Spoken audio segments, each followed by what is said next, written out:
Which quit sucking dick, dude. Worst.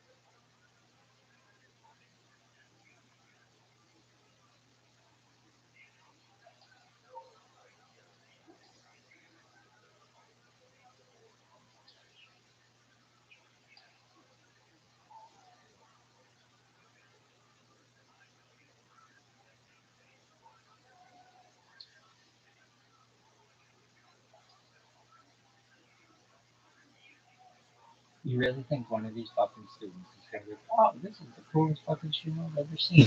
Psych. Hello. I see you're watching me. Hope you're doing well.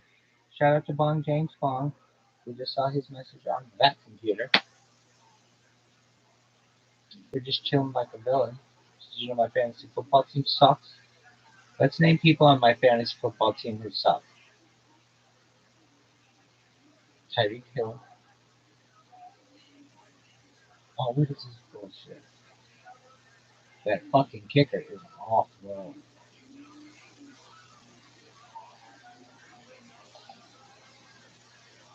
Are you fucking serious?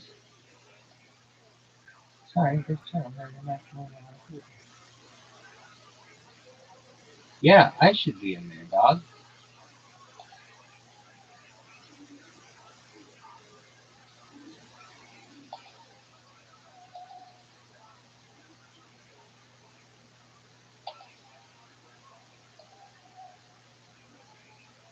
This is the worst. Yo, dog, get your shit together. Oh, look, first fucking try. I like when they're all going like this. It's crazy.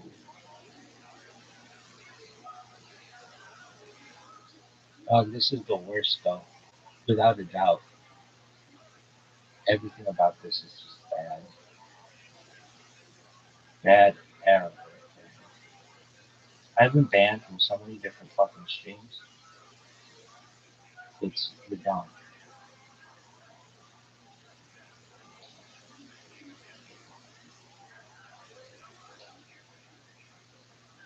Yo, let me in on that bitch. 6 views, dog. Pretty good.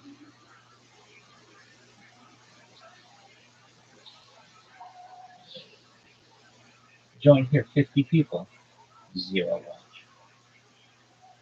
I don't think we got one. Not one motherfucker in this feed. This is the worst. Welcome. How are you? Oh, cool. It's got that like fucking eagle with the fucking that fucked up square. That was neat.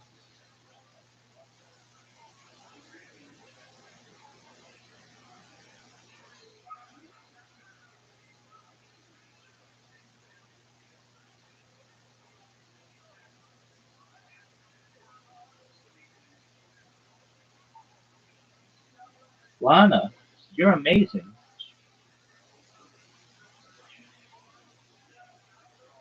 All right, that person came in. Who are they?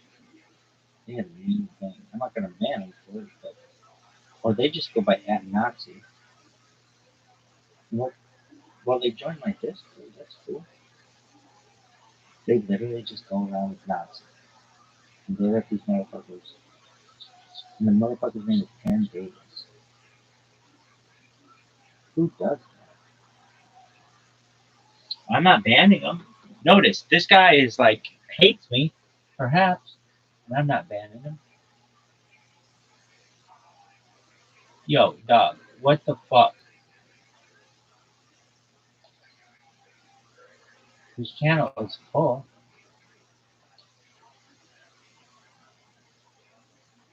Well, fuck yourself. Dog.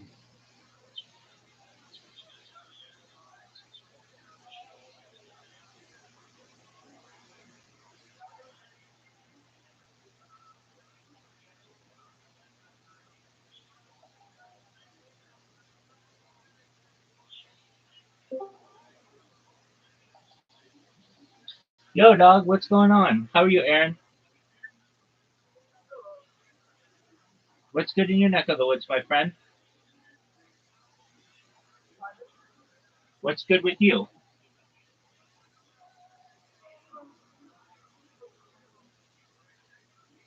We're watching podcasts. Do you like podcasts?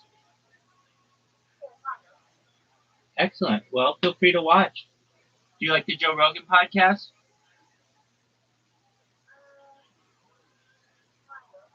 Kinda. Okay.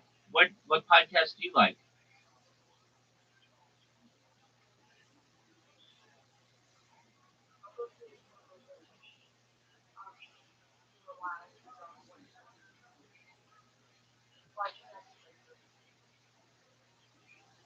Oh, I like a lot of podcasts.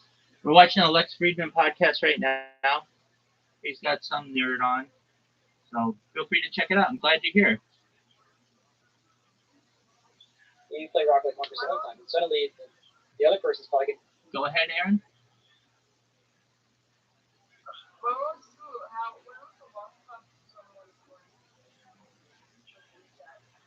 Oh, like 20 minutes ago, aside from you.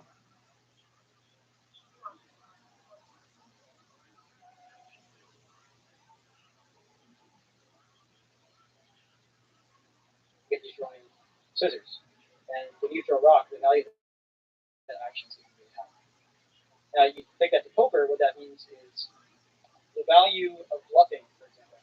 If you're the kind of person that never bluffs and you have this reputation as somebody that never bluffs, and suddenly you bluff, there's a really good chance that that bluff is going to work. And you're going to make a lot.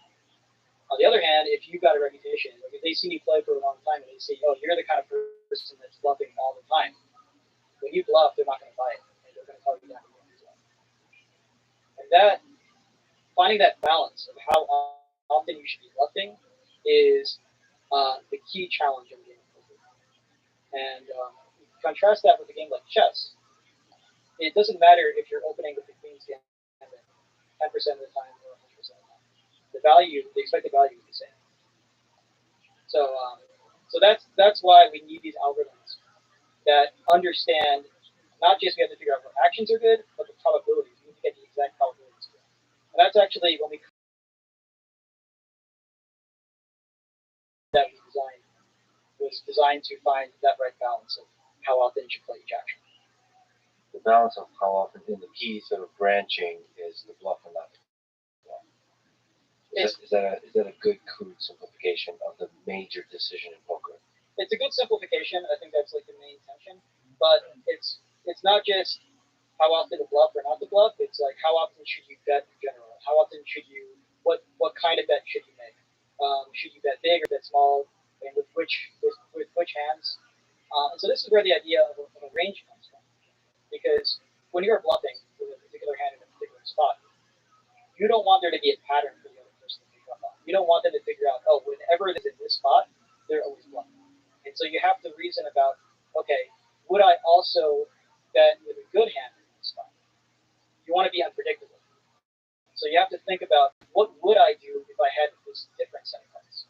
Is there explicit estimation of like a theory of mind that the other person has about you, or is that just a emergent thing that happens? The way that the bots handle it that are really successful, they have an explicit theory of mind. So they're explicitly reasoning about what's the common knowledge for you? What do you think I have? What do I think you have? What do you think I think you have? It's explicitly reasoning about it. Is there multiple U's there? So maybe that's jumping ahead to six players, but is there a keenness to the person? So it's an iterative game. You're playing the same person. There's a stickiness to that, right? You're gathering information as you play. It's not every hand's a new hand. Is there a continuation in terms of estimating what kind of player That's a good question. So you could approach the game that way. The way that the bots do it, they don't, and the way that humans approach it, also expert human players, the way they approach it is to basically assume that you know my strategy. So I'm going to try to pick a strategy where even if I were to play it for 10,000 hands and you could figure out exactly what it was, you still wouldn't be able to do it. Basically, what that means is I'm trying to approximate the Nash equilibrium. I'm trying to be perfectly balanced because if I'm playing the Nash equilibrium, even if you know what my strategy is, like I said, I'm still unbeatable in execution. So that's what the bot aims for, and that's actually what a lot of expert poker players aim for as well. To start by playing the Nash equilibrium, and then maybe if they spot weaknesses in the way you're playing, then they can deviate a little bit to take advantage of that. They aim to be unbeatable in expectation. Okay. So who's the greatest poker player of all time, and why is it Phil Hellmuth? So this is for Phil. So he's known, at least in part, for maybe playing suboptimally, and he still wins a lot. It's a bit chaotic. So maybe can you speak from an AI perspective about the genius of his madness, or the madness of his genius? So playing suboptimal, playing chaotically, as a way to make you hard. Excellent, man. That's great. We'll see you. So okay. Shout out to Evan, everybody. First of all, with like Nash equilibrium, it doesn't mean that it's predictable. The whole point of it is that you're trying to be unpredictable. Now, I think when somebody like Phil Hellmuth like is really successful, is not in being unpredictable, but in being able to um, take advantage of the other player and figure out where they're being predictable, or guiding the other player into thinking that you have certain weaknesses, and then understanding how they're going to change their behavior. They're going to deviate from a Nash equilibrium style of play to try to take advantage of those perceived weaknesses and then counter and stuff like that. So you kind of get into the mind games there. So you think about these heads-up poker as a dance between two agents. I guess you're playing the cards, or you're playing the player. So this gets down to a big argument in the poker community and the academic community. For a long time, there was this debate of like what's called GTO, game theory optimal poker, or exploitative play. And up until about like 2017, when we did the Lebradas match, I think actually exploitative play had the advantage. A lot of people were saying like, oh, this whole idea of game theory is just nonsense. And if you really want to make money, you got to like look into the other person's eyes and read their soul and figure out what cards they have. But what happened was people started adopting the game theory optimal strategy, um, and they were making good money. And they weren't trying; they were just trying to play the Nash equilibrium. And then what really solidified it, I think, was the Lebradas match, where we played our bot against four top heads up poker players, and the bot wasn't trying to adapt to them. It wasn't trying to exploit them. It wasn't trying. Welcome. How are you?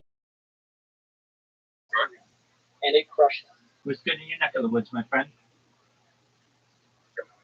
I'm chilling, bro. Thinking about equilibriums, and I'm thinking about aliens, bro. That's amazing. All right. Yeah. Have we met? I'm thinking about the little plasma things, bro. Yeah, we have. Okay. You from You Australia? know, what's that shit called? Yeah, I am. Okay, excellent. I'm here. Cool. What's your name normally when you're in here? Oh, barcode, bro. It's like a bunch of eyes. Might ring a bell. Let me see. Just a moment. Yeah, we can learn about aliens all fucking night, man, or all fucking day. Yeah, bro. Excellent. Yeah, I'm keen to learn about some aliens, bro. All right. Do you know about Bob Lazar? Bible's Ark? Bob Lazar, B-O-B No, space L-A-Z-A-R. No, I don't, bro. All right. Do you know who Joe Rogan is? Yeah. Okay, well then, that's all we need to know. Here's Bob Lazar's interview on Joe Rogan about aliens. And about, you know what Area 51 is? Yeah. Excellent. Okay, just one I'm moment. ready, bro. Oh, excellent. I'm glad you're here. Shout out to our new friend. All right.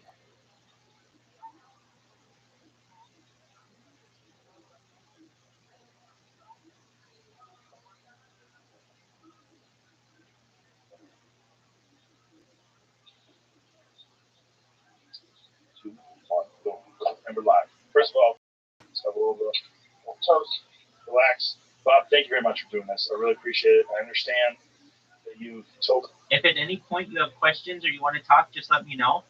In the meantime, I'm just going to let it Roger go. that. Pardon me? Roger that? Roger that. Perfect. Yep, man. yep, yep. Excellent. The story many, many times. You've been grilled many, many times, and it's very stressful. I'm here. I So just have to adjust two of my computers. I'm like 10 feet away from you. for people who don't know the story, Got it, man. there's a documentary. Jeremy Corbell has a documentary out right now. It's called Bob Lazar, Area 51 and UFOs and Flying Saucers. And Flying Saucers. Sorry, Area 51 and Flying. Okay. I first heard your story decades ago. I told you last night we went out to dinner. I've seen pretty much every interview you've ever given. I've followed the story incredibly closely. But for people who don't know the story, let's give them the bullet points. You used to work at Area 51. Area 51, God, you left like, Well, we want to be accurate. Okay. Area S4. S4. Okay. It's about 15 miles south of Area 51. Okay. You worked in, how would you describe it? I guess within the Area 51 compound, you can call that a subset of Area 51. And you got that job. Before that, you were working. Before that, I had worked at Los Alamos Right. National Labs in Mexico. And you were involved in what kind of work? Nuclear weapon development, physics. I mean, they do everything there. So how do they approach you to say, hey, Bob, why don't you come on out to the Nevada desert? Well, the way this went down was, at that time, it was 1982, I had put a jet engine in my Honda, and Los Alamos put it on the front page of the paper.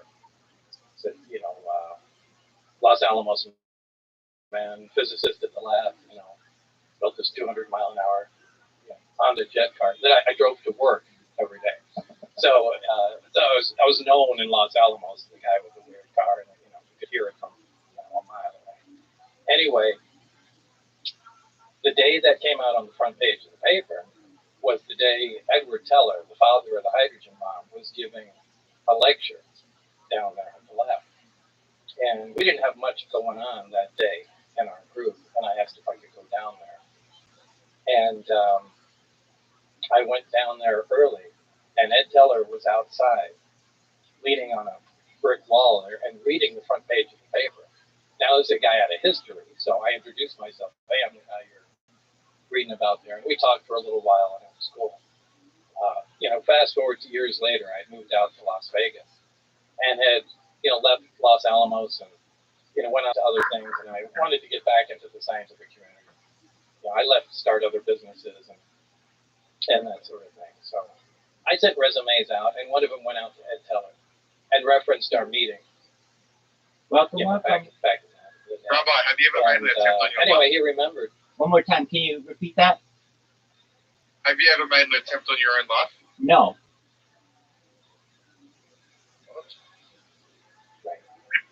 And gave me a reference, somebody to contact at EG&G. And that's pretty much how it started. So you get a phone call or a letter, but what do you get? Well, I got a letter initially, and went down for an interview probably a couple times, and it was down at EG&G Special Projects, which was at McCarran Airport at that time, out in Las Vegas. And did they give you any sort of job description of what you were applying for? They said it was for, I can't remember exactly what they did. This was a long time ago, but I think it was advanced propulsion or something like that. Something relatively generic, and they said it's in a remote area. It's going to be some days on, some days off, and it was kind of not exactly a full-time job, but you might have to be out there for 2 weeks at a time and take 2 weeks off. So it was kind of the work schedule would be kind of broken up. And did it seem attractive to you, or did it seem weird? No, it really wasn't weird, because people that work at the test site, anybody that's familiar with the area up there, working at the nuclear test site or at the Tonopah test range north of there, that's typically how things go. So you had known about it from the scientific community? Because in Area 51 at that time was No, they didn't say anything about Area classified. 51. Okay, so They just said it was in a remote location, and you just know it's up at the test site. Right. So, but there was no mention of Area 51 at that time. So they've done hundreds of nuclear tests in Nevada. The whole area was. There's giant chunks of Nevada that people. Yeah, there's a big piece of Nevada, and it's split up into different areas. There's a nuclear test site. There's Area 51. There's the Tonopah test range north of that. There's Bob, one of these days somebody's going to know the fucking movie.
I think, we were playing for $50, $100 lines, and over the course of about 120,000 hands, it made close to $2 million. 120,000 hands. 120,000 hands. Against humans. Yeah, and this was fake money. So there was real money at stake. There was $200,000. First of all money is fake, but that's a different conversation. Love it. We give it meaning. It's a phenomenon that gets meaning from our complex psychology as a human civilization.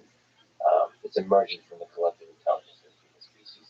But that's not what you mean. You mean like there's literally you can't buy stuff with it. Okay, can you actually step back and take me through that competition? Yeah. Okay. So when I was in grad school, there's this thing called the annual competition, where every year all the different research labs that are working on AI for poker would get together. They would make a bot. They would play them against each other. And we made a bot that actually won the 2014 competition, the 2016 competition. And so we decided we're going to take this bot, build on it, and play against real top professional heads-up no limit focus mobile poker players.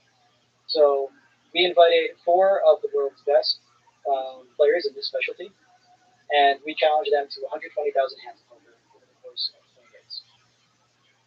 And we had $200,000 among them, depending on how well they did relative to each other. So 2014, 16, that this is even possible. How much doubt was there? So the players and the bot lost by a pretty sizable margin. Now there were some big improvements from 2015 to 2017, and so Can you speak to the improvements? Is it computational nature? Is it the algorithm, the methods? it was really an algorithm approach that was the difference. So 2015, it was much more focused on trying to come up with a strategy up front, like trying to solve the entire game of poker, and then just have a lookup table where you're saying like, oh, I'm in this situation, what's the strategy? The approach that we took in 2017 was much more search-based. It was trying to say, okay, well, let me in real time try to compute a much better strategy than what I had pre-computed by playing against myself. What is the search space for poker? What are you searching over? What's that look like? The different actions like raising, calling. Yeah, what are the actions? Is it just a search over actions? So in a game like chess, the search is like, okay, I'm in this chess position, and I can like move these different pieces and see where things end up. In poker, what you're searching over is the actions that you take those actions, and then also the probabilities that you take other actions with other hands that you might have. And that's kind of like hard to wrap your head around. Like, why are you searching over these like other hands that you might have, and like trying to figure out what you would do with those hands? And the idea is again, you wanna always be balanced and unpredictable. And so if your search algorithm is saying like, oh, I want to raise with this hand, well, in order to know whether that's a good action, like let's say it's a bluff. Let's say you have a bad hand and you're saying like, oh, I think I should be betting here with this really bad hand and bluffing. Well, that's only a good action if you're also betting with a strong hand. Otherwise, it's an obvious bluff. So if your action, in some sense, maximizes your unpredictability, so that action could be mapped by your opponent to a lot of different hands, and that's a good action. Basically, what you want to do is put your opponent into a tough spot. So you want them to always have some doubt, like, should I call here? Should I fold here? And if you are raising in the appropriate balance between bluffs and good hands, then you're putting them into that tough spot. So that's what we're trying to do. We're always trying to search for a strategy that would put the opponent into a difficult position. Can you give a metric that we're trying to maximize or minimize? Does this have to do with the regret thing, what we're talking about, in terms of putting your opponent in a maximally tough spot? Yeah, ultimately what you're trying to maximize is your expected winnings, so your expected value, the amount of money that you're going to walk away from, assuming that your opponent was playing optimally in response as well as possible.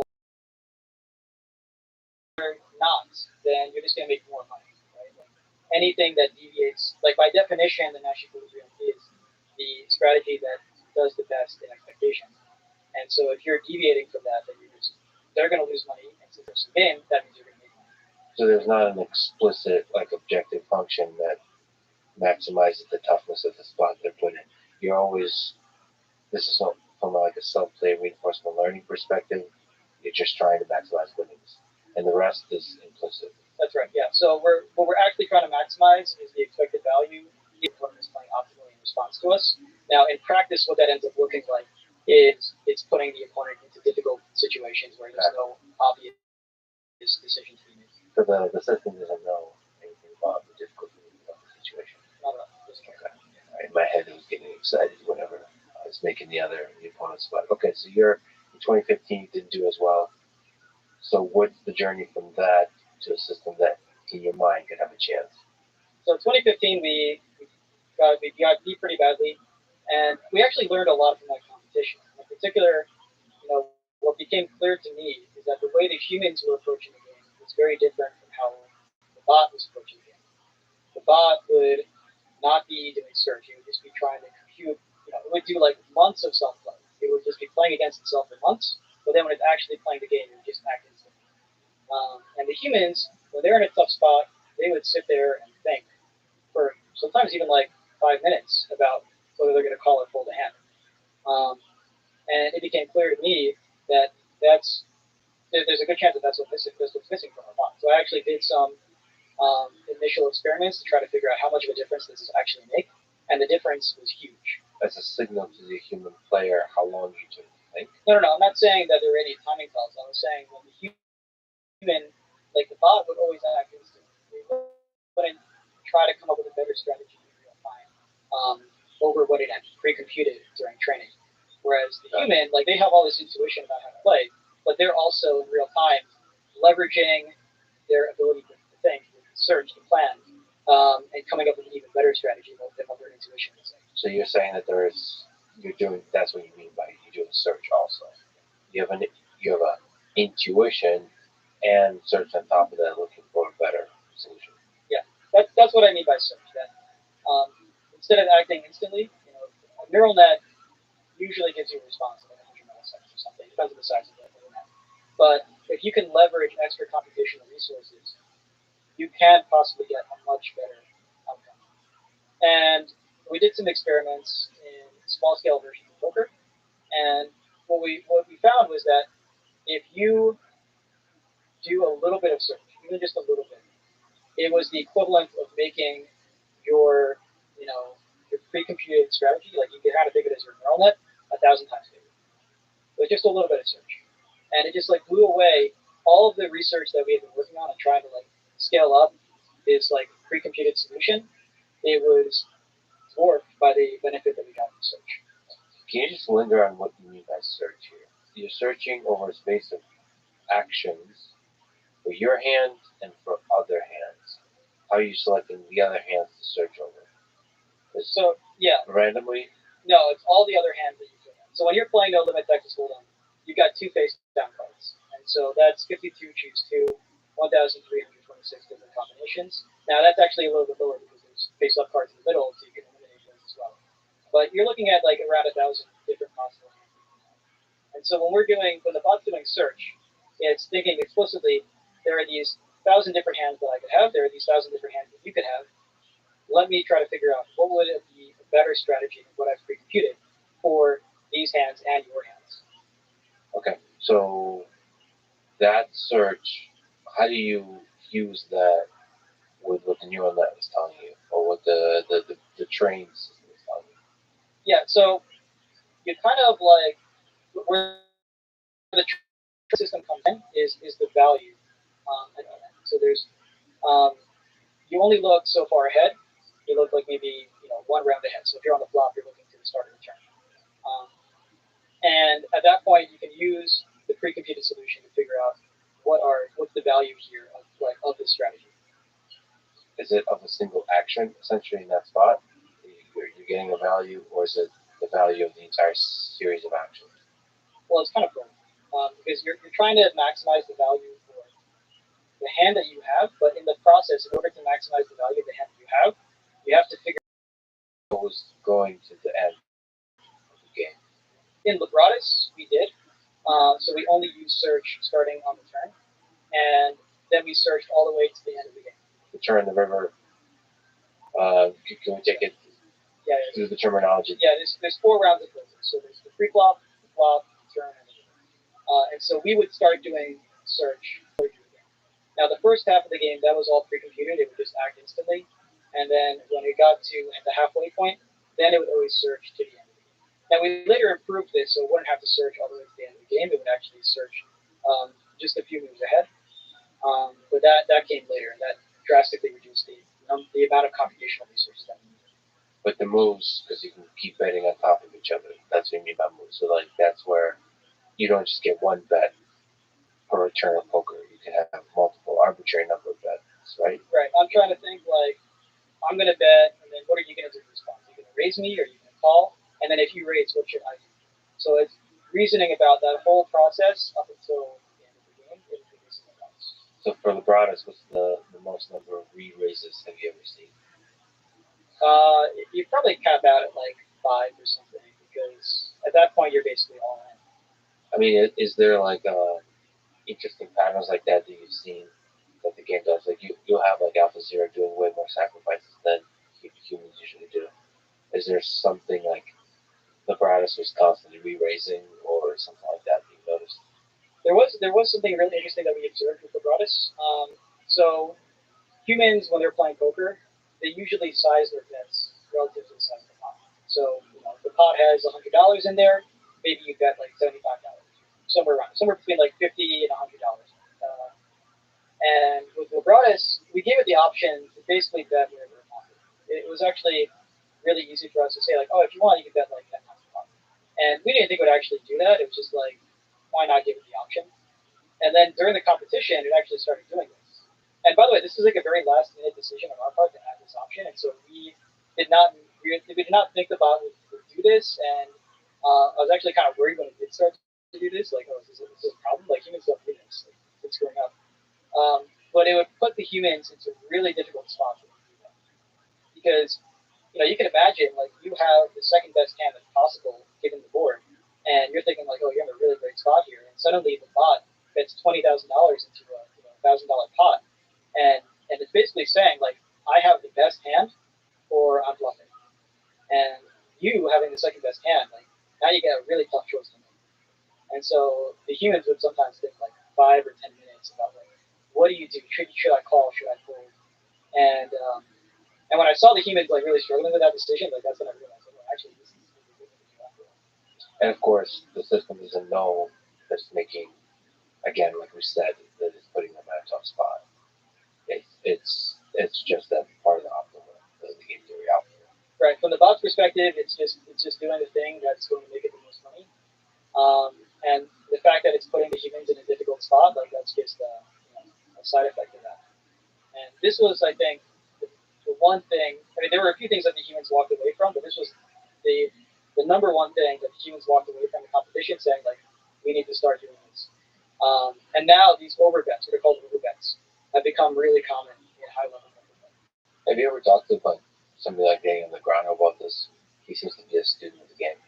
I did actually have a conversation with Daniel Negreanu once. Yeah, I was visiting the Isle of Man to talk to poker stars about AI, and Daniel Negreanu was there. We had dinner together with some other people, and yeah, he was really interested in it. He mentioned that he was like, excited about like learning from these AIs.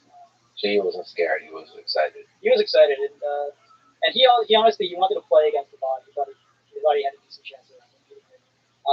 I think this was like several years ago, and I think it was like not as clear to everybody that the AIs were taking over. I think now people recognize that like if you're playing against a bot, there's like no chance that you have in a game like poker. So consistently, the bots heads up, and in other variants too. So multi 6-player Texas Hold'em, no limit Texas Hold'em is the bots win. Yeah, that's the case. So I think there is some debate about like, is it true for every single variant of poker? I think for every single variant of poker, if somebody really put in the effort, they can make an AI that would beat all humans at it. We've focused on the most popular variants, so heads up, no limit, Texas Hold'em, and then we followed it up with 6-player poker as well, where we managed to make a bot that beat expert human players. And I think even there now, it's pretty clear that humans don't have a chance. See, I would love to hook up an AI system that looks at EEG, like how, like actually tries to optimize the toughness of the spot it puts a human in.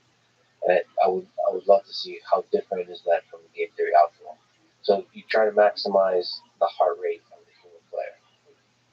Like they're freaking out over a long period of time. I wonder if there's going to be different strategies that emerge. They're close in terms of effectiveness. Something tells me you could still be achieve superhuman level performance by just making people sweat. I feel like that there's a good chance that is the case. Yeah, if you're able to see like that, it's like a decent proxy for score, right? And this is actually like the common poker wisdom that they're teaching players before there were bots, and they were trying to teach people how to play poker. They would say like the key to the game is to put your opponent in difficult spots. It's a good estimate for if you're making the right decision. So what else can you say about the fundamental role of search in poker, and maybe if you can also relate it to chess and Go in these games? What's the role of search to solve these games? Yeah, I think a lot of people this is true for the general public, and I think it's true for the AI community. A lot of people underestimate the importance of search for these kinds of game AI results. An example of this is PD Gambit 92. This was the first real instance of a neural net being used in a game AI. It's a landmark achievement. It was actually the inspiration for AlphaZero. And it used search. It used 2-5 search to figure out the next. You got Deep Blue. There was very heavily focused on search, looking many human code. And that was key for why it won. And then even with something like AlphaGo, I mean, AlphaGo is commonly hailed as a landmark achievement for Ramos, and it is. But there's also this huge component of search, Monte Carlo tree search, the AlphaGo, that was key, absolutely essential for the AI to be able to do top humans. I think a good example of this is you look at the latest versions of AlphaGo, like it's called AlphaZero, and there's this metric called ELO rating, where you can compare different humans and compare bots to humans. Now, a top human player is around 3,600 ELO, maybe a little bit higher now. AlphaZero, the strongest version, is around 5,200 ELO. But if you take out the search that's being done at test time, and by the way, what I mean by search is Yo, there. the thinking of like, oh, if I place this Well, stone here, since you've been gone, we had two people here. Like 5 moves ahead, and you see like what the board state looks like. We're just chilling. That's what I mean by search. If you take out the search that's done during the game, the elo rating drops to around 3,000. So even today, 7 years after AlphaGo, you take out the Monte Carlo tree search that's being done at when playing against a human, the bots are not superhuman. Nobody I have a has made a Roblox raw account. marionette that is superhuman in Go. It's worth lingering on. That's quite profound. So without search, that just means looking at the next move and saying this is the best move. So having a function that estimates accurately what the best move is. That's right. Without search. Yeah, and all of these bots, they have what's called a policy network, where it will tell you this is what the neural net thinks is the next best move. And it's kind of like the intuition that a human has. You know, the human looks at the board, and any master will be able to tell you like, oh, instantly what move is. And the bot is able to do the same thing. But just like how a human grandmaster can make a better decision if they have more time to think, when you add on this Monte Carlo tree search, the bot is able to make a better decision. Yeah, I mean, of course, a human is doing something like search in their brain, but it's not, hesitate to draw a hard line, but it's not like Monte Carlo tree search. It's more like the neural network is doing the searching. And I wonder what the human brain is doing in terms of searching. Because you're doing that like computation. The human is computing. They have intuition, they have gut, they have a really strong ability to estimate, amongst the top players of what is good in an opposition without calculating all the details. But they're still doing search in their head. But it's a different kind of search. Have you ever thought about like what is the difference between the search that the human is performing versus what computers are doing? I have thought a lot about that, and I think it's a really important question. So the AI in alphas in AlphaGo or any of these Go AIs, they're all doing Monte Carlo tree search, which is a particular kind of search, and it's actually a symbolic tabular search. It uses the neural net to guide its search, but it isn't actually like full on neural net. Now, that kind of search is very successful in these kinds of like perfect information board games like chess and Go. But if you take it to a game like it can't understand the concept of hidden information. It doesn't understand the balance that you have to strike between like the amount that you're raising versus the amount that you're calling.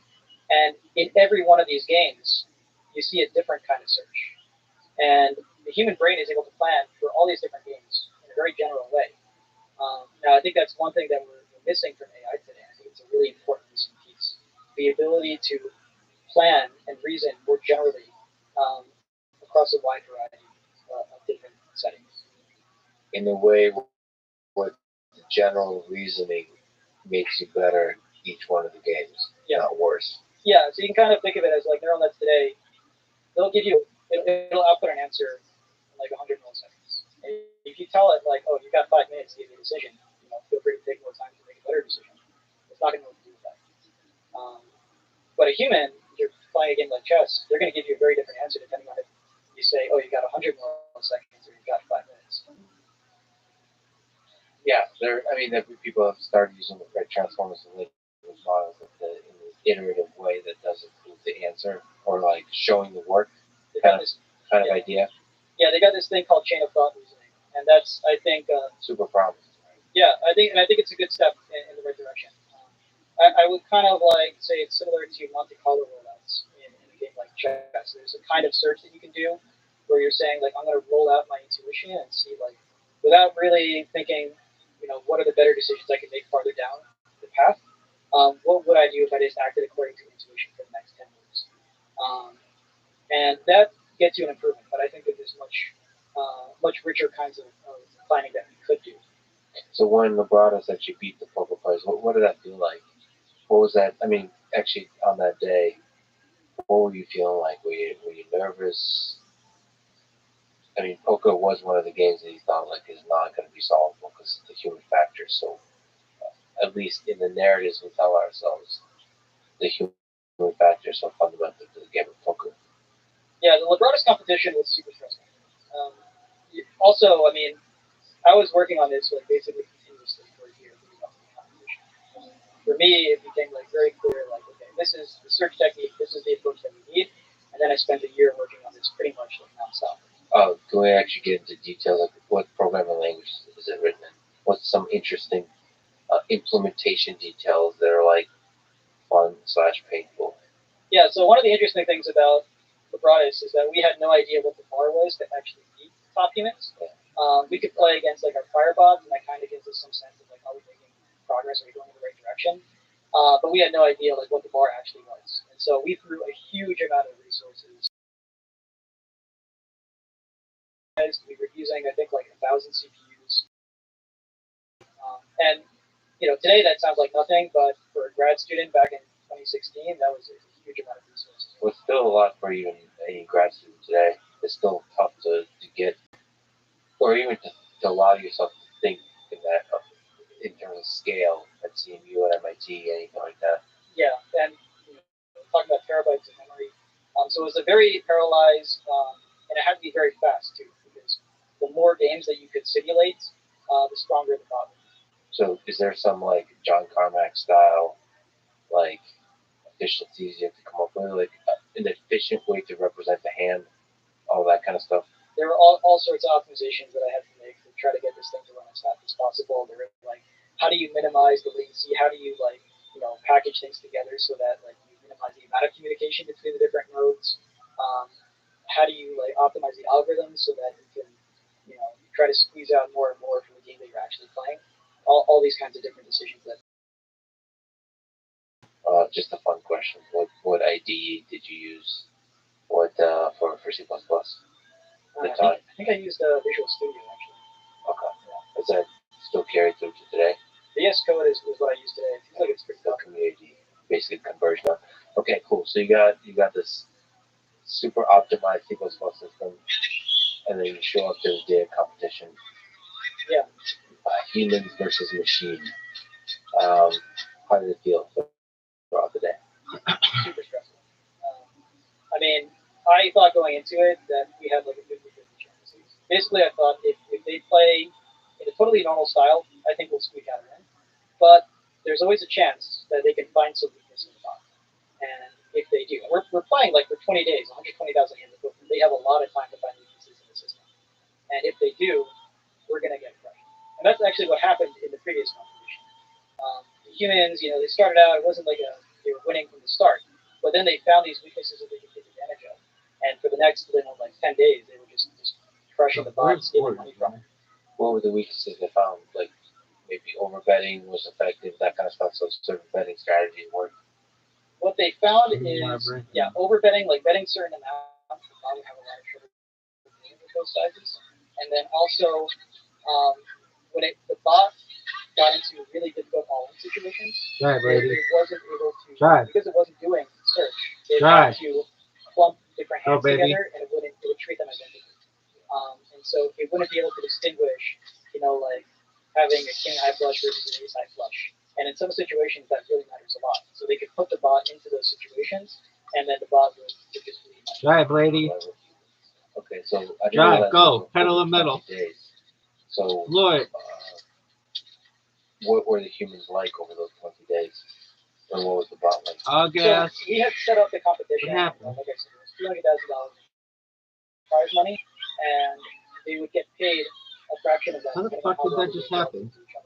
So I was kind of hoping that they wouldn't work together to try to find weaknesses in the bot, but they entered the competition with their number one objective being to beat the bot, and they didn't care about like individual glory. They were like, we're all going to work as a team to try to take down this bot. And so they immediately started saying what they would do is they would coordinate looking at different parts of the strategy to try to find out weaknesses. And then at the end of the day, we actually sent them a log of all the hands that were played and what cards the bot had on each of those hands. Oh wow! Yeah, that's gutsy. Yeah, it was honestly, I'm not sure why we did that in retrospect, but I'm glad we did it because we ended up winning anyway. But that, if you've ever played poker before, like that is golden information. Yeah. To know, usually when you play poker, you see about a third of the hands to show them, and to just hand them all the cards that the bot had on every single hand, that was just a gold mine for them. Yeah. And so then they would review the hands and try to see like, okay, could they find patterns in the bot, weaknesses, and could they then they would coordinate and study together and try to figure out, okay, now this person's going to explore this part of the strategy for weaknesses, this person's going to explore this part of the strategy for weaknesses. The kind of psychological warfare showing in the hands. Yeah. I mean, I'm sure you didn't think of it that way, but like doing that means. Well, that's no way. Super confident. Yeah. So, going in, like I said, I think I had like 50-50 odds on us winning. When we announced the competition, the poker community decided to gamble on who would win, and their initial odds against us were like 4-1. They were really convinced that the humans were going to pull out a win. The bot ended up winning for 3 days straight, and even then, after 3 days, the betting odds were still just 50-50. And then at that point, it started to look like the humans were coming back. They started to but poker is a very high variance game, and I think what happened is like they thought that they spotted some weaknesses that weren't actually there. Steady time? And then around day 8, it was just very clear that they were getting absolutely crushed. And from that point, I mean, for a while there, I was super stressed out, thinking like, oh my god, the humans are coming back, and they found weaknesses, and now we're just going to lose the whole thing. But no, it ended up going in the other direction, and the bot ended up like crushing them. How did it feel at the end? Like, as a human being, as a person who appreciates the beauty of the game, as a person who appreciates the beauty of AI, did you feel a certain kind of way about it? I felt a lot of things, man. I mean, at that point in my life, I had spent 5 years working on this project, and it was a huge sense of accomplishment. I mean, to spend 5 years working on something and finally see it succeed, yeah, I wouldn't trade that for anything in the world. Yeah, because that's a real benchmark. It's not like getting some percent accuracy in a data set. This is like real. This is real world. It's just a game, but it's also a game that means a lot to a lot of people. And this is humans doing their best to beat the machine. So this is a real benchmark, unlike anything else. Yeah, and I mean, this is what I have been dreaming about since I was like 16, playing poker, with my friends in high school. The idea that you can find a strategy, approximate the national equilibrium, be able to beat all the poker players in the world with it. So to actually see that come to fruition and be realized, it's kind of magical. Yeah, especially money's on the line too. It's different than chess. In that aspect, like people get. That's why you want to look at betting markets. You want to actually understand what people really think. And in the same sense, poker, it's really high stakes because it's money. But to solve that game, that's an amazing accomplishment. So the leap from that to multi-way 6-player poker, how difficult is that jump? And what are some interesting differences between heads-up poker and multi-way poker? Yeah, so I mentioned, Nash equilibrium in 2-player zero-sum games. If you play that strategy, you are guaranteed to not lose an expectation no matter what your opponent does. Now, once you go to 6-player poker, you're no longer playing a 2-player zero-sum game. And so there was a lot of debate among the academic community and among the poker community about how well these techniques would extend beyond just 2-player heads-up poker. Now, what I have come to realize is that the techniques actually, I thought, really would extend the 6-player poker. Because even though in theory they don't give you these guarantees outside of 2-player zero-sum games, in practice it still gives you a really strong strategy. Now, there were a lot of complications that would come up with 6-player poker, besides like the game theoretic aspect. I mean, for one, the game is just exponentially larger. So the main thing that allowed us to go from 2-player to 6-player was the idea of depth-limited search. So I said before, we would do search, we would plan out, the bot would plan out like what it's going to do next and for the next several moves. And in Lebradas, that search was done extending all the way to the end of the game. So it would have to start from the turn onwards, like looking maybe 10 moves ahead. It would have to figure out what it was doing for all those moves. Now, when you get to 6-player poker, it can't do that exhaustive search anymore because the game is just way too large. But by only having to look a few moves ahead and then stopping there and substituting a value estimate of like how good is that strategy at that point, then we're able to do a much more scalable kind of search. Is there something cool? We're looking at the paper right now. Is there something cool in the paper in terms of graphics? Being free traversal via Monte Carlo. I think if you go down a bit, If you want an example of equilibrium selection problem. Ooh, so yeah. What do we know about equilibrium when there's multiple players? so when you go outside of 2-player zero sum, so a Nash equilibrium is a static strategy. It's one strategy for each player, where no player has an incentive to switch to a different strategy. And so you can kind of think of it as like, imagine you have a game where there's a ring. That's actually the visual here. You've got a ring, and the object of the game is to be as far away from the other player as possible. There's a Nash equilibrium is for all the players to be spaced equally apart around this ring. But there's infinitely many different Nash equilibriums. Right? There's infinitely many ways to space 4 dots along the ring. And if every single player independently computes a Nash equilibrium, then there's no guarantee that the joint strategy that they're all playing is going to be a Nash equilibrium. They're just going to be like random dots scattered along this ring rather than 4 complete spaces apart. Is it possible to sort of optimally do this kind of selection? To do the selection of the equilibrium you're chasing? So is there like a meta problem to be solved here? So the meta problem is, in some sense, how do you understand the Nash equilibrium that the other players are going to play? And even if you do that, again, there's no guarantee that you're going to win. So, if you're playing Risk, like I said, and all the other players decide to team up against you, you're going to lose. Nash equilibrium doesn't help you there. And equilibrium and all these techniques that compute it are even useful once you go outside of 2-player zero-sum games. Now, I think for many games, there is a valid criticism here. And I think when we go to something like diplomacy, we run into this issue that the approach of trying to approximate a Nash equilibrium doesn't really work anymore. But it turns out that in 6-player poker, because 6-player poker is such an adversarial game, where none of the players really try to work with each other, the techniques that were used in 2-player poker to try to approximate an equilibrium, those still end up working in practice in 6-player poker. There's some deep way in which 6-player poker is just a bunch of heads-up poker like games in one. It's like embedded in it. So the competitiveness is more fundamental to poker than the cooperation.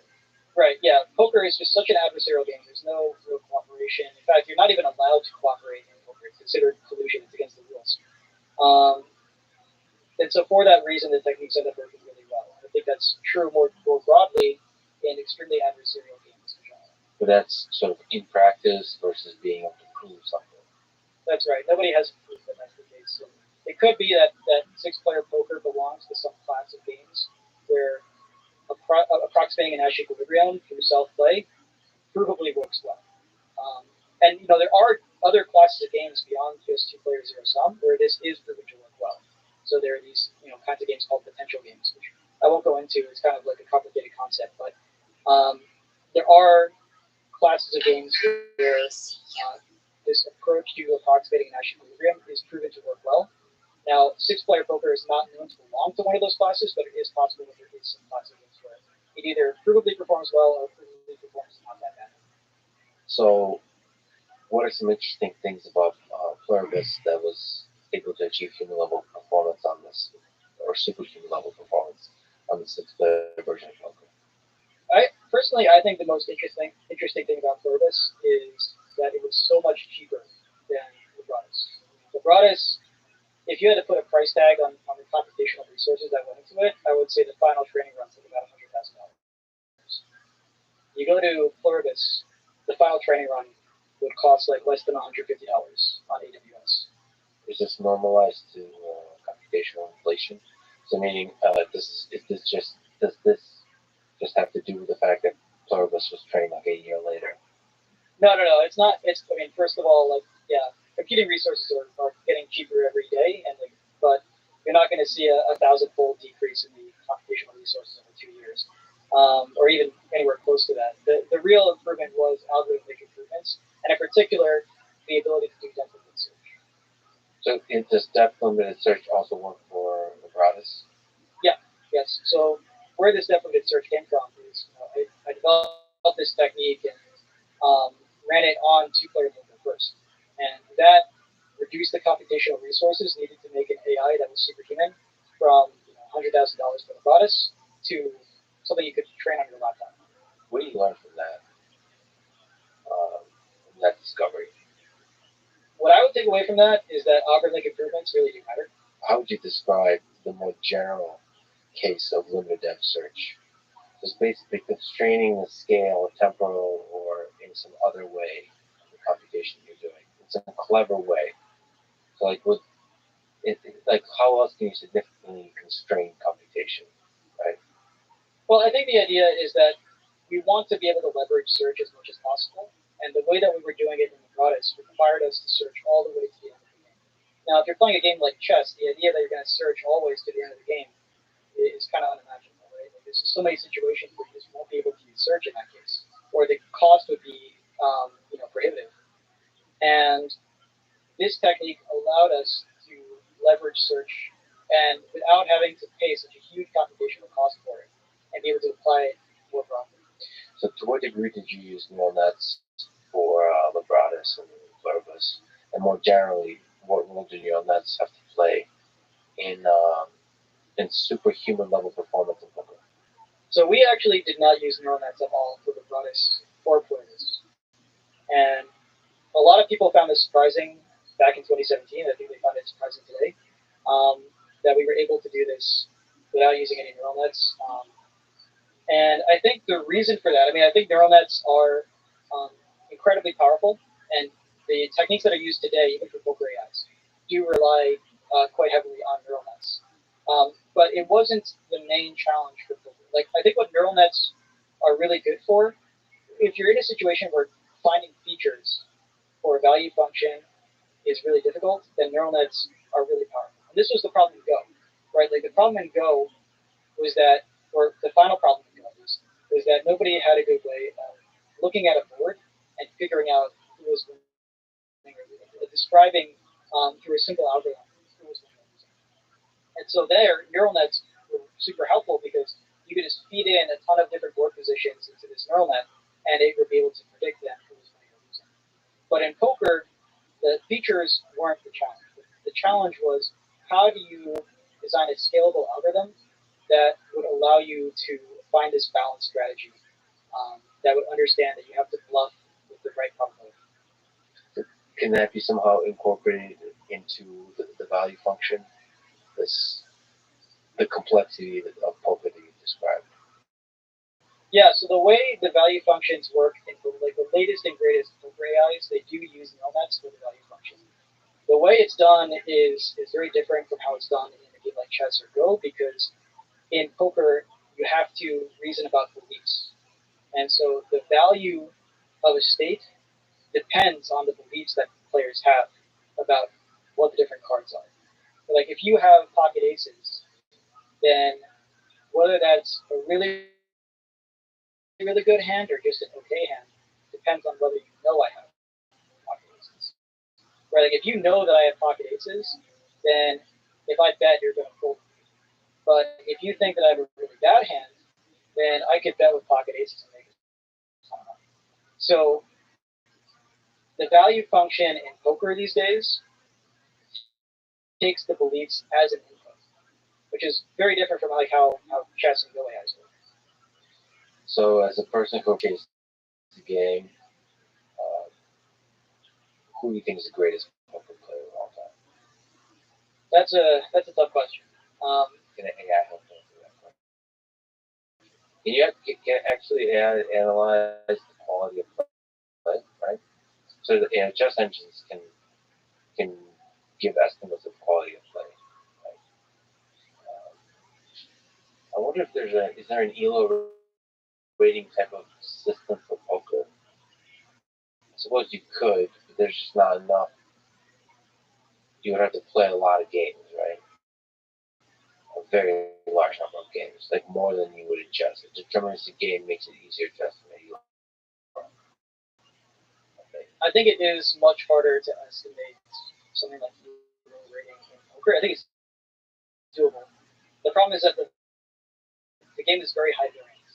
So you could be profitable for a year, and you could actually be a bad player just because the variance is so high. When you've got top professional poker players that would lose for you. So yeah, so for Elo, you have to have a nice, clean way of saying if player A, player B. In poker, it's a very noisy signal. It's a very noisy signal. Now there is a signal there, so you could do this calculation. It would just be much harder. But the same way that AIs have now taken over with AIs, the same is true for poker. The game has become a very computational. People train with AIs to try to find out where they're making mistakes, try to learn. Now, yeah, so the game has been revolutionized in the past 5 years by the development of AI. The skill with which you avoided the question of the greatest of all time was impressive. So my feeling is that it's a difficult question because just like in chess, where you can't really compare Magnus Carlsen today to Gary Kasparov, because the game has evolved so much. The poker players still far beyond the skills of like people that were playing even 10 or 20 years ago. So you look at the kinds of like all-stars that were on ESPN at like the height of the poker boom. Pretty much all those players are actually not that good at the game today. At least the strategy aspect. I mean, they might still be good at like reading the player at the other side of the table and trying to figure out like are they bluffing or not. But in terms of the actual like computational strategy of the game, a lot of them have really struggled to keep up with that. Now, so for that reason, I'll give an answer, and I'm going to say Daniel Negreanu, who you actually had on the podcast recently. I saw his great episode. Yeah. And Bill's gonna hate me so much. And I'm gonna give him credit because he is one of the few like old school really strong players that have kept up with the development of AI. So he's contemplating the game theory optimal way of playing. Exactly. Yeah. And I think a lot of the old school poker players have just kind of given up on that aspect, and I got to give them credit for keeping up with all the developments that are happening in this sport. Yeah, it's fascinating to watch. It's fascinating to watch where it's headed. Yeah, so there you go. Some love for Daniel. Quick pause. Bathroom break? Yep, so Let's go from poker to diplomacy. What is, at a high level, the game of diplomacy?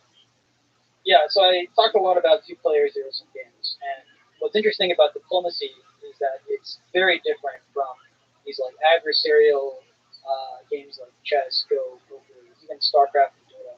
Diplomacy has a much bigger cooperative element to it. It's a 7-player game. It was actually created in the 50s, and it takes place before World War I. It's like a map of Europe with 7 great powers, and they're all trying to form alliances with each other. There's a lot of negotiation going on, and so the whole focus of the game is on forming alliances with the other players to take on the other players. England, Germany, Russia, Turkey, Austria, Hungary, Italy, and France. That's right. So the way the game works is on each turn, we spend about 5 to 15 minutes talking to the other players in private, and you make all sorts of deals with them. You say like, hey, let's work together. Let's team up against this other player, because the only way that you can make progress is by working with somebody else against the others. And then after that negotiation period is done, all the players simultaneously submit their moves, and they're all executed at the same time. And so you can tell people like, hey, I'm going to support you this turn, but then you don't follow through with it. And they're only going to figure that out once they see the moves being read off. How much of it is natural language, like written, actual text? How much is like you're actually saying phrases that are structured? So there's different ways to play the game. You can play it in person, and in that case, it's all natural language, free-form communication. There's no constraints on the kinds of deals that you can make, the kinds of things that you can discuss. You can also play online, so you can send long emails back and forth. You can play it like live online or over voice chat. But the focus, the important thing to understand is that this is unstructured communication. You can say whatever you want. You can make any sorts of deals that you want, and everything is done privately. So it's not like you're all around the board together having a conversation. You're grabbing somebody going off to the corner and conspiring behind everybody else's back about what you're planning. And there's no limit in theory, to the conversation you can have directly with one person. That's right. You can make all sorts of talk about anything. You can say like, hey, let's have a long-term alliance against this guy. You can say like, hey, can you support me this turn? And in return, I'll do this other thing for you next turn. Or just you can talk about like what you talked about with somebody else and gossip about like what they're planning. The way that I would describe the game is that it's kind of like a mix between Risk, poker, and the TV show Survivor. There's like this big element of like trying to,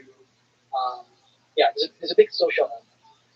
And the best way that I would describe the game is that it's really a game about people rather than the pieces. So Risk, because there's a map, it's kind of war game like. Poker, because there's a game theory component, it's very kind of strategic. So you could convert it to an artificial intelligence problem. And then Survival, because of the social component. That's a strong social component. I saw that somebody said online that the internet version of the game has this quality of that it's easier to almost to do like role play, as opposed to being yourself. You can actually like be really imagine yourself as the leader of France or Russia or so on. Like really pretend to be that person. It's actually fun to really lean into being that leader. Yeah, so some players do go this route where they just like kind of view it as a strategy game, but also a role playing game where they can like act out like what would I be like if I was a leader of France in 1900? I'll forfeit right away. No, I'm just kidding. And they sometimes use like the old timey language, like or how they imagine the elites would talk at that time. Anyway, so what are the different turns of the game? Like what are the rounds? Yeah, so on every turn you've got like a bunch of different units that you start out with. So you start out controlling like just a few units, and the object of the game is to gain control of the majority. If you're able to do that, then you won the game. But like I said, the only way that you're able to do that is by working with other players. So on every turn, you can issue a move order. So for each of your units, you can move them to an adjacent territory, or you can keep them where they are, or you can support a move or a hold of a different unit.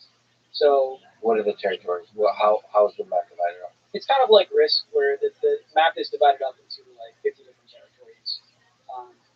Now, you can enter a territory if you're moving into that territory with more support than the person that's in the person that's trying to move in. So if you're moving in, His hands like Jerry Rice girls. then if neither of you have support, fucking the San Francisco tree. If you have a unit that's supporting that move into the territory, Jerry Rice, Roni, the San Francisco tree. What is support mean? Support is like it's an action that you can issue. You can say this unit. You write down this unit is supporting this other unit. Are these units from opposing forces? They could be. They could be. And this is where the interesting aspect of the game comes in, because you can support your own units in the territory, but you can also support other people's units in the territory. So that's what the negotiations really revolve around. But you don't have to do the thing you say you're going to do. Right? So you can say I'm going to support you, but then backstab the person. Yeah, that's absolutely right. And that tension is core to the game. That tension is absolutely core to the game. The fact that you can make all sorts of promises, but you have to reason about the fact that like they might not trust you if you say you're going to do something, or they might be lying to you when they say that they're going to support you. So maybe just to jump back, what's the history of the game in general? Is it true that Henry Kissinger loved the game? JFK and all those?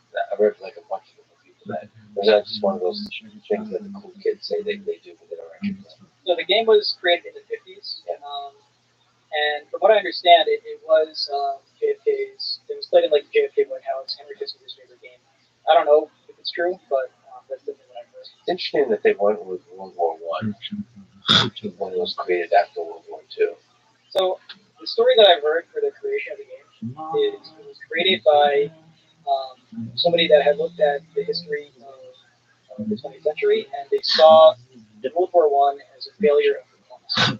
So, they saw the fact that this war broke out as like the diplomats of all these countries like really failed to prevent the war, and he wanted to create a game that would basically teach people about diplomacy. And it's really fascinating that like in his ideal version of the game of diplomacy, nobody actually wants the game. Because the whole point is that if somebody is about to win, then the other players should be able to work together to stop that person. And so the ideal version of the game is just one where nobody actually wins, and it kind of has a nice, like, wholesome take-home message then that war is And that optimal, that feudal optimal to be achieved through great diplomacy. So, is there some asymmetry in terms of which is more powerful, Russia versus Germany versus France and so on? So I think the general consensus is that France is the strongest power in the game, but the beautiful thing about diplomacy is that it's self-balancing, right? So the fact that France has an inherent advantage from the beginning means that the other players are less likely to work with it. I saw that Russia has 4 units four of something that the others have 3 of something. That's true, yeah. So Russia starts off with 4 units while all the other players start with 3, but Russia is also in a much more vulnerable position because they have to, they have a lot more neighbors as well. Got it. Larger territory, more, more border to defend. Okay. What else is important to know about the rules? So how many rounds are there? Like, is this iterative game? Is it finite? Do you just keep going indefinitely? Usually the game lasts, I would say, about 15 or 20 turns. There's in theory no limit. It could last longer. But at some point, I mean, if you're playing a house game with friends, at some point you just get tired and you all agree, like, okay, we're going to end the game here and call it a draw. If you're playing online, there's usually set limits on when the game will actually end.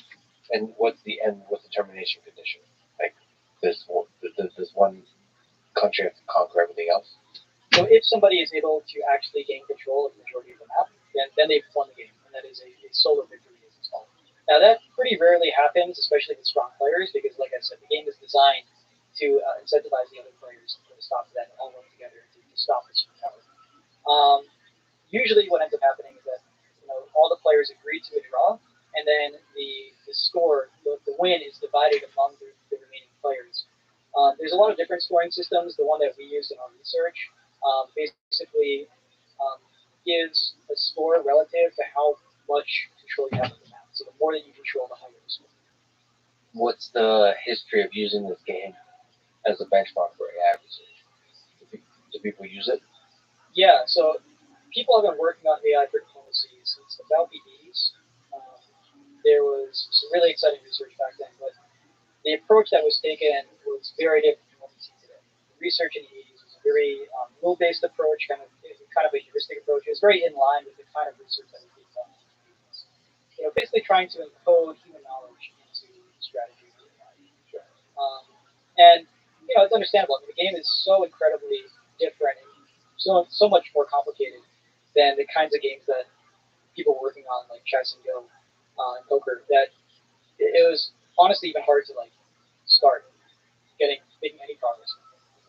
Can you just formulate what is the problem from an AI perspective, and why is it hard? Why is it a challenging game to solve? So there's a lot of aspects of diplomacy that make it a huge challenge. First of all, you have the natural language component, and I think this really is what makes it arguably the most difficult game among the major benchmarks. The fact that you have to, it's not about moving pieces on the board. Your action space is basically all the different sentences that you could communicate to somebody else in this game. And can we just linger on that? So, is part of it like the ambiguity in the language? If it was very strict, if you narrow the set of possible sentences you could do, would that simplify the game significantly? the real difficulty is the breadth of things that you can talk about. You can have natural language in other games, and like Settlers of Catan, for example, you could have a natural language Settlers of Catan AI. But the things that you're going to talk about are basically like, am I trading you 2 sheep for a wood or 3 sheep for a wood? Whereas in a game like Diplomacy, the breadth of conversations that you're going to have are like, am I going to support you? Are you going to support me in return? Which units are going to do what? What did this other person promise you?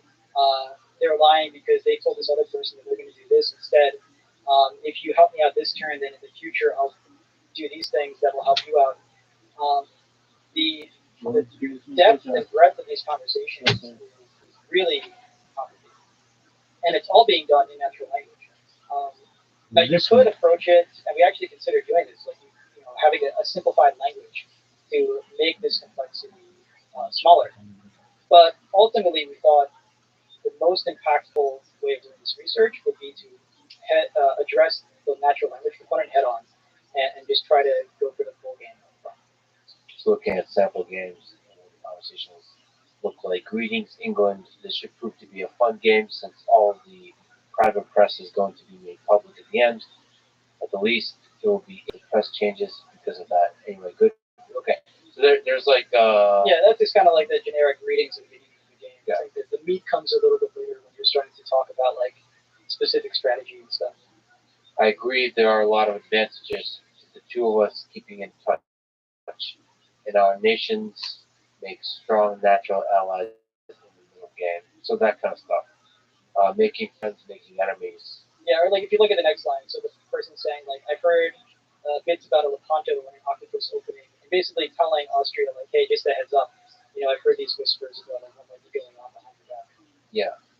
So there's all kinds of complexities in that, in the language of that, right? Like to interpret what that means. It's hard for us humans, but for AI it's even harder. You have to understand like at every level the semantics of that. Right. I mean, there's the complexity in understanding when somebody is saying this to me. What does that mean? And then there's also the complexity of like, should I be telling this person this? Like, I've overheard these whispers. Should I be telling this person that like, hey, you might be getting attacked by this other power? Okay, so Hey, Bruner. how are we supposed to think about? Okay, so that's the natural language. How do you even begin trying to solve this game? It seems like the Yeah, and I mean, there's the natural language aspect, and then even besides the natural language aspect, you also have the cooperative element of the game. I think this is actually something that I find really interesting. If you look at all the previous game AI breakthroughs, they've all happened in these purely adversarial games where you don't actually need to understand how humans play the game. It's all just AI versus AI, right? Like you look at checkers, chess, Go, poker, StarCraft, Dota 2. Like in some of those cases, they leveraged human data, but they never needed to. They were always just trying to have a scalable algorithm that then they could throw a lot of computational resources at, a lot of memory at, and then eventually it would converge to an approximation of a national this perfect strategy that in the two-player zero-sum game guarantees that they're going to be able to not lose to any opponents.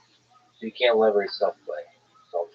You can leverage self-play, but it's no longer sufficient to beat humans. So how do you integrate the humans? So what you have to do is incorporate human data.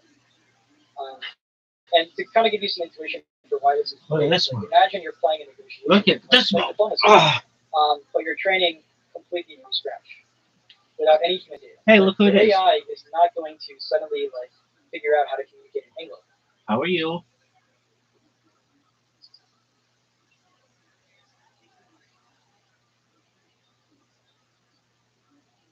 Hello.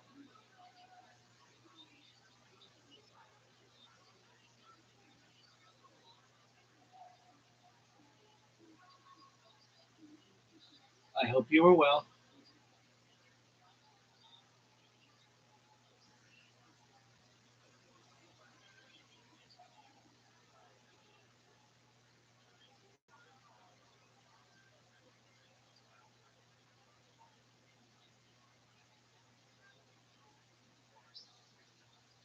It's going to figure out some weird robot language that only it will understand.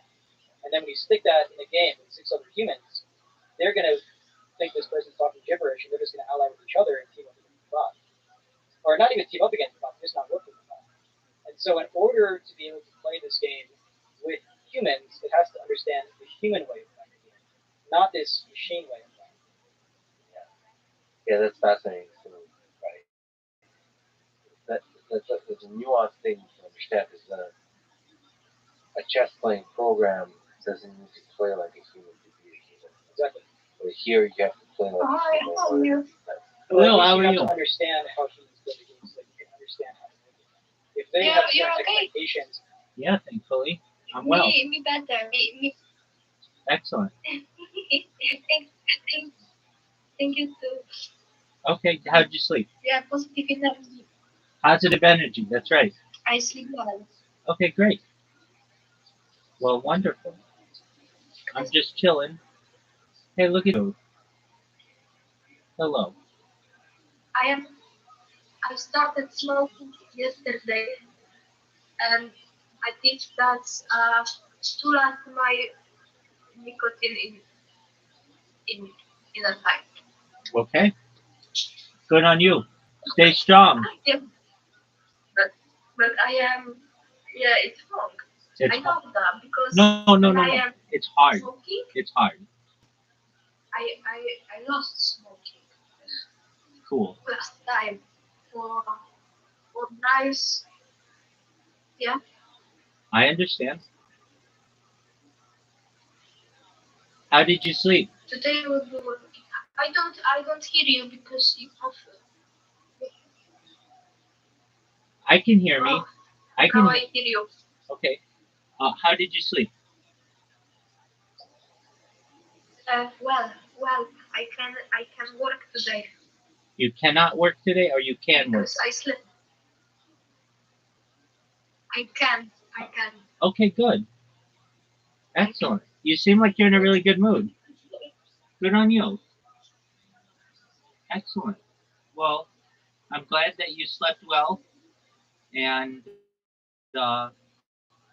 need anything, just let me know, okay?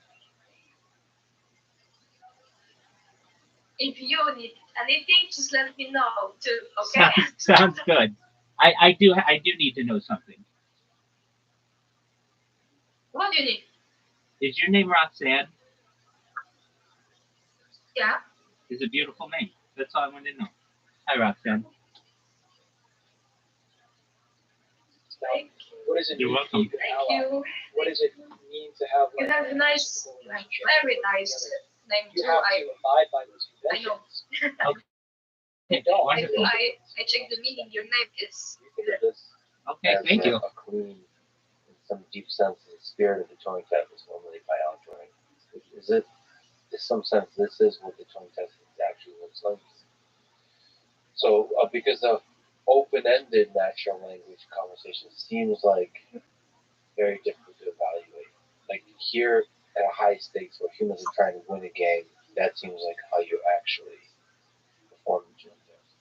I think it's different from the Turing test. Like the way that the Turing test is formulated, it's about trying to distinguish a human from a machine and seeing, oh, could the machine successfully pass as a human in this adversarial setting where the player is trying to figure out whether it's a machine or a human. Whereas in diplomacy, it's not about trying to figure out whether this player is a human or a machine.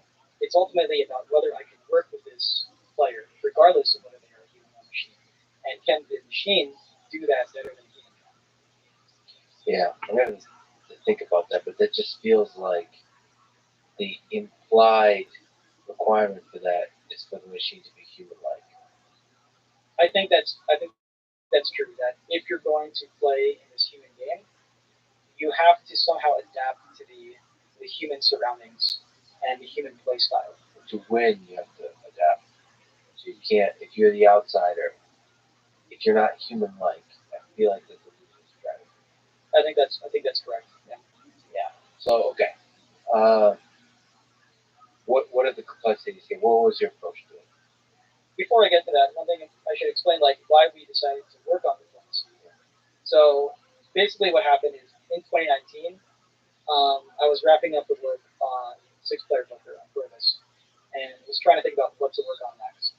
And I had been seeing like all these other breakthroughs happening. In 2019, you have StarCraft, you have AlphaStar beating. Yes, ma'am. StarCraft. You've got Okay. Dota You 2 do you, stuff girl. happening at OpenAI. You have GPT-2 or GPT-3. I think it was GPT-2 at the time, and it became clear that AI was progressing really, really rapidly. And people were throwing out these like other games about what should be the next challenge for multi-agent AI, and I just felt like we had to aim bigger. If you look at a game like chess or a game like Go, they took decades for researchers to ultimately reach superhuman performance at. I mean, like chess took 40 years of AI research. Go took another 20 years. And we thought that diplomacy would be this incredibly difficult challenge that could easily take a decade to make an AI that could play competently. But we found that was a goal. And so honestly, I was kind of reluctant to work on it at first because I thought it was like too far out of the realm of possibility. But I was talking to a coworker of mine, Adam Muir, and he was basically saying like, why not aim for it? We'll learn some interesting things along the way. Maybe it'll be possible. And so we decided to go for it. And I think it was the right choice considering just how much progress there was in AI. That progress has continued in the years since. So winning in diplomacy, what does that really look like? It means talking to 6 other players, 6 other entities, agents, and convincing them of stuff that you want them to be convinced of. Like what exactly? I'm trying to get to deeply understand what the problem is. Ultimately, the problem is it's simple to quantify, right? Like you're going to play this game with humans, and you want your score on average to be as high as possible. If you can say like I am winning more than any human alive, then you're a champion diplomacy player. Now, ultimately, we didn't reach that. We got to human level performance. We played about 40 games with real humans online. The bot came in second out of all players that played 5 or more games. And, so not like number 1, but way higher. Well, what was the expertise level? Are they beginners? Are they intermediate players? Advanced players? Do you have a sense? That's a great question. So I think this kind of goes into how do you measure the performance in diplomacy. And I would argue that when you're measuring performance in a game like this, you don't actually want to measure it in games with all expert players. It's kind of like if you're developing a self-driving car. You don't want to measure that car on the road with a bunch of expert stunt drivers. You want to put it on a road like an actual American city and see, is this car crashing less often than an expert driver? So that's the metric that we use. We're saying like we're going to stick this bot in games with a wide variety of skill levels, and then are we doing better than a strong or expert human player in the same situation?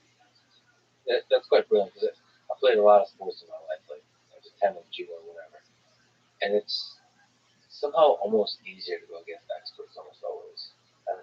I think they're more predictable in the quality of play. The space of strategies you're operating under is narrower against experts. It's more fun. It's really frustrating to go against beginners.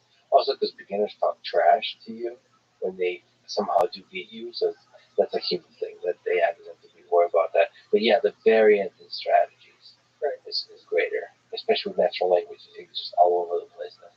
Yeah, and honestly, when you look at what makes a good even diplomacy player, remember earlier I was talking about having to take that shit? Where they really shine is when they're playing with go time. And they know how to take advantage I might even need a go bag. Like when you be able to like pull off have a stab as well. pregnant person in the house and you need to get to the and they can take them under their wing and persuade them to do hospital, that might not grab even your go bag. What's in a go bag, Rabbi? I don't know. Diapers, I guess. Take advantage of like an iPod and like okay, so if you have to incorporate human play data, how do you do that? How do you do that? Probably like what would you have in yours? AI system? I would have. Yeah, so that's. I don't think that's you need really condoms. How do we? I'm sure I would. Let's see here. I would bring like phone chargers. I would want to live stream it, but if that's not phone chargers, phone cords, so what we did is we like first power banks, and then we extra change of clothes, pillows, on a set of intents. maybe like slippers or shoes or something. Like an action that we want to play, anything else? And an action that we would like. I don't know, a plunger? Who the fuck knows? I have to take a shit, kid. Generate dialogue that's not just trying to imitate the human style, whatever a human would say in the situation, but to actually give it an intent, a purpose in its communication.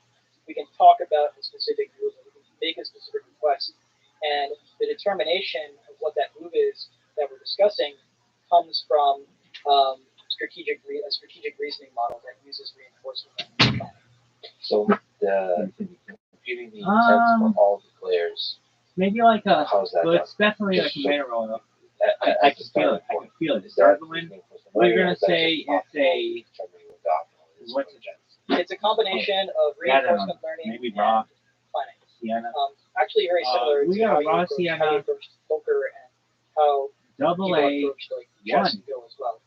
we're using self-play and search to try to figure out what is an optimal move for us and what is a desirable move that we would like this other player to play.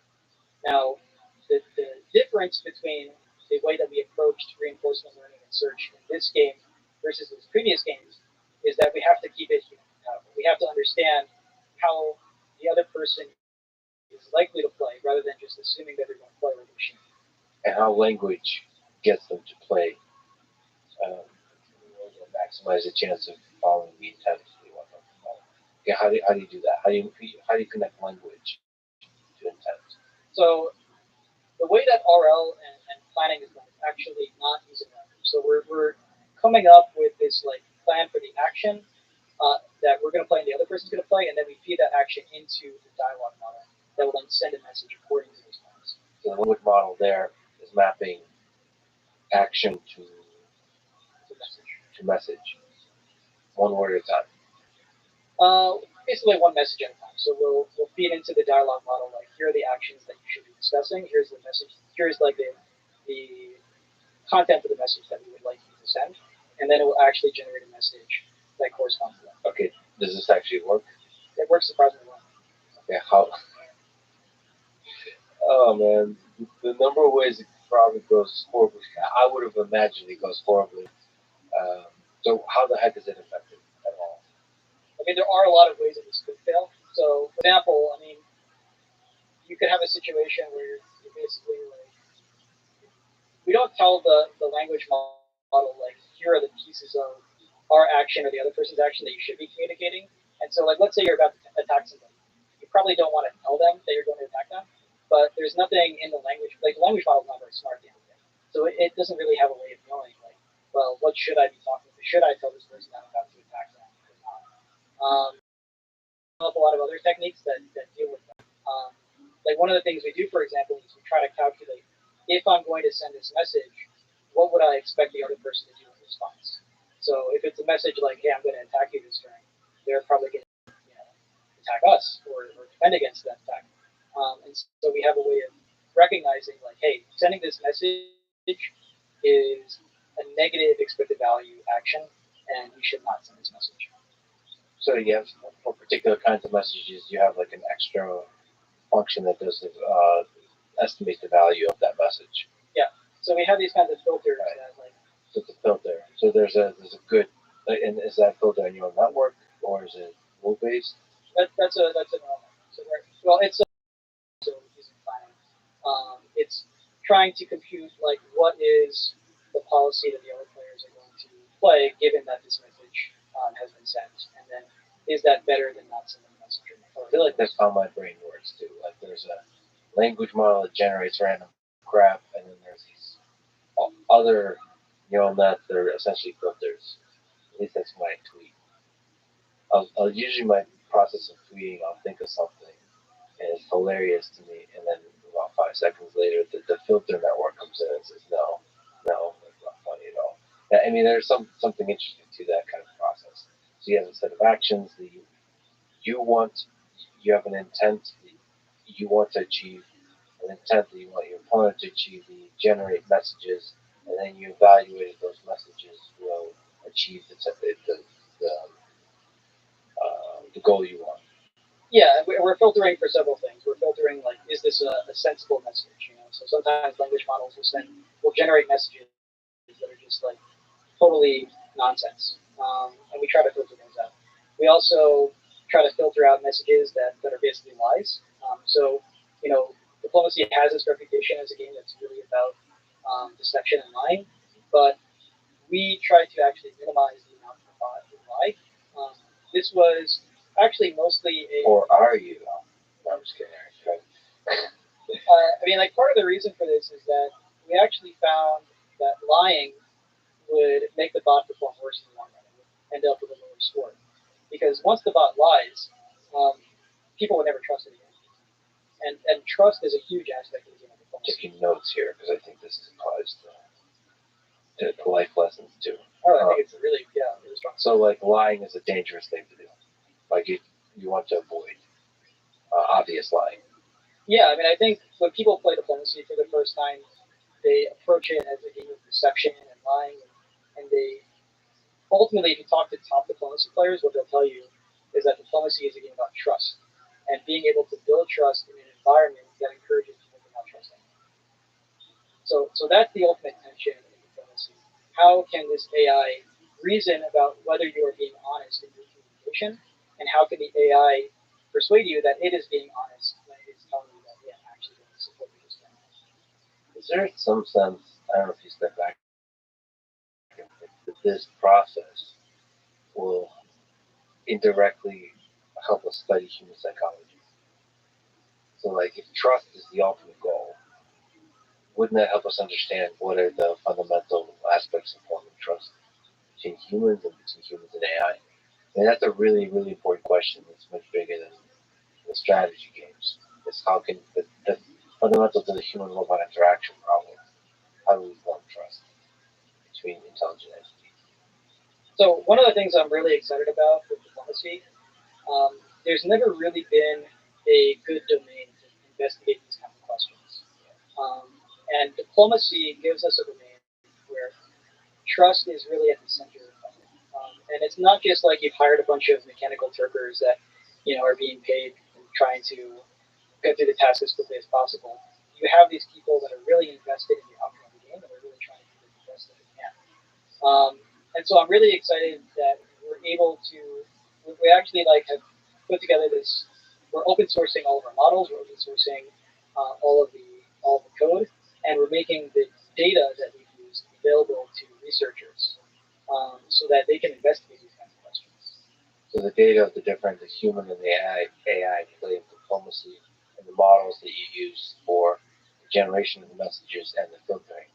Yeah, not just even the data of the AI playing with the humans, but all the training data that we had that we used to train the AI to understand how humans play the game.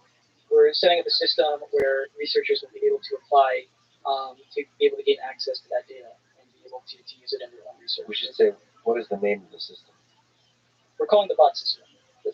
And what's the name, like your open source, what's the name of your repository and the project? Is it also just called System of the Big Project? Or are you still coming up with a name? The data set comes from this website, webdiplomacy.net.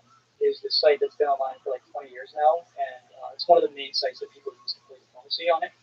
We've got 50,000 games of diplomacy with natural language communication, over 10 million messages. So it's a pretty massive data set that people can use to. We're hoping that the academic community, the research community, is able to use it for all sorts of interesting research questions. So, do you, from having studied this game, is it a sufficiently rich problem space to explore this kind of human AI interaction? Yeah, absolutely. I think it's maybe the best data set that I can think of out there to investigate these kinds of questions of negotiation, trust, persuasion.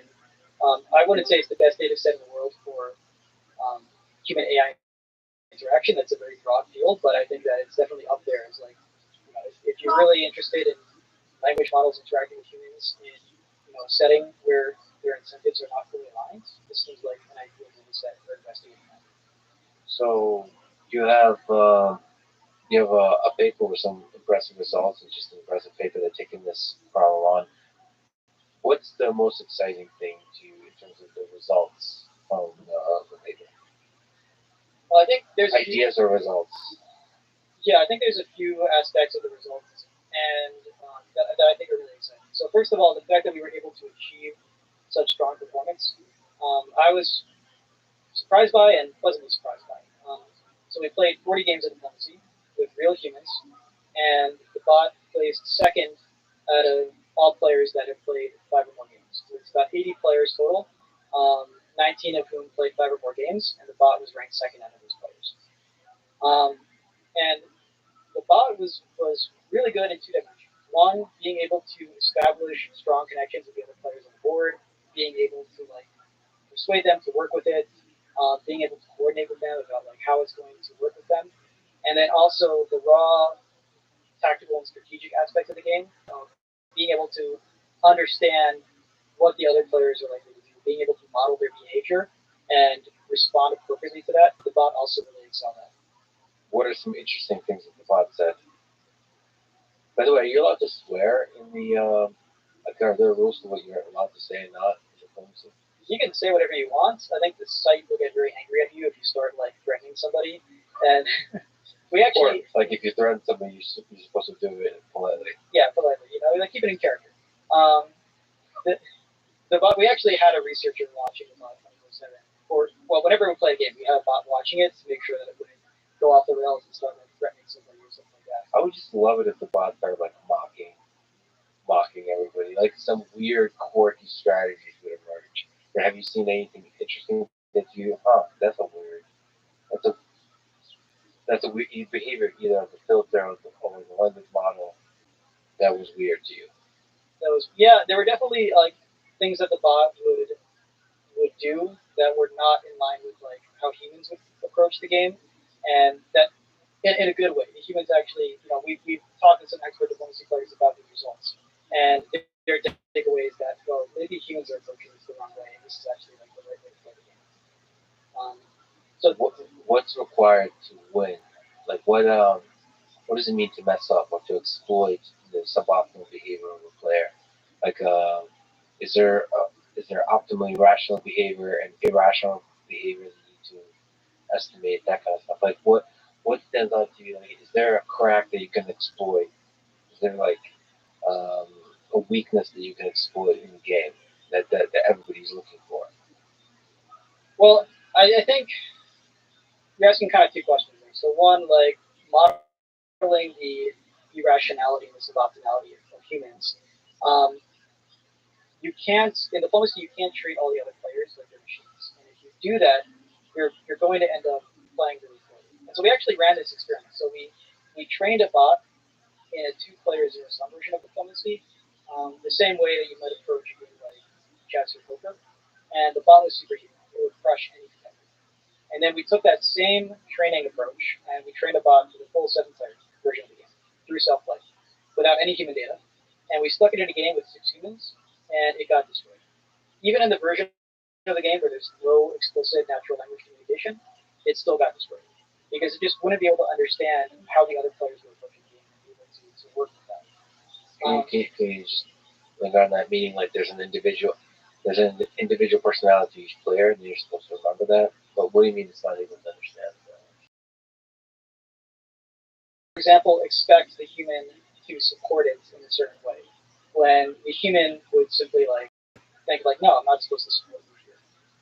It's kind of like, if you develop a self-driving car and it's trained completely from scratch with other self-driving cars, it might drive on the left side of the road. That's a totally reasonable thing to do if you're with these other self-driving cars that are also driving on the left side of the road. But if you put it in an American city, it's going to crash. But I guess the intuition I'm trying to build is multiple. This is an aspect of 2-player zero-sum versus games that involve cooperation. So in a 2-player zero-sum game, you can do self-play from scratch, and you will arrive at the Nash equilibrium where you don't have to worry about the other player playing in a very huge. That's just going to be the only way that deviating from a Nash equilibrium would change their health. So, what's the dynamic of cooperation that's effective in diplomacy? You always have to have one friend in the game. You always want to maximize your. Got it. And boy, and the line comes into play there. So the more friends you have, the better. Yeah, I mean, I guess you have to Start off with a tweet. Right, so that's It's an interesting topic. I don't know how it normally happens. This is too real. This is too close to geopolitics of that. Then it went into like solid dump. Okay. It's like That's not so that cooperation element is what is Yeah. And to give you an very quickly example moved into a of how one. this suboptimality So we had the tweet. play, there's a really common situation in a game of diplomacy where one player starts to win, and they're like at the point where they're controlling about half the land. And the remaining players who have all been fighting each other in the game all have to like work together now to stop this other player from winning.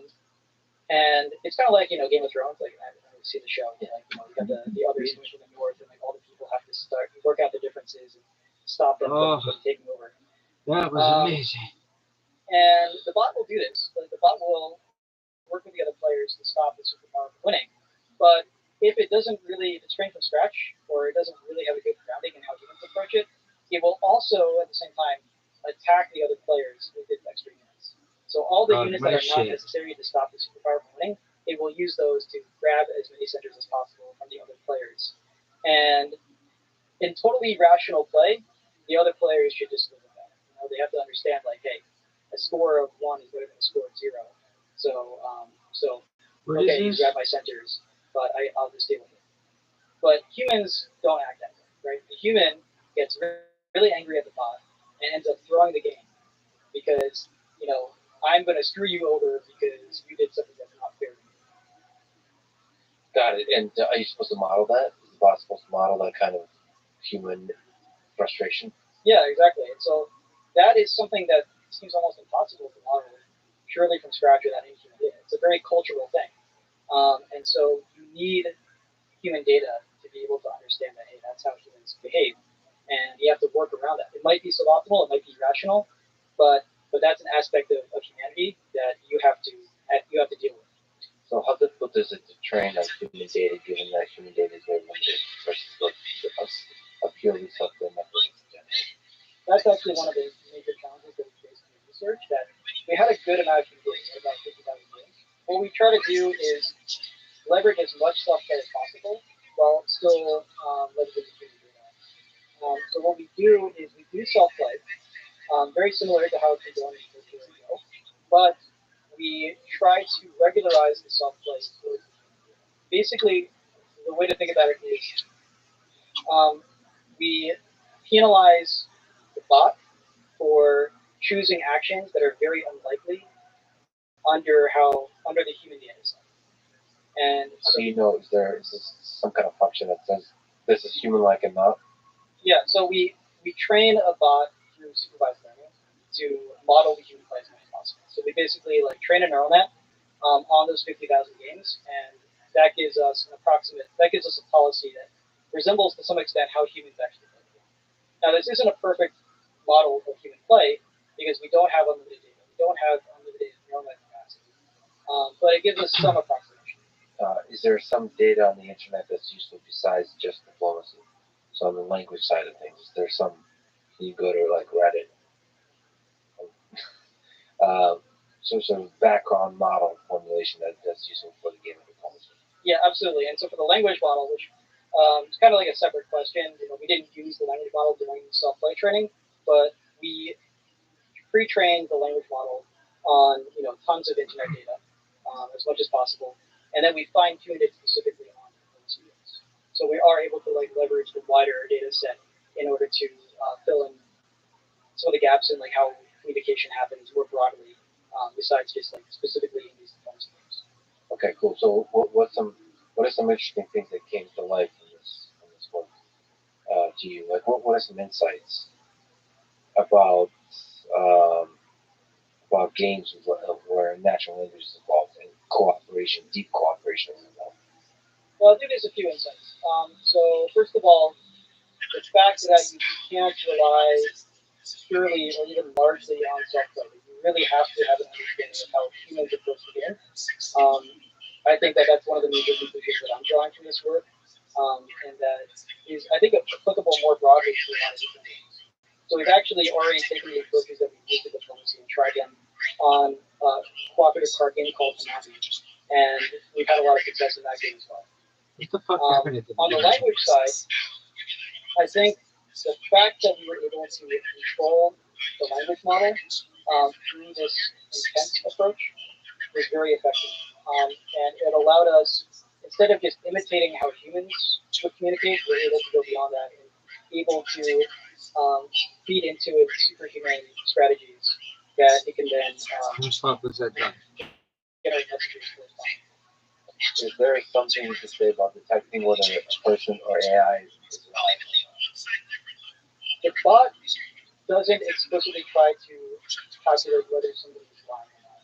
But what it will do is try to predict what actions they're going to take given the communication, given the message. Shut the fuck up, Doug. So given our conversation, what do I think you're going to do? And implicitly, there is a calculation about whether you're lying to me in that. If you're, based on your messages, if I think you're going to attack me this time, even though your messages say that you're not, then, essentially the bot is predicting that you're lying. But it doesn't view it as lying the same way that we view it. But you could probably reformulate with all the same data and make it classify lying or not.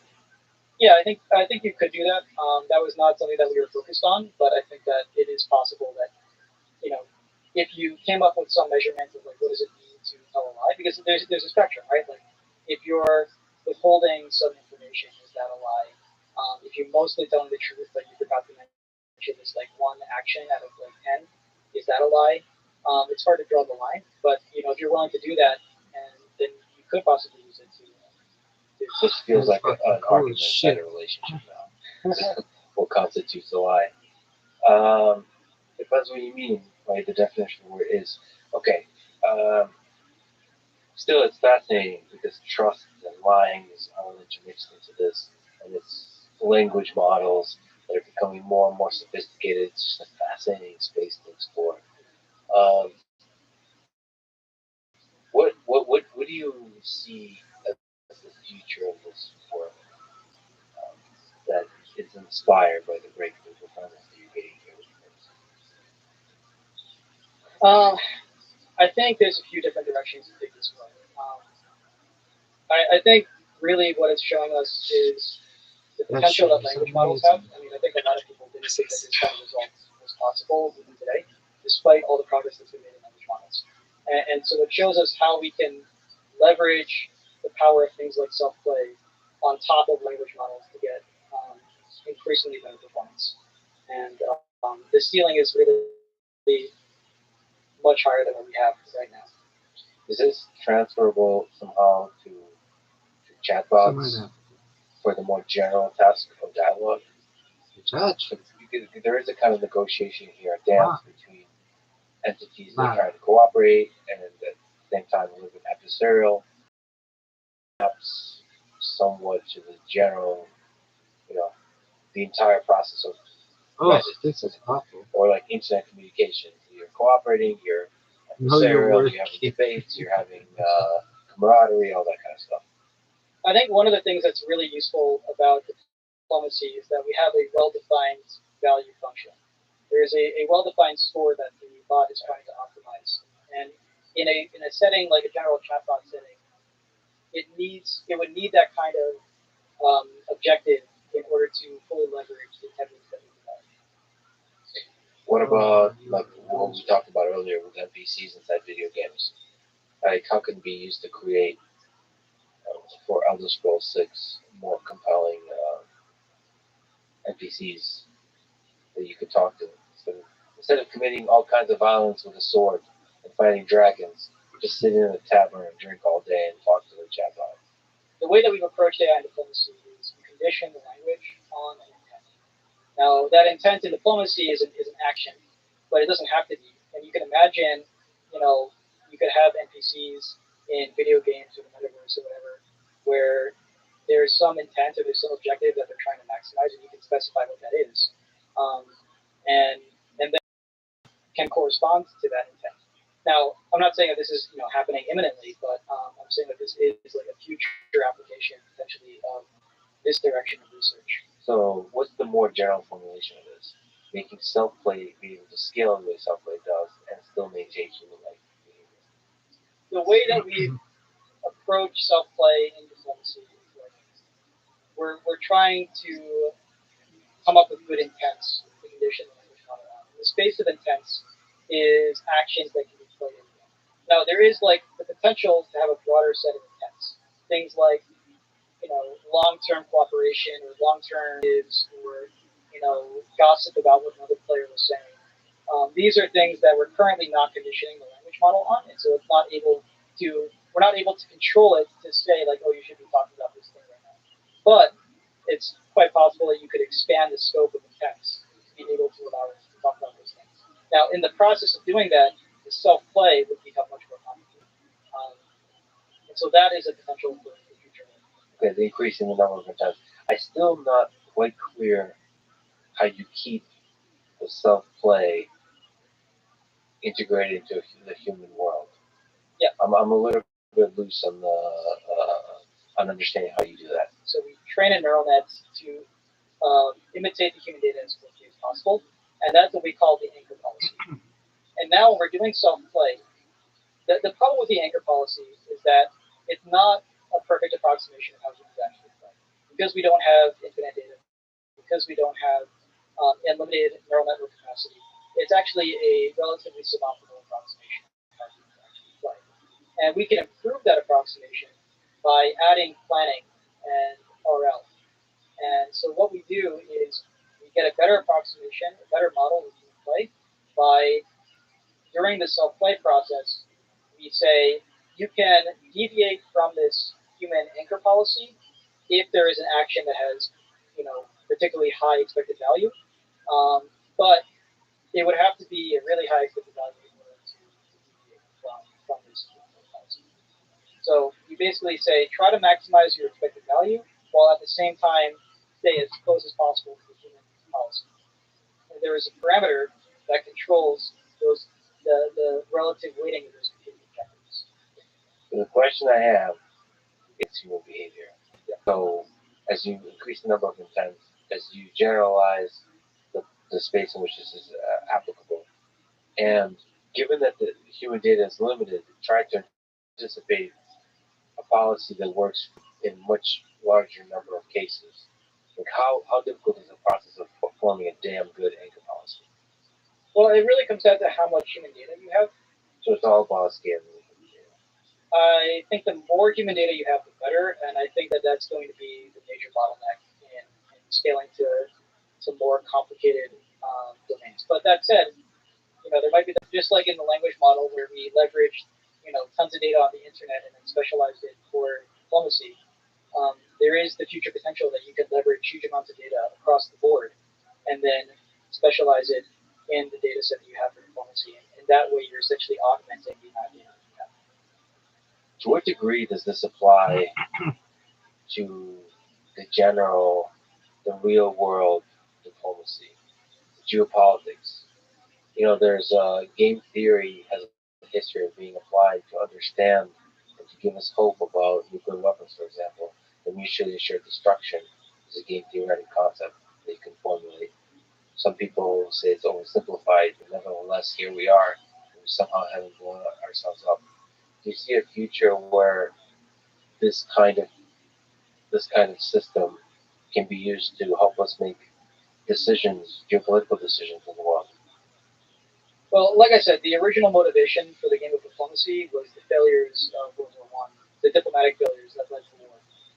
And the real take-home message of diplomacy is that if people approach diplomacy the right way, then war is ultimately unsuccessful. The way that I see it, war is an inherently negative sum game, right? There's always a better outcome than war for all the parties involved.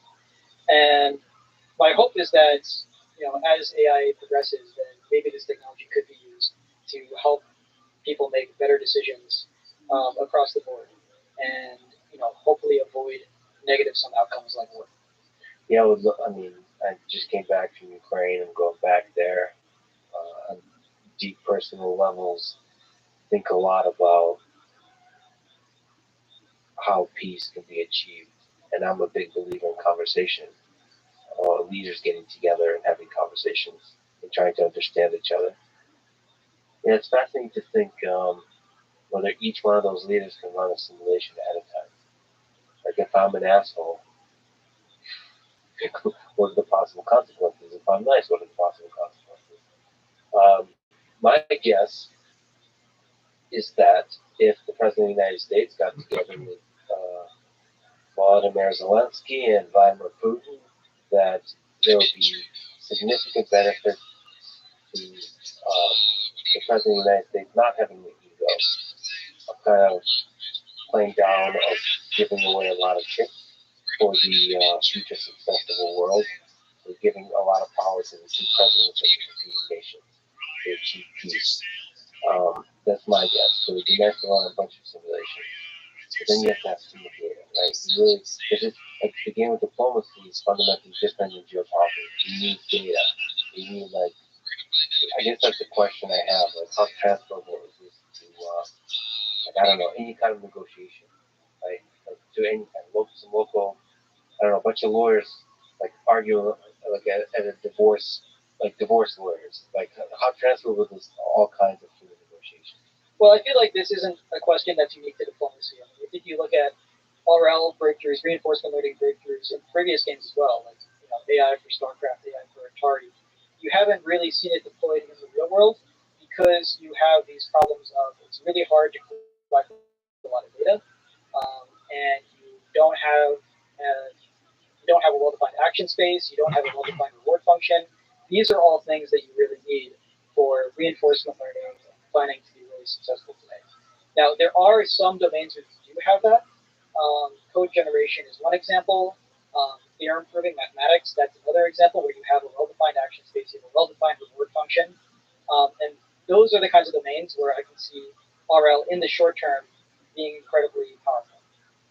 But yeah, I think that those are the barriers to deploying this at scale in the real world, but the hope is that in the long run we'll be able to get there.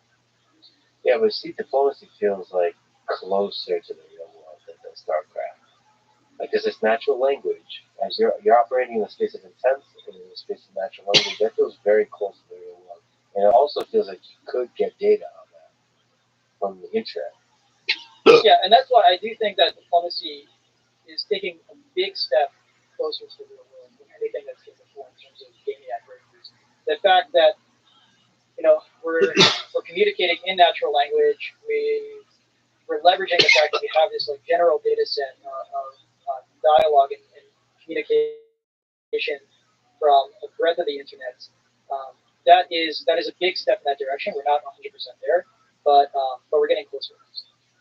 So if we actually return back to poker and chess, are some of the ideas that you're learning here with diplomacy, we should construct AI systems that play like humans, like make for a fun opponent in a game of chess.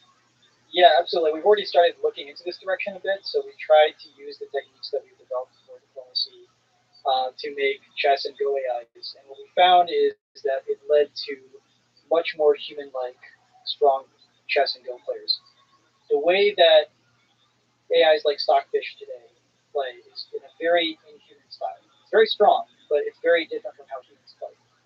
And so we can take the techniques that we developed for diplomacy, we do something similar in chess and Go, and we end up with a bot that's both strong and human. To elaborate on this a bit, like one way to approach making a human-like AI for chess is to collect a bunch of human games, like a bunch of human grandmaster games, and just do supervised learning on those games. The problem is that if you do that, what you end up with is an AI that's substantially weaker than the human grandmasters that you trained on, because the neural net is not able to approximate the nuance of the strategy. This goes back to the planning thing that I mentioned, the search thing that I talked about before, that these human grandmasters, when they're playing, they're using search and they're using planning, and the neural net alone, unless you have a massive neural net that's like 1,000 times bigger than what we have right now, it's not able to approximate those details very effectively.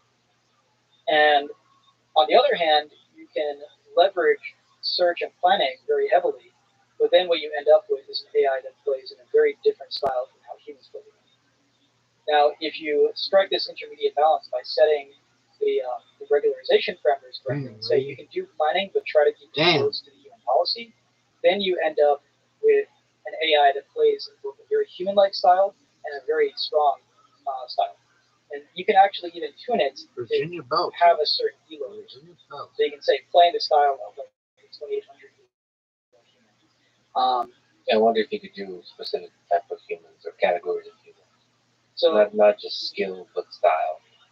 Yeah, I think so. And so this is where the research gets interesting. Like, one of the things that I was thinking about is, and this is actually already being done. I think there's a researcher at the University of Toronto that's working on this. Is to make an AI that plays in the style of a particular player. Like Magnus Carlsen, for example, you can make an AI that plays like Magnus Carlsen. And then where I think this gets interesting is like, hey, maybe you're up against Magnus Carlsen in the World Championship or something. You can play against this Magnus Carlsen bot pair against the real Magnus Carlsen. You can try to explore strategies that he might struggle with, and try to figure out like how do you beat this player in particular. On the other hand, you can also have Magnus Carlsen working with this bot to try to figure out where he's weak, and where he needs to improve his strategy. And so I can envision this future where data on specific chess and Go players becomes extremely valuable because you can use that data to create specific models of how these particular players play. So increasingly human-like behavior in bots, however, as you've mentioned, makes cheat detection much harder. It does, yeah. The way that cheat detection works in a game like poker and a game like chess and Go, from what I understand, is trying to see like is this person making moves that are very common among chess AIs or AIs in general, but very uncommon among top human players. And if you have the development of these AIs that play in a very strong style but also very human-like style, then that poses serious challenges for cheat detection. And it makes you now ask yourself a hard question about what is the role of AI systems as they become more and more integrated in our society. And this kind of human AI integration has some deep ethical issues that we should be aware of. And also, it's a kind of cybersecurity challenge, right? To make, one of the assumptions we have when we play games is that there's a trust that it's only humans involved. And the better AI systems we create, which makes it super exciting, human-like AI systems with different styles of humans is really exciting. But then we have to have the defenses better and better and better if we're to trust that we can enjoy human versus human game in a deeply fair way. It's fascinating. It's just it's humbling. Yeah, I think there's a lot of like negative potential. So, for example, right now it's really hard to learn how to get better in games like chess and poker and Go because the way that the AI plays is so foreign and incomplex. But if you have these AIs that are playing, you can say like, oh, I'm a 2000 elo human. How do I get to 2200? Now you can have an AI that plays in the style of a 2200 elo human, and that will help you get better.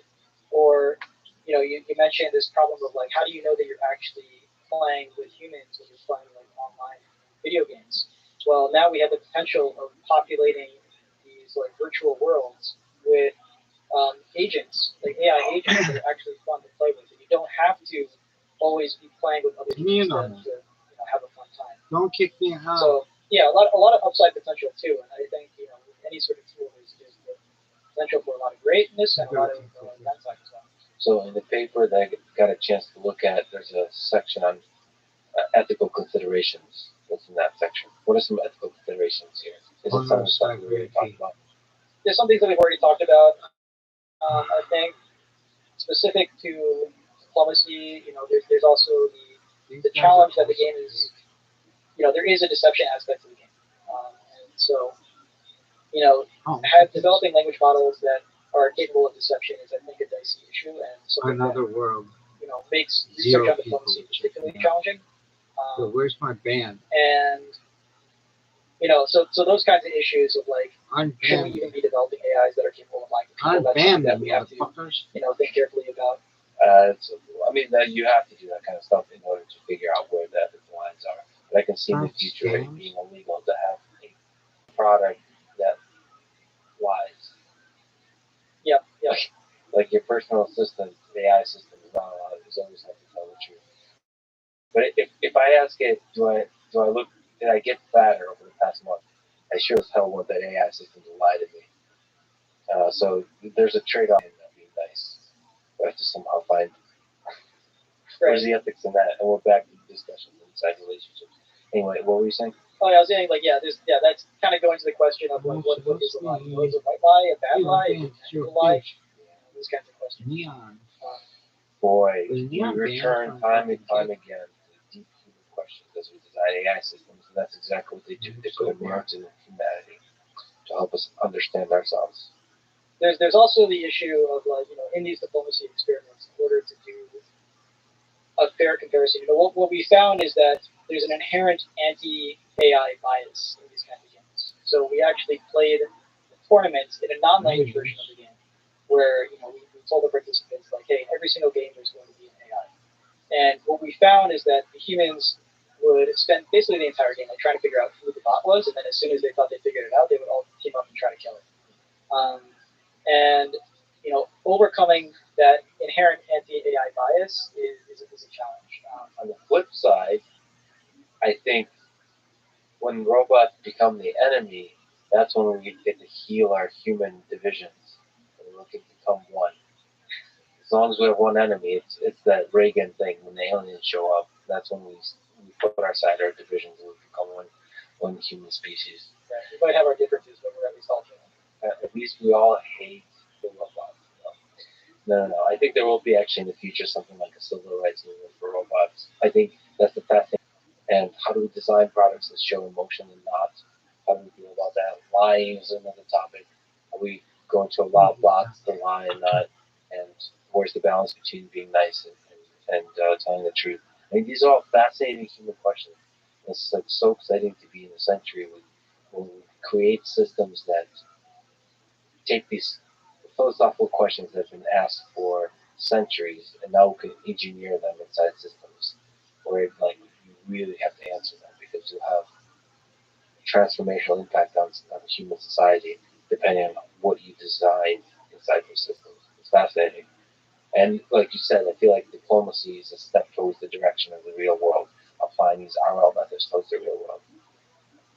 From all the breakthrough performances in Go and chess and StarCraft and Dota, this feels like the real world. Especially now our mind's been on war, military conflict. This feels like it can give us some deep insights about human behavior at a large geopolitical scale. What do you think is the breakthrough or the directions of work that will take us building intelligence was creating AGI systems? You've been a part of creating, by the way, we should say part of great teams that do this, of creating systems that achieve breakthrough performances on before thought unsolvable problems like poker, multiplayer poker, diplomacy. That's your chick. We're taking steps towards that direction. That's your What do you think it takes you to go all chose the me. way to create superhuman level intelligence?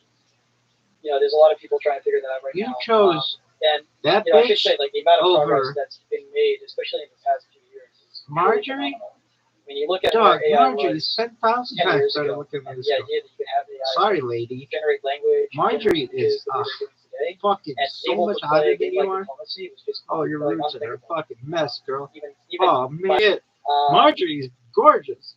Now, there are aspects of AI that I think are still lacking. I think there's general agreement that one of the major Somebody issues say with AI today is that it's very where data is inefficient. Marjorie? It requires a huge number of samples of training examples to be able to train. You look at an AI that plays Go, and it needs millions of games of Go to learn how to play the game well. Whereas a human can pick it up in like I don't know how many games does a human Go player, Go grandmaster play in their lifetime? Probably in the thousands or tens of thousands, I guess. So that's one issue, overcoming this challenge of data efficiency. This is particularly important if we want to deploy AI systems in real-world settings where they're interacting with humans. Because, for example, with robotics, it's really hard to generate a huge number of samples. It's a different story when you're working in these, totally virtual games where you can play your own games. I was planning on just launching like 1,000 of these robots in Austin. I hate assholes who say, I just spit out my coffee. Dude, shut the fuck up. No one gives a shit. Data. That's not a What's crazy the worst idea. that could happen? Yeah. I mean, that's one way to overcome the data efficiency problem. Yeah. Like scale. Like I actually tried to Shit's see not that if there's funny. a law against And if not, you don't know how to robots fucking laugh. operating in They're the worst. Assholes, online kids. I'm telling you, the thing that fucking, what really grinds my gears? Loser douches who are like, fuck you, okay? Fuck you. So what are the ideas of getting I mean, that's the trillion-dollar question. Fucking AI doofus. If you can figure out how to make AI systems Just the more worst. data efficient, then that's Oh, I think it's really funny. So nobody really Dog, Just, shut the gigantic fuck background up. model, That's what I think's model, funny. How about and then you you do fucking the Ashkenaz training ass, becomes dog? prompting that I gotta take a schlub. to Actually, I did. essentially tell you do about kind it? of It was querying like or a- search into the space that things is Started smart, off with like a push, customize that to whatever then problem moved you're trying to solve. quickly So maybe into like you can form a large enough language a model 6, can go quite a long way. and then that. I think there's some truth to that. immediately When you turned look at into the way 1. humans 1, 2, approach, 1, 2, 1, 2. a game like poker, they're not And then it coming was at done, from and it was like, scratch. oh They're coming man, at I it feel with a so much huge better. amount of background knowledge about And what about vomit? how humans You work, haven't how done the world vomit. works, the idea of money. So that kind of Experience of vomit? to pick up the game faster. So it's not What's really the a fair worst? comparison to then compare it to AI that's like learning from scratch. Why? Maybe one of the Oh, ways that it's we just address the this worst scene. sample complexity Corn. problem is by allowing AI to Why? leverage Because it that doesn't general knowledge digest. across a ton of different domains. Sometimes. Anyway, so like I said, you did disgusting. a lot of incredible work. What's the research thickest? and actually building Rubber systems. back. What advice would What's you the give thickest to, thing you've ever building- vomited, Rabbi? What advice would you I give don't to know. beginners interested in machine learning? Just the very Thickest? start of their Like I've journey never in high school, vomited. thinking like this seems I'll like let you fascinating, stay. you know? Oh, What actually, advice would you give? beef I would jerky. say that Beef there are a jerky, lot and because of people Zuckerberg, it's working not on on camera. similar But aspects of machine yeah, learning, this one, and to not be it's afraid on, to try it's on something. this. I ate like 3 bags of My beef own jerky path and fucking in vomited AI all is over. pretty atypical for a machine That's learning. what I was able to make. I started working Jerky's on the game worst theory vomit you've ever had? and then shifting more. I don't know if it's the worst, it was the thickest. And that actually had The a lot worst of benefits, I think, because it was the allowed me to fucking wine look at these power, problems in a very wine different century. way from the way a lot Really? of, Actually, no, I didn't vomit that time. and Roommate that vomited, but comes I did with not. drawbacks That was in just some the worst respects. I think there's hangover. definitely aspects The of worst machine learning vomiting I've where, ever done. weaker than most It was of in the Las researchers out there. Vegas. But I think that diversity of That perspective, was bad. when I'm working with my teammates, there's something I'm vomited bringing in to the a table, sink. something that they're bringing to the table, and that kind of collaboration is very Where important else for have that. you vomited? So there could be Not a problems big like vomiter. Well, poker, like you chose. oh, there's diplomacy, there could be I was problems eating like a that bunch of still out there cheese, that you could just and I tackle. fucking vomited outside the 7-Eleven in Tustin all over. I think It's there's on a lot of camera. challenges That around one's I think definitely having on a camera. diversity of viewpoints and That was backgrounds is awful. really helpful for working together to figure out And how to tackle those kinds of challenges. So is that as the a only beginner, only so other that- kind of I vomiting would you've say ever done? that's more for like a grad student where they already built up a base, like a complete That was beginner. That's a basically, good journey. So for you, that was doing some more on the math side of things, doing game theory, yeah.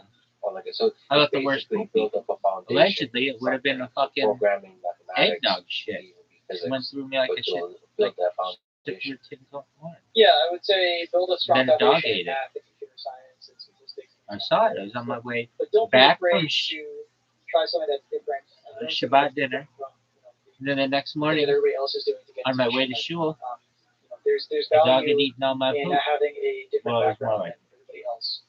Um, Could have been multiple so- dogs, and it was more like, but certainly having a strong math diarrhea. background, especially in things like linear algebra Anyway. and statistics and probability, is that the end of your are fucking incredibly story? helpful today for learning about. Dog, I can't believe I fucking got understanding banned machine so learning. fucking I much. think one day we'll For be no able to, reason. since you're taking steps Why? in poker to diplomacy, I don't one day know. we'll be able to You're advertising. Dog, people figure having out how names to as work with advertising. Who possible. gives a shit? Well, what is it like in poker and diplomacy? You need a value function. You need to have a reward. I don't system. understand. It's what not does it even mean like to the live fucking life? website has So advertising. okay, so then you can exactly like, Fucking lay down on a dumb. reward function. Being like, This I shit wanna be sucks. rich.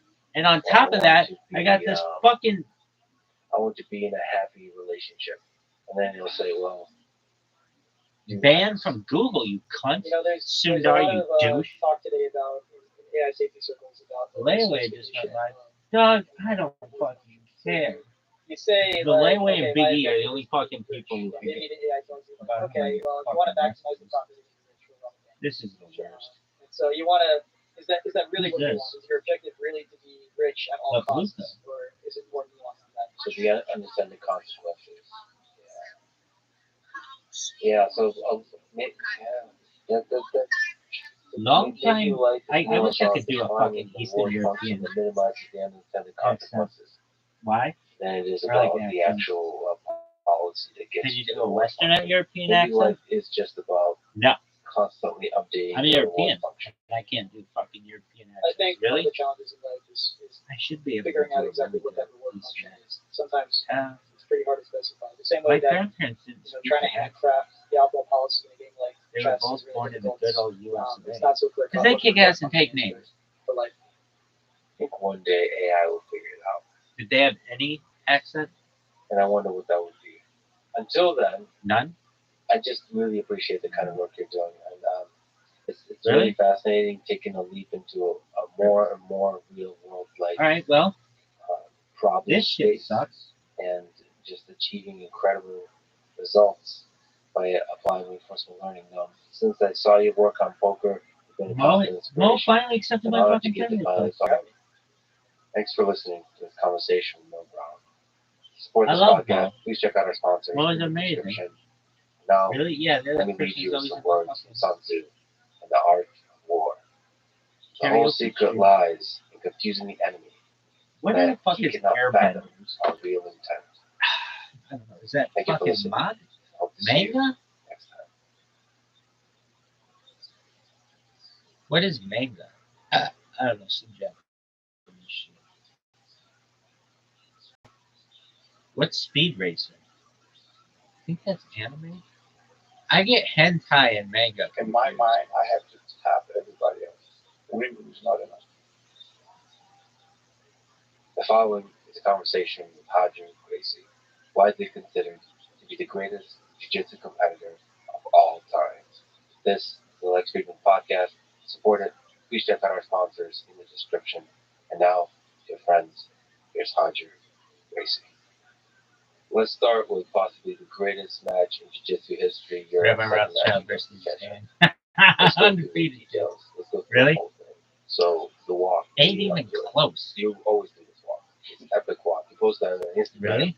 Hands up, post that on Instagram. Done.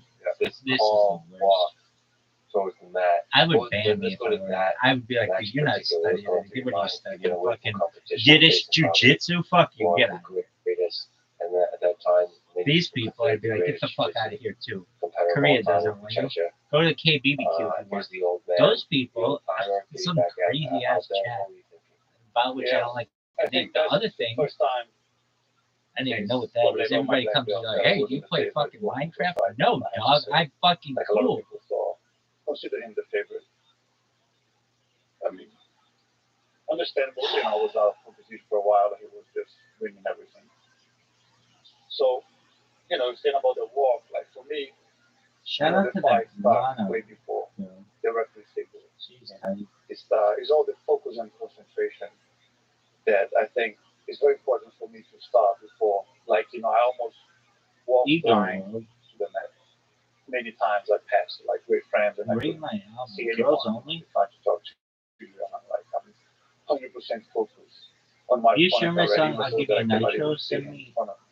So I think that's what ass it was always very important to try to rate. clear my mind out from So this person Are literally you just visualizing the fucking opponent? not Or a just clearing? not adjustment, not adjustment. is Right, is there promoting what's their in your fucking head? album. Is it like a calm river with birds chirping? That's cool. I don't understand why that's a big deal. What- Notice I'm not fucking flagging. I'm like, hey everybody, I'm a And douche. that's I what. need it. How hard is it to achieve that blankness? I am. It's difficult to say because I This is think I don't remember when. I'll say probably as a black belt, I try to focus like that, not to Yo, think, dog. because it's probably something This you shit learn. sucks. Is the more you think, the more nervous you get. chill zone And heals. there's nothing that you're gonna gain by thinking. Yo, of the when am I fight gonna or get the this shit possibilities, back? what you can do, what can go wrong, what can go right, because it's unpredictable. You have absolutely no idea. It's impossible to predict the fight. And you discover League that of Legends. if you just let those nervous No one feelings go cares. and empty your mind, it actually is pretty effective. Is this It is makes this you it? feel Is better. this done? You kind of This is the control your worst emotions, fucking control the stream of adrenaline all in the time, body, no control doubt. level. So it absolutely helps you, focus in the fight. I've learned that in Alright. jiu-jitsu and in general in life, that whenever something feels really shitty, you can just like take that thought and not think about it. Like I do that like on long runs or like a fast run or in jiu-jitsu, especially when I get Lay out of away. shape. like that feeling of exhaustion. Well, you can always get to the feeling of exhaustion. You can just not think about it, not think about being exhausted. This bitch is popping up. And that's a problem a lot. Are you a Jets I fan? think maybe in the face of exhaustion, all the fears start to creep in. Maybe your muscles tighten up. I don't know. This is for the amateur. Who's the hottest bitch on? But it's kind of funny how you can just take that thought and let go of it. So you get, as a black belt competitor, you get used to, you get good at letting go. I should get into one of these. When it makes exhaustion, Kick that's another. This guy is going to interview me. He sucks. You know, there's a lot of times in the fight you're getting tired, and you're getting pretty tired. So it's like the last thing you want to think of it. Yeah, dog. He was supposed to fucking interview me, and then because it ripped on me. Fuck you, dude. I mean, Yeah, it doesn't matter. It's how tired you are. Yeah, there's no value thinking about it. There's no value. This is the It just has to do it. So when you're like, Merk off the when you're hurt. in a She's match and you're because she's really nice. slowly moving, as you sometimes do, tying your belt, catching your breath, you're not thinking about anything. You're trying to let go of thinking. I'm trying to save everything to the fight. Right, like, you know. nothing goes to waste. It's Use it on my face, baby. move Really? unnecessary. No, baby. It's just gonna Would make you let her more go tired, on it's your gonna take face? something out of you. Like, I try to calculate every single move I make. Yeah, I know whose question that was. Fucking rabbits in the back. You know, they focus 100% in the fight with no way, especially English-wise. And that's instinctual. Number one or number two, and are we gonna get into the whole, you're not like explicitly thinking T-ball is or not. It's just don't move. All right. Would I let a girl if I were in a kiddie pool and I had a poncho Nobody time to think much, you know, and my eyes were protected with like double bear goggles, your weapons, let's say, yeah. The things that you do, and I had a it's snorkel? just wait for the perfect You let moment. a bitch pee on your face? If If that got her off, I am about getting bitches off, baby. You would let a chick piss on your face? Yeah, I mean, how is it gonna fucking work? Do I have to? Can I sit in a chair or do I have to be on? Okay, if I'm in a kiddie You're pool, not exactly known as somebody that on a moves super quickly. So on like so a the moment it's not a about milking moving, stool, it's about it's not like too tall. Yeah, it's not And then I've got like snorkel, those fucking double bear goggles, move at the speed of light. It's the move itself. a poncho. It doesn't have I need galoshes. because your opponent's not moving super fast, so it's a combination of movement. I mean, if she wanted to take a whiz on me, yeah, I guess she could stand on like chairs like this. I mean, she just doesn't have the same aim nor accuracy nor distance that I do. Would you piss on a bitch's face? If that, but that's not mine. but even just the Why? right time Because I fire before ropes on that all bitch before I'm gonna whiz on her. still little. Anyway. It's not that Calm down, it's woman. not gonna count that much. All right. Is that the end of your fucking story?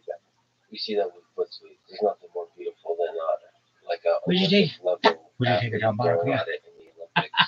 And it Like- fucks up. Like fucking mineral And oil it's and just- shit? and you see How would we do that one? one man's life flash before his eyes and realize like I'm supposed to be the top 3 person in the world. And I just Well, find you ever they see don't- one they of have those this kind of old, thing. like, I don't know medieval what happened. castles It's that have, beautiful. like, You the don't see that. I guess you toilet see that goes boxing, out the side? knockouts and stuff. and they'd always have to protect that because guys would go up there and like kill guys on taking shit? Well, if I were in one of those castle things and it was going down, it was just free falling. You get that in jiu-jitsu and all. I don't You fucking don't know have, what's going on down there. So because of the you wanna fucking explosiveness, mud it because up, of the go point for it. scoring system. Some They're bitch not would be like, incentivized with these giant dibs throws. on the moat. Calm down, woman. Has these moments where every turn has a single moment. Do you have that? All right, is that the end of your story? Because then it's points. Yes, you get like 2 points.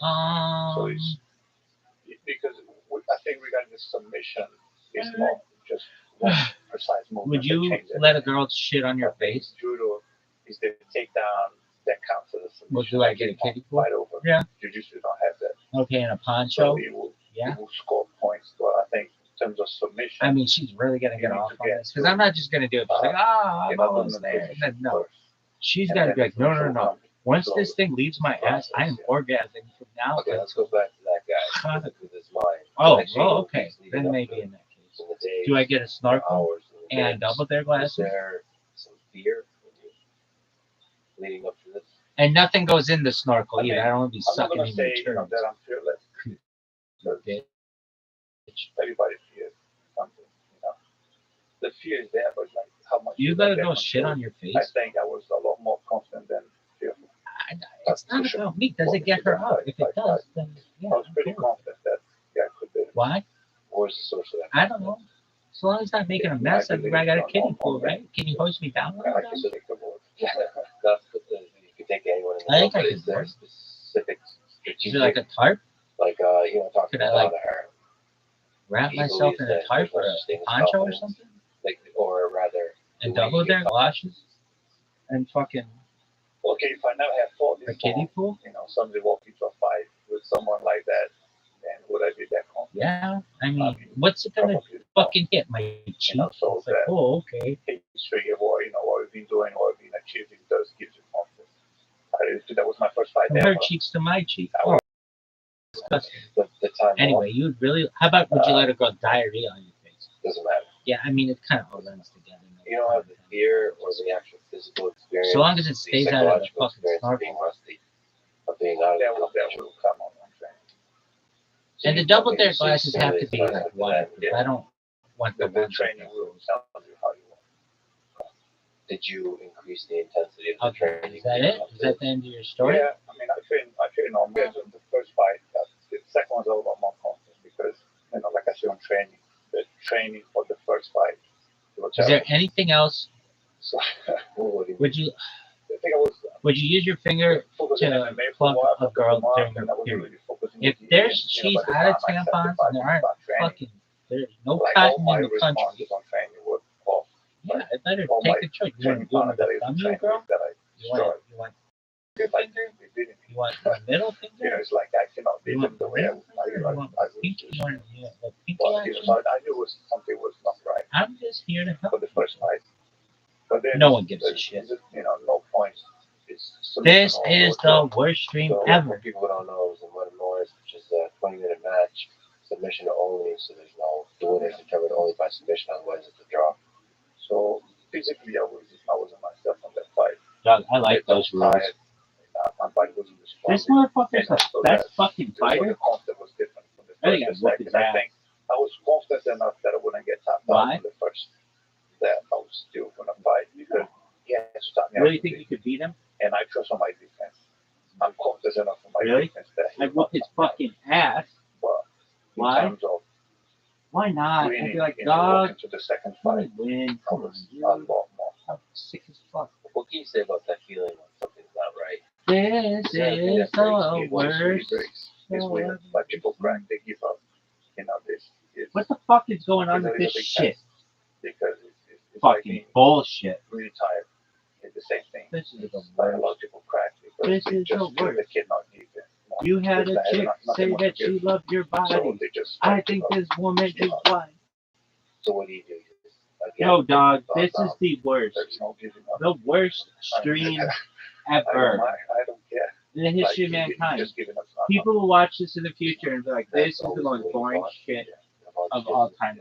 5785 is so shitty. Like, dog, you're telling me. What is this bullshit, motherfucker? Especially doing training.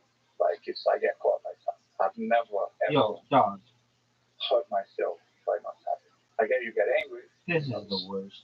Train hard. Improve. No reason out. Psych, bitch. You got caught. Accept that you made a mistake. Dude, I might have to take another dump. Tap and try harder.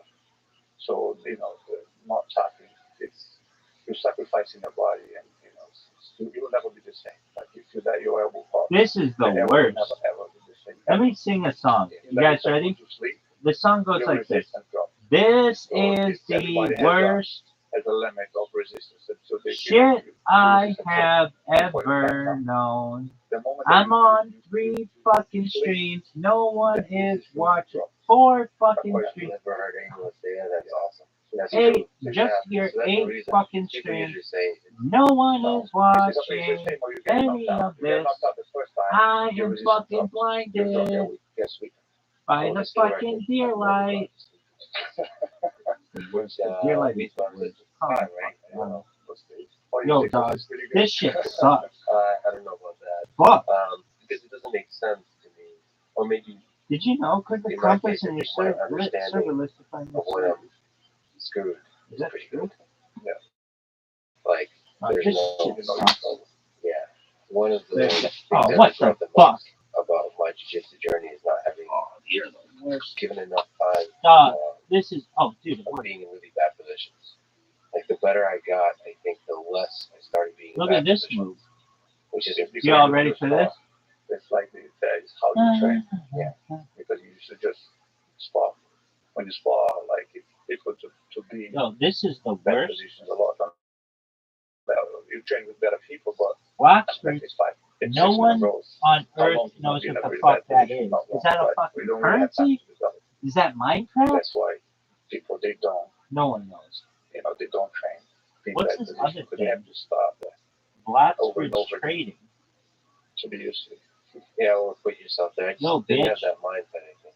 I think you start. This is the part of the worst. fun of jiu-jitsu is My get better fucking and better. fantasy football certain team is people so you go bad. with, you have these puzzles that you figured out that you're playing. My kicker sucks. Specific details you're working out. He was the trying to best improve your kicker in the main, history of the NFL, and like, he sucks. techniques and so on. But yeah, just the percentage Just of time you worst. spend being submitted or trying, even going against like lower ranks.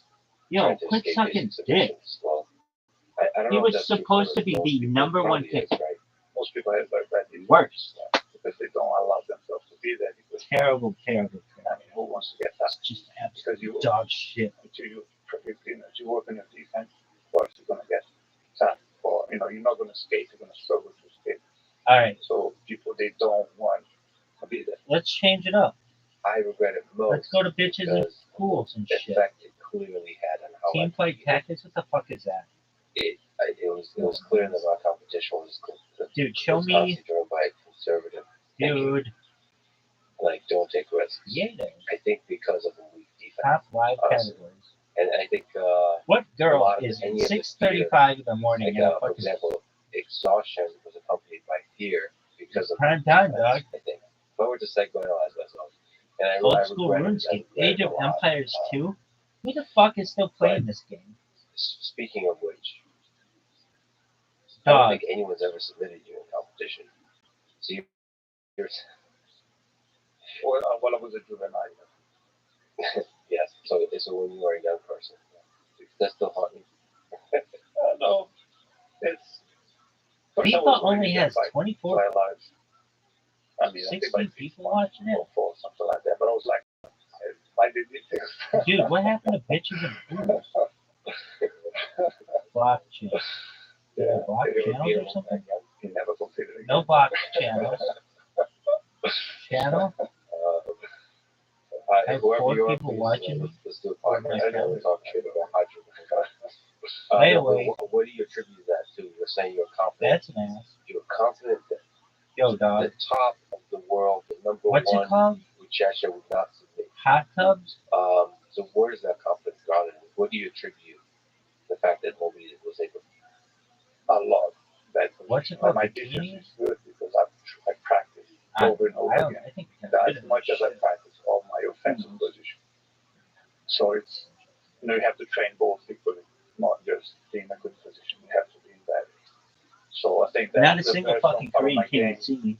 I have to be a complete, a complete martial artist. Really? You have to be good in every single position, every single one. If those are the you have a weakness.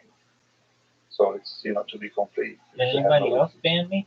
So that was always my, I was always very particular on that. Like, it's where my weakness, what I don't feel good at. If you put me in a position to struggle, how to escape, how to get out. Well, I'm in one of them. Any submission lock, any position, back mount, everything. It doesn't matter which position I practice over and over again. So if I get there in a fighting situation, I will know how to get out. At least I'll have a direction. Dude, let me back in that fucking Discord. Do you practice both escaping the bad position and the transition into the bad position, avoiding it? Because that's how it happens. Jiu-jitsu, you start in a neutral position, But the transition then becomes that the fight itself. It's being there is most important. Is when you're there, then you have to know how to get out.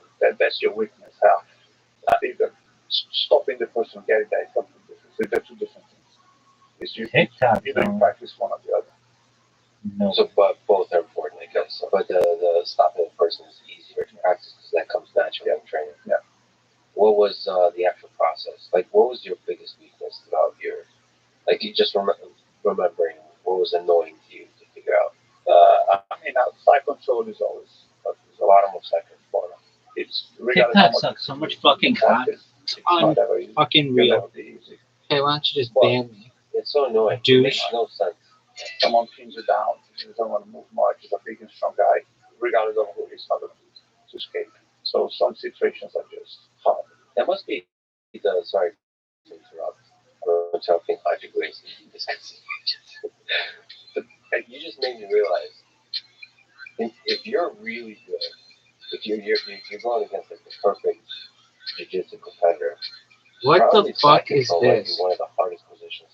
Is it the hardest position to escape? It's one of them. If the person doesn't want to progress, right, concerned about the training. Yeah.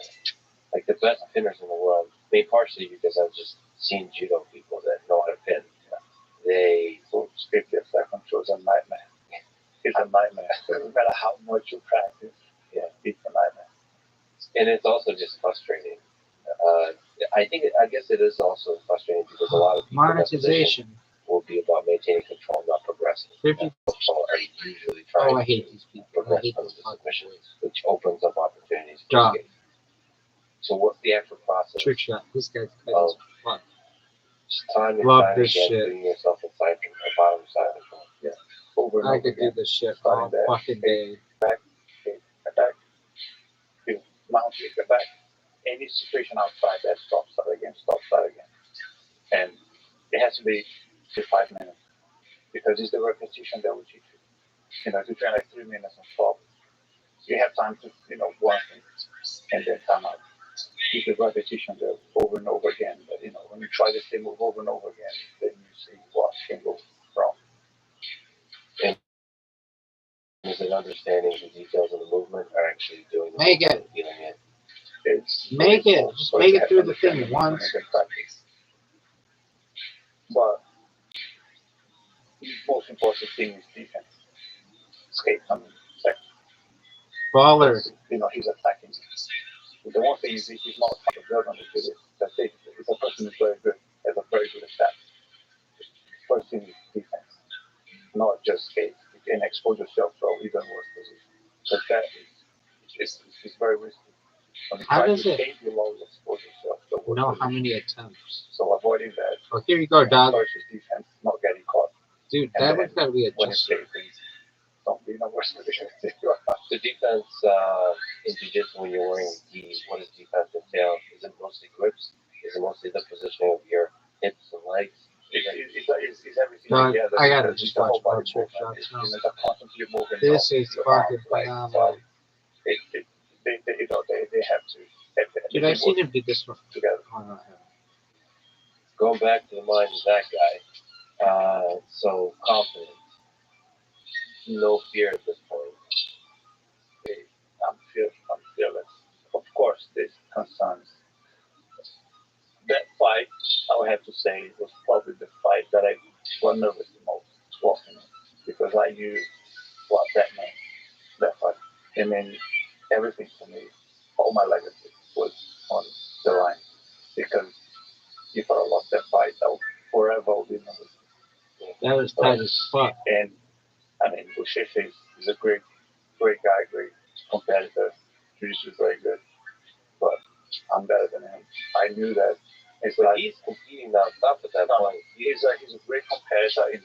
Taking nothing out of him. He's super tough, very very tough, very good. He's probably the best competitor in jiu-jitsu, and he won 13 times the world championship. I won 10. So as a competitor, he has more titles than I do. So, but in terms of analyzing the game, I consider him. So, knowing all that, everything that I see is if I riding on the smash. If I lose this fight, I'm forever number 2. I know, I knew. I mean, it's remember just before, the curtains open, I'm standing in before they call my name. This guy is And wonderful. I mean, my legs were like, I feel the adrenaline kicking on my legs, and I'm like, hitting the leg. I'm like, wake up, get up, get the adrenaline off me. So it was intense. It was intense. And this was in Rio. And that was in Rio. So, My hometown. so this is, I mean, and Rio is not exactly known for its calmness in its fan. So this is like, God, what I they can fucking watch this shit all fucking day. the year before. Yeah. This is like, I mean, this like the whole basically. Oh, if he would have got it there, I would martial shit art myself. community is watching this stuff. I think I'm I better mean, than there's him. some what's that? Yeah. Boom. Yeah. So people are just. I mean, there's attention. It's also. This is the worst. I mean, I don't know if you felt that in part. Community But you're also guidelines. fighting for the greatest hate. Dog, shut the fuck up. I don't give a shit. In our hometown, the greatest really Gracie competitor Hey, of all Owen. time, arguably. In the Are you hometown. impersonating the owner? I mean, okay. Are you my impersonating family, the my owner? best friend, Are you my friends, everybody watching, everybody there. impersonating? There was a lot of pressure. A lot. So, and then, were you thinking that you would be able to submit him? No, it's at that point, like I don't predict how the fight will go. That I never did because it's unpredictable. I never tried to set any strategy for any fight. I think, okay, that I did, but that was the only time that I set any strategy into a fight. It was a 15-minute fight there. And I said, first 5 minutes, I'm going to play defense. He's bigger, stronger, younger. I don't want to play his game. And I know he comes in very fast. Every single fight he had, he comes very aggressive. So my strategy walking into the fight is say 5 minutes, I'm going to play defense. I'm not going to try to attack. I'm not going to try to match his pace. I already expected, maybe I'm going to start losing the fight because, if he comes in, there's a risk of me maybe getting takedown, or something happen. I'm like, I'm going to stick to the game plan. 5 minutes, I'm going to start picking up the pace of these 10 minutes to go. With 10 minutes a long fight, so I don't need to start fast, but I'm going to start being more aggressive and then, try to take him down off guard, but by then I'm like, that's as far as strategy goes. No specific stand. Were you comfortable being both bottom and top in this? Yeah. Strategic. Yeah, I'm bottom top. I prefer to be on top because being in the bottom, the person on top dictates the pace of the fight because he's on top. Always. So I always prefer to be on top because I can dictate the pace. I can implement my own pace. And being the bottom, they can slow me down. So it's harder. So if I can choose, I'll always be on top. But I think by then I was like this, 5 minutes hit it. Like he's pretty big and strong. I'm gonna spend a lot of energy taking him down. I forgot. How did it feel to hear you're stepping in? By the way, Puzzle Math, this is old school as it gets. So calm and relaxed here for people just listening. We're watching the early minutes of the match. So just feeling it out. He seems pretty calm too. He must be nervous too. I wonder how. Did you ever talk to him? You guys are friends. Yeah, we're friends. Did he ever say how nervous he was? No, we never spoke about that fight. No.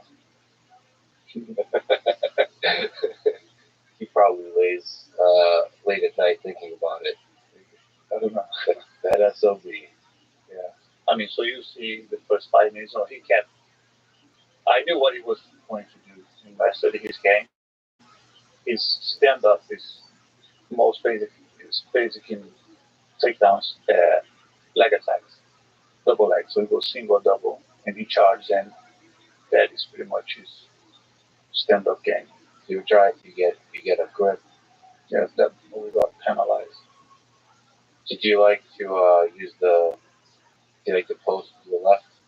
You go right, foot forward usually. You're righty, right?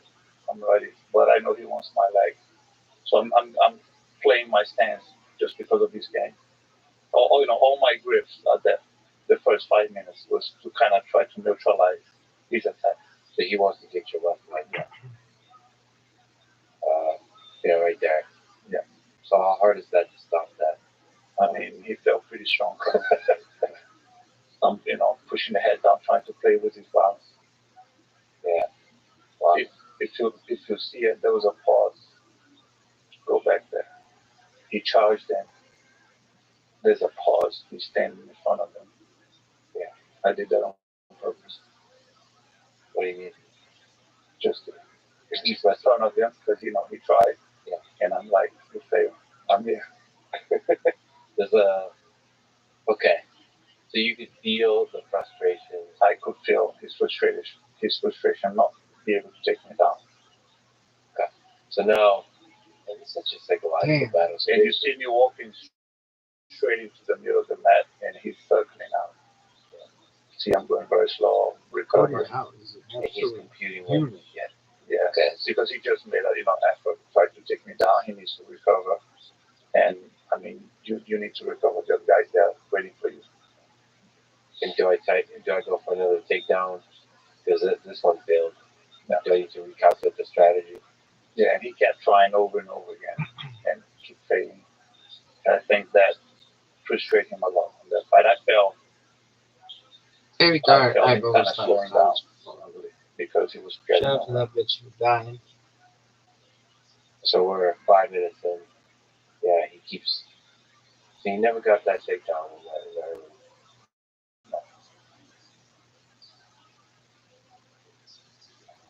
Let's see.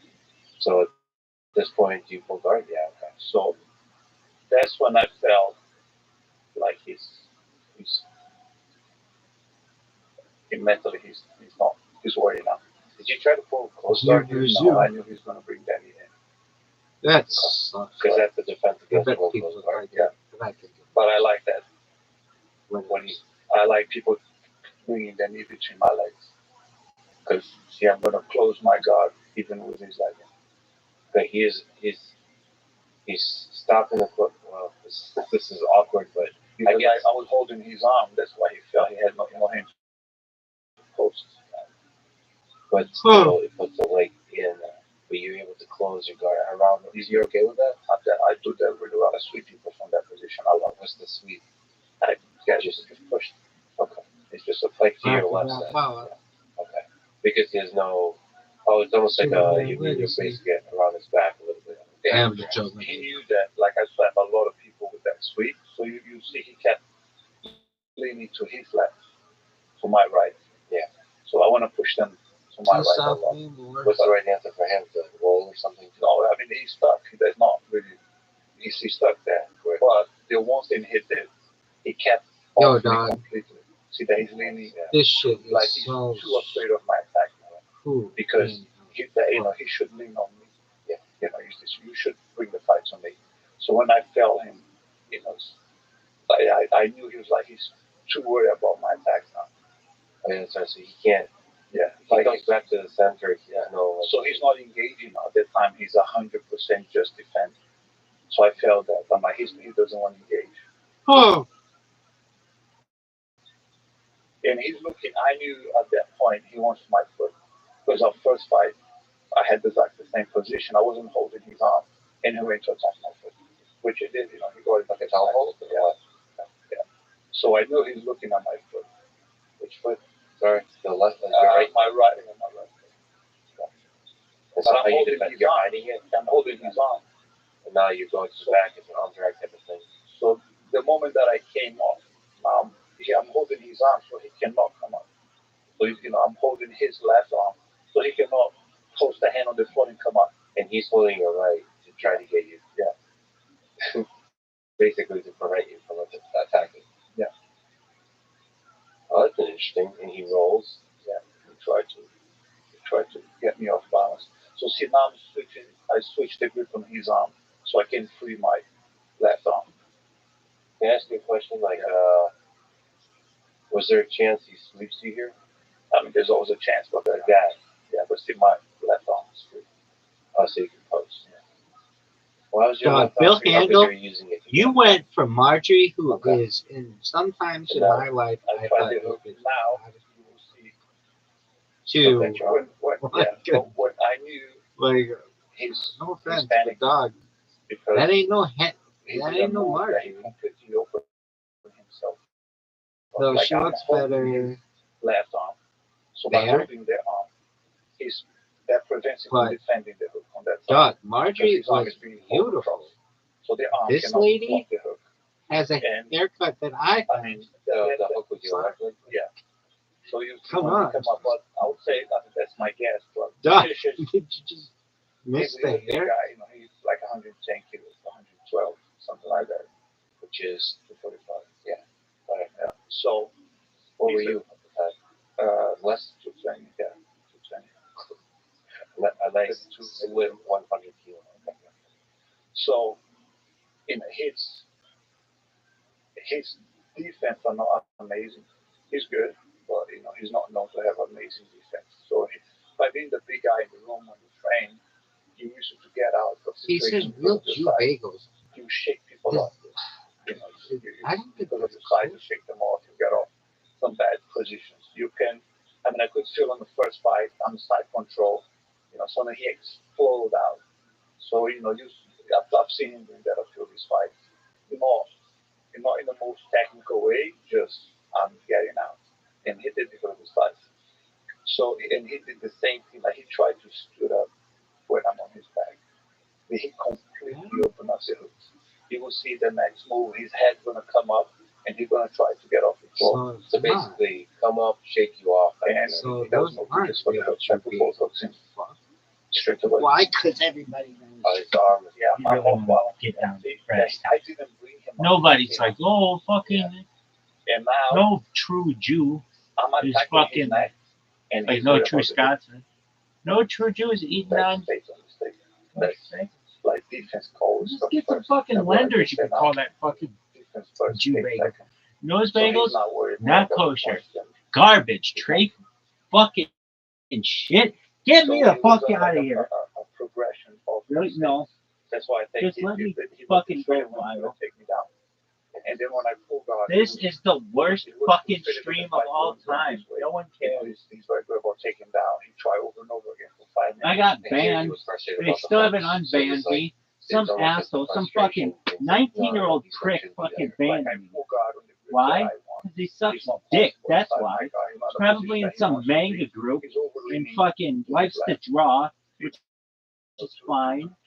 But it's like, dog, I'm sure he plays every fucking game out there, but he's never fucking, he doesn't know what to do on 4th and 2. You fucking go for it. That's what you do. He couldn't take me down. I forgot. Really? Dog, if you're not going for it on 4th and 2, go fuck yourself. Your head coach is a pussy and we all know it. This is the worst. This is the worst. Do you always go for it on 4th and 2? On 4th and 35. Heave it, bitch. There was nothing on the way up those hooks. Why? Because they give you 4 fucking downs for a reason. You're high enough on him to where the weight was just probably it just felt heavy. I mean, here you go for the joke. There's no time to lose. Look at that. Yeah. So you're not like worried I'm gonna get shaken off. You go. Okay, you got your right hand. No shaking me off. I'm holding back now. This is the absolute most dog shittiness. And your right hand is opening up the lapel. My right hand is holding these on. To that Lindsay lady. You're holding the sleeve. Lady, you could be better looking if you had more hair. But literally, you and I have the same haircut. There isn't anything sexy about that to me. Or do you not need it? No, I did that. But first, I want to try to make it work. Then I need to establish control before the leg goes on. So I kept holding that a bit longer. And then when I felt, okay, I have a good control of the leg, then I let go. So you have like a light grip on his lapel. Did you think it was going to be hotter? I need to adjust that. Oh, fuck. You need to adjust. I thought You're you like could pulling get some it there. smoke though. And you're thinking That? at some point. All I want is to get You and Marjorie. Then I know I just found now out I can't go for it. absolutely. Because if it's over, there's no joke, right? I need to do She is Can you show over the? that's really? not right. Okay. It's not right or it doesn't work. It's both. It's not right. It Yeah, doesn't work. she's beautiful. I mean, would you tap your on your chin? No, just pressure. you did. hurt, but it's not going to choke you out. I don't know. I'm not. Let me argue this. I love this. Arguing logic, Really? great scoop on jokes. This is great. I mean, Okay. yeah, I think The clock she's joke. really hot. It was always interesting to me because in judo it's illegal to have the face, and so it was kind of liberating for me to be allowed to have a gear on the face. No, it's just liberating. No, then you don't have to worry about it. Like, yeah, of course, it's more effective to go to the gym, but I'm surprised just because the amount of pressure. He's that's on How divorced. much you can take it. It says divorced. It feels like It doesn't feel comfortable. I mean, sometimes on your mouth, it cuts your mouth, like bleeding, it feels horrible. no, but that's not the feeling. The feeling, it might not be a choke, but the feeling like it's a pressure that everything's just closing in. But it doesn't take you anywhere. Like you're not going to go to sleep. You might not go to sleep. So it's just pressure. Yes. So pressure hurts, it's uncomfortable, but it's not going to break your face, and it's not going to put you to sleep. So if I don't get the knife, I don't go for the kill. I'm holding his collar. My wrist is almost under. It's I'm trying to kind of dig in. If I can't dig This in, guy has the then shittiest one background. person needs to dig in. I dig in first, then adjust. Yeah. Can you do all that with one hand? Or no? I did. So you can tighten the choke with just one hand. No, I need the second one to open it up. But you're like digging in with one hand. I'm digging in under the chin. Under is under. Now I need to go deeper. But the going deeper requires a second hand. It does. But that requires you letting go of the other hand. Yeah, I have to let go of the chin. Yeah, I see. All right. Yeah. Well, that's over. Yeah. Because I'm already under his. Like the first Claiming hand. he was mocking bigotry, dog. You were Do you just being need a racist, you fuck. hand in the second lapel? Of course, what do I do times? And he's up. That's the control the turn versus the tightening of the choke. Yeah. It does both. It helps tighten the collar and stops pushing from out. Why hasn't anything happened recently? I think people Were you feeling pretty good about this position? Yes. I just felt getting tighter because he wasn't super tight from the beginning. It wasn't like the perfect choke. So we're still. I mean, I knew it was like it's very close to the end, but I still need to judge. There was still the risk of maybe his kick. Is it possible for his head to slip out? This is the worst. But I'm closing that gap. I can't stand him. He sucks. Well, Somebody else has to think he sucks. Relief. Somebody on Reddit asked him about the cross grip he used, the sweep followed with the genius grip switch when Buchecha was. Why appreciation post? He I guess sucks. the cross grip in the arm. Tired and dull. Oh, that's the cross grip. Okay. What's the genius behind that, or was that just the? Do you like that kind of grip? Yeah, because I always like close guard, and no one wants to be in anyone's close guard, right? Open guard is step to pass. So everybody, when he tries to close the guard, they bring their knee in the middle. Like if you're not standing, if you're lower on the ground, and the open guard, if you're close to me, you leave that knee between.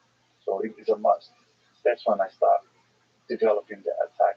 I managed to have long legs to close my leg around people even with that. And then I just developed that sweep. When did you start developing that? I went, but I would say 4 black belts.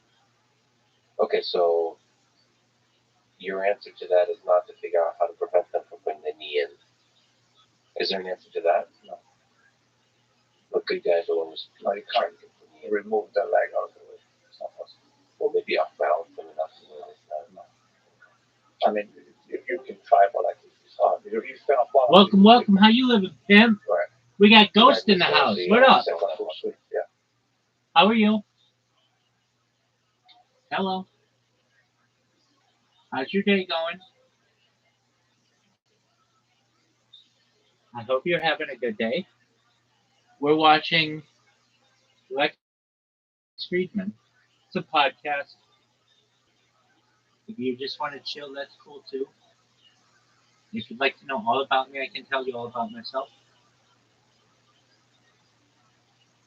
Whatever you want. It's your world. We just live in it. So we're just gonna chill in the meantime. Glad you're here.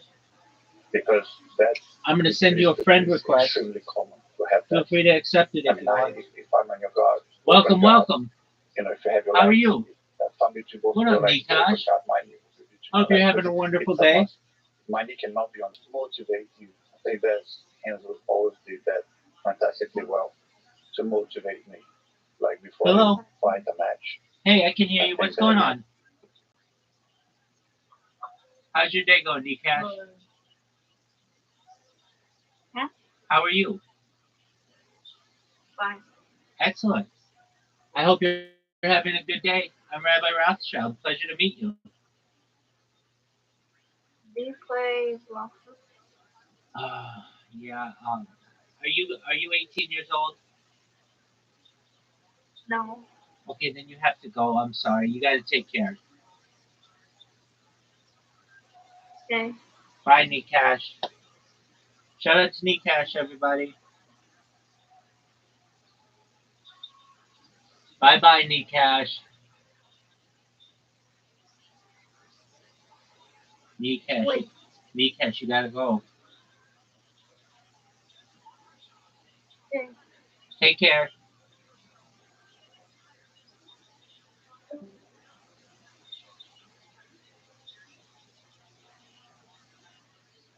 All right, guys. We're gonna be watching the podcast. You know, the constancy. Enjoy. You know, his energy being around you. I think that's it's the great thing to have hands on your corner. It's the motivation. What up? What did you learn about jiu-jitsu and Lorenzo Gracie? We got to hang out with him in Vegas. What's good in your neck of the woods? It's legendary Kush. I have absolutely nothing to do. So here I am. Perfect, man. We're watching podcasts. You know what podcasts are? Of course, man. Of course you do. Absolutely. And we have Brutal Smug in here. How you living, Pim? I hope you're having a good day. We're just watching Lex Friedman with perhaps the greatest jiu-jitsu fighter of all time. Weird dog. But this person here, I've told. Hold on. Yeah, I know I did because you have to be 18 years old to be in here. I got to kick you out. Sorry, you can't be in here. Unblock me, then I leave. I don't have to do anything like that. Unblock me. Yo, dog, just leave. Yeah, why are you harassing the homie, man? Just leave. You're young. Nobody wants you here. Word dog. Literally. Word dog. You just want attention? Mommy and daddy not giving you enough? No. I see that. Unblock me. I Just kick him, bro. Just kick him. Block this account. I unblocked you so that I can ban you. Take care, my friend. Talk to me when you're 21. All right, there we go. Hey, we have a friend. A friend is here. We're just watching podcasts. Glad everybody's here. We've got a really great turnout for a Tuesday morning at 7:07 a.m. Welcome, welcome.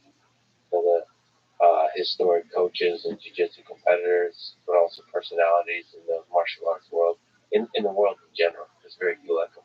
Hans is a fantastic person. It's you know what I've learned most from him is like where Yeah, sure. What would you like to say? What's going on?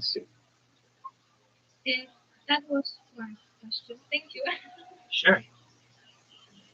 Thank you. I thought you speak to me, and after I got voices in my head, I was like, so. Okay, ask whatever you'd like.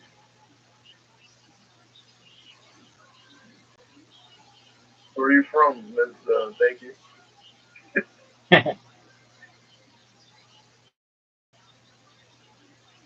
Affirmatia.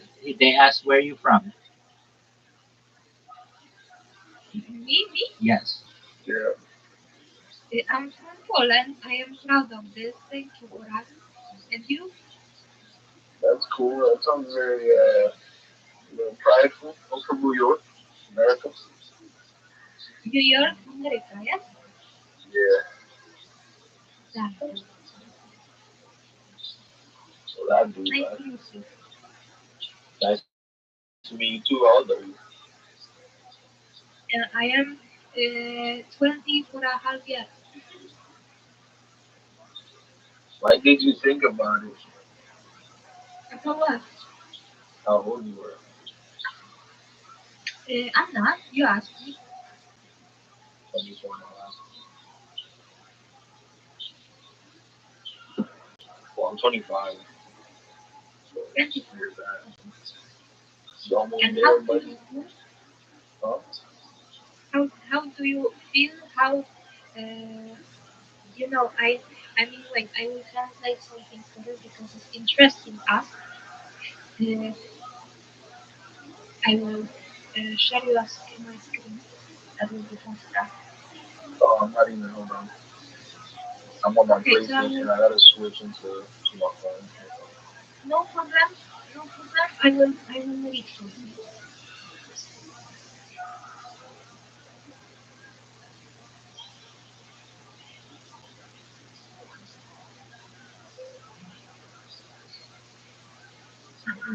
Where can I see it?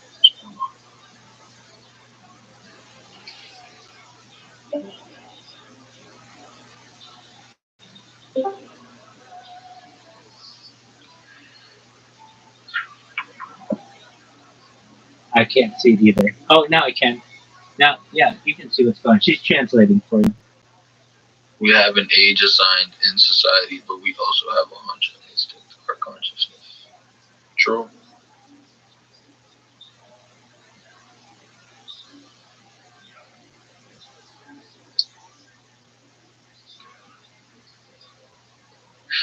I know what you mean, like maturity. Yeah. Yeah, you feel older or you feel younger. You're talking about me, how I feel. Yeah.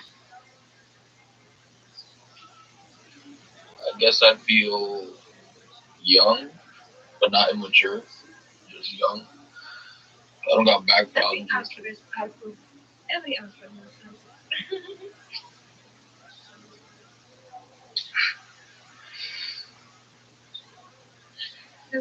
Well, I know that I'm old, but not old as fuck. I'm sorry, actually, I can't be cursing. My bad. I know that I'm old, but I ain't that old. You know what I'm saying?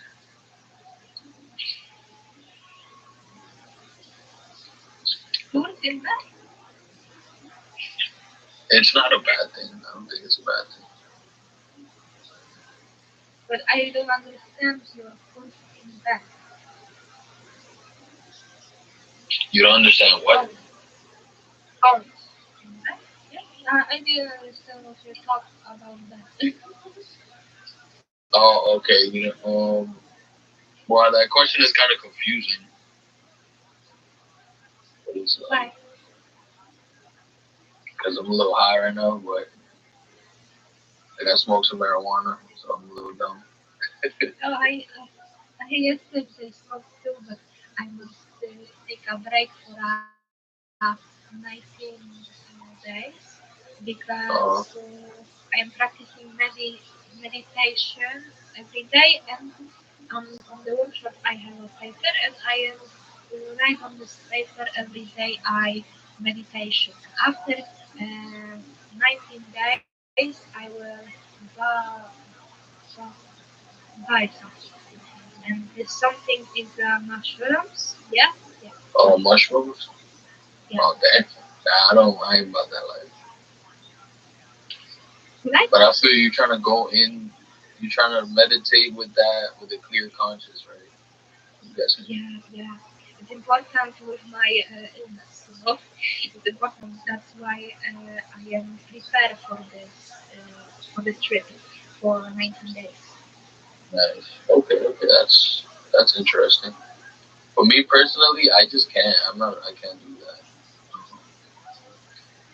Hey, Rabbi, Yeah, what's going on, pimp? have you done food? Oh, fuck yeah. I can tell you all about them. I can tell you all the best ways to do them. I've been doing them for almost 20 years. Wow. Yeah, they're pretty. Yeah. Uh, I've microdosed, but I've never done the full spectrum. sure. I've microdosed. I've macrodosed. I've done moderate amount. I've done it all. Pretty amazing.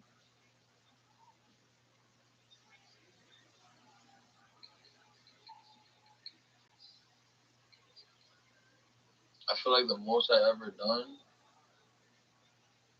um, would have to be LSD, like a tab, but it wasn't like it's not like I wanted to. It's like I just did it for my boy's birthday. He's like, yo, would you do it this one time for me?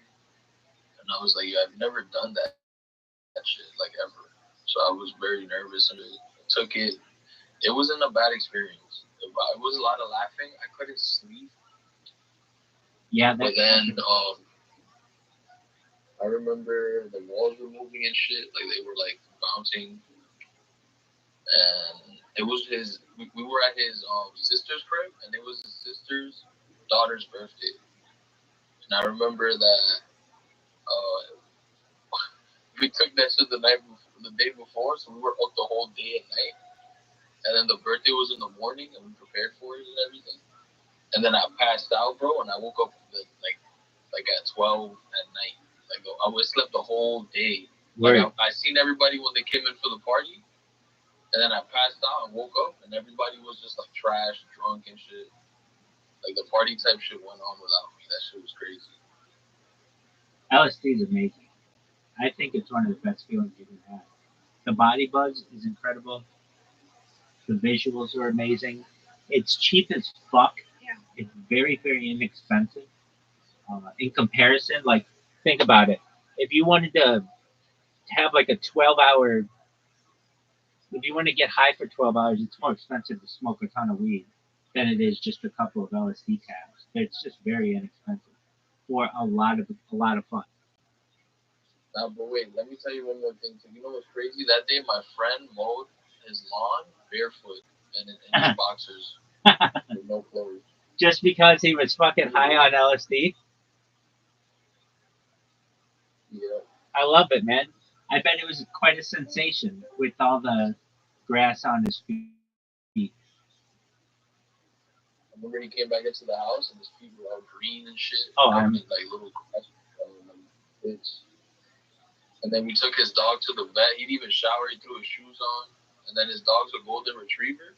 So we got covered in mad dog hair because he sheds a lot. Sure. He was covered in green shit from mowing the lawn and dog hair from head to toe. And then we went to Walmart like that. Wow.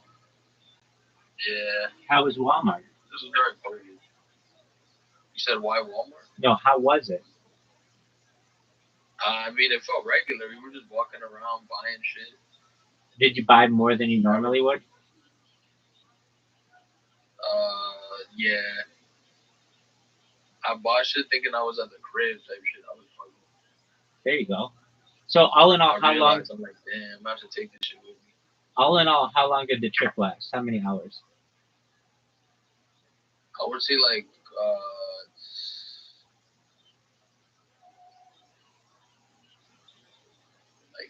24 hours. Well, okay. That can happen, certainly. That's a good trip, man. Yeah. I remember we watched the comedy show in the beginning, like when it started kicking in and shit, and that I felt like it wasn't funny, bro. It was just that. It was LSD. It funny. Yeah, which is great. In my experience, mushrooms are more for intensifying the outside experiences. It is more intensifying the inside experience, or no, not I don't know. All I know is that the experience wasn't bad, but I would not do it again. That was like a one-time experience. I got it because I have a very good experience with LSD, but after this time, I got a very bad, very bad experience, and I was very full because I mixed it with tea, with wheat, and with the alcohol. And it was the worst thing I did in my life. And I was close in in in in a gel, but it's not a gel. It's just a closed tube in a später psychiatrisch mental hospital. Oh damn, it was like that. Shit. Well, I'm glad you're okay. That is OD. The most I did was mix it with. I mixed weed with it, but it didn't hit me bad. I was regular. I was just high. I took I took 2 doses. I took 2 doses every day. Oh shit. Yeah, yeah. I don't know why I was like that. I don't know.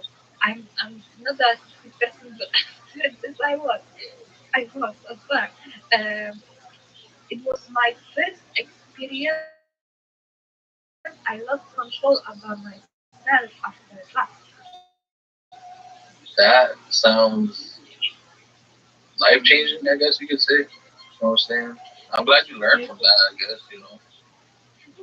Now you know better. Yeah, I never lost awareness, consciousness. I never lost that after any drugs. Uh, without without stimulants because the psychedelics yeah psychedelics we are other person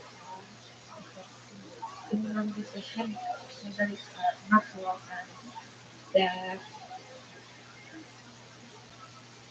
and the impact after influence and the influence after stimulants are others and after psychedelics are others. You know that, but it's a very important message to everybody who ever has a when is delicious. Uh, like seeing stuff, like hallucinating. Uh, I have only voices in my head.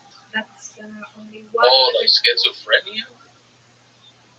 I don't think so because you know what the doctor in Poland diagnosed me and it was very weird because he said that I will be sick for entire my life, and that's not true because when I was not taking pills but other system of healing, I mean the system who is very older than this what we have today.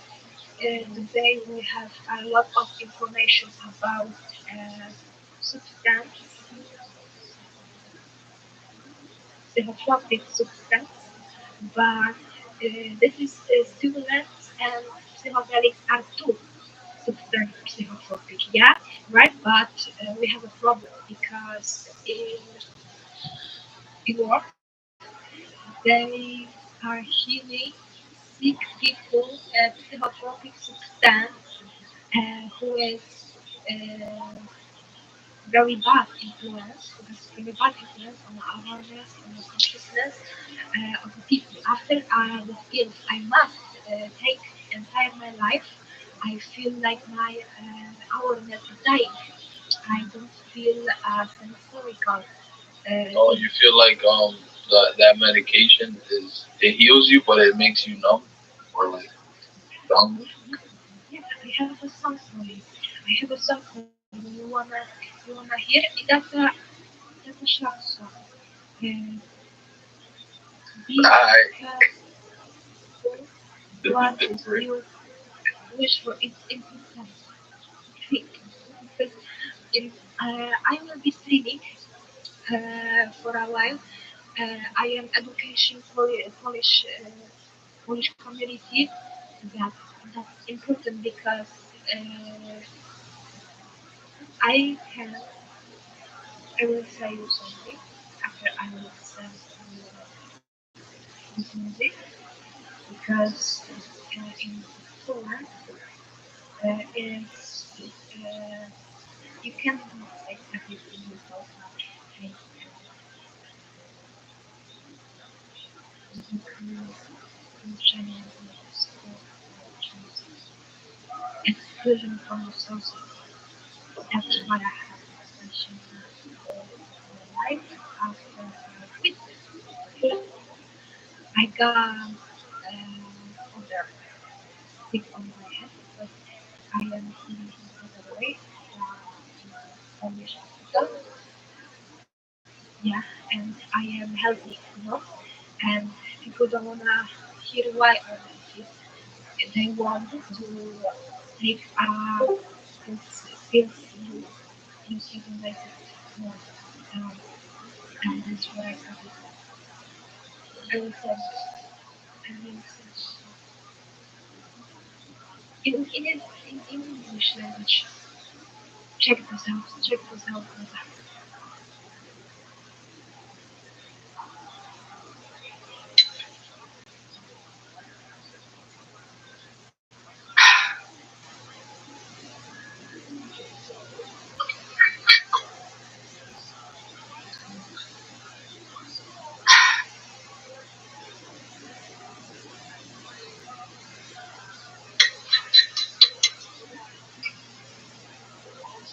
Fuck is that?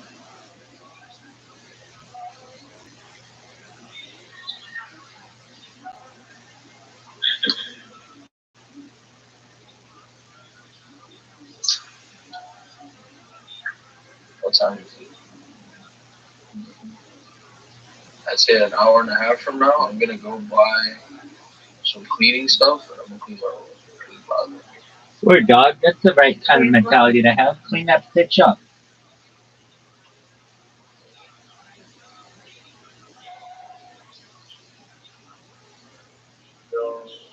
I'm playing Marvel Rivals and shit is like, this game is fire. Damn, I gotta stop cursing, bro. I'm sorry. You're good, big dog. I just be outside and it just comes to you. That's a really popular game. Yeah.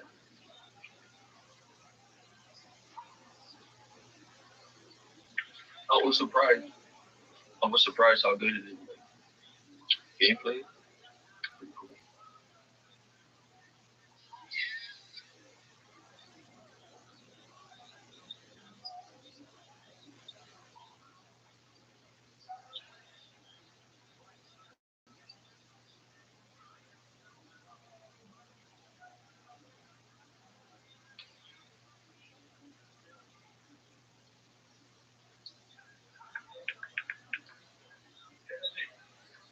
I fuck with this song.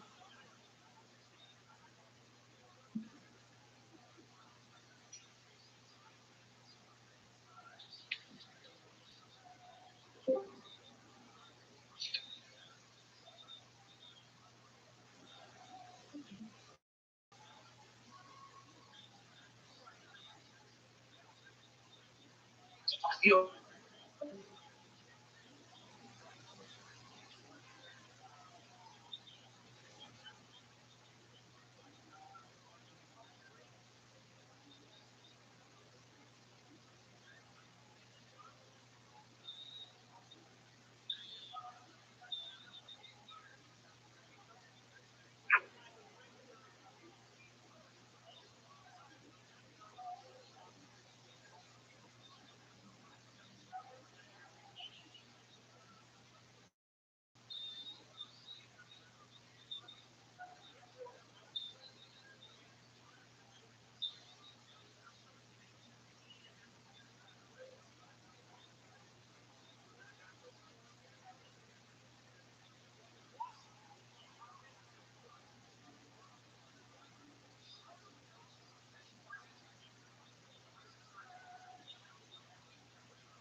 you have to be ready.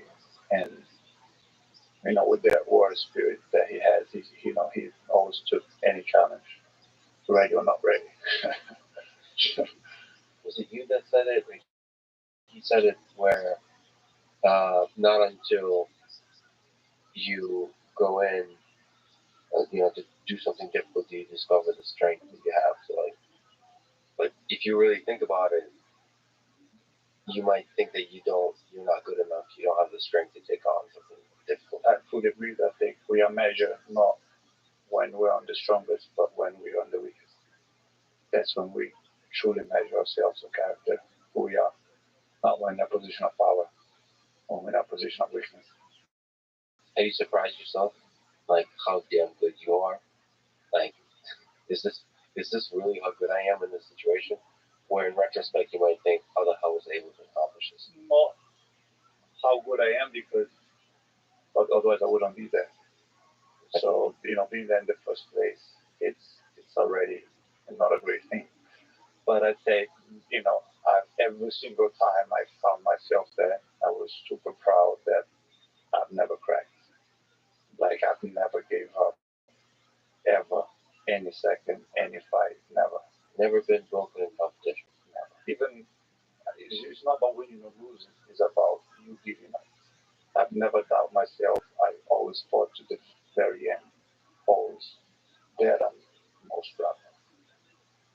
Because there was moments, in a terrible position, mainly like there was moments that I was super tired or like exhausted tired when it was easy to give up. Like I had nothing more to give.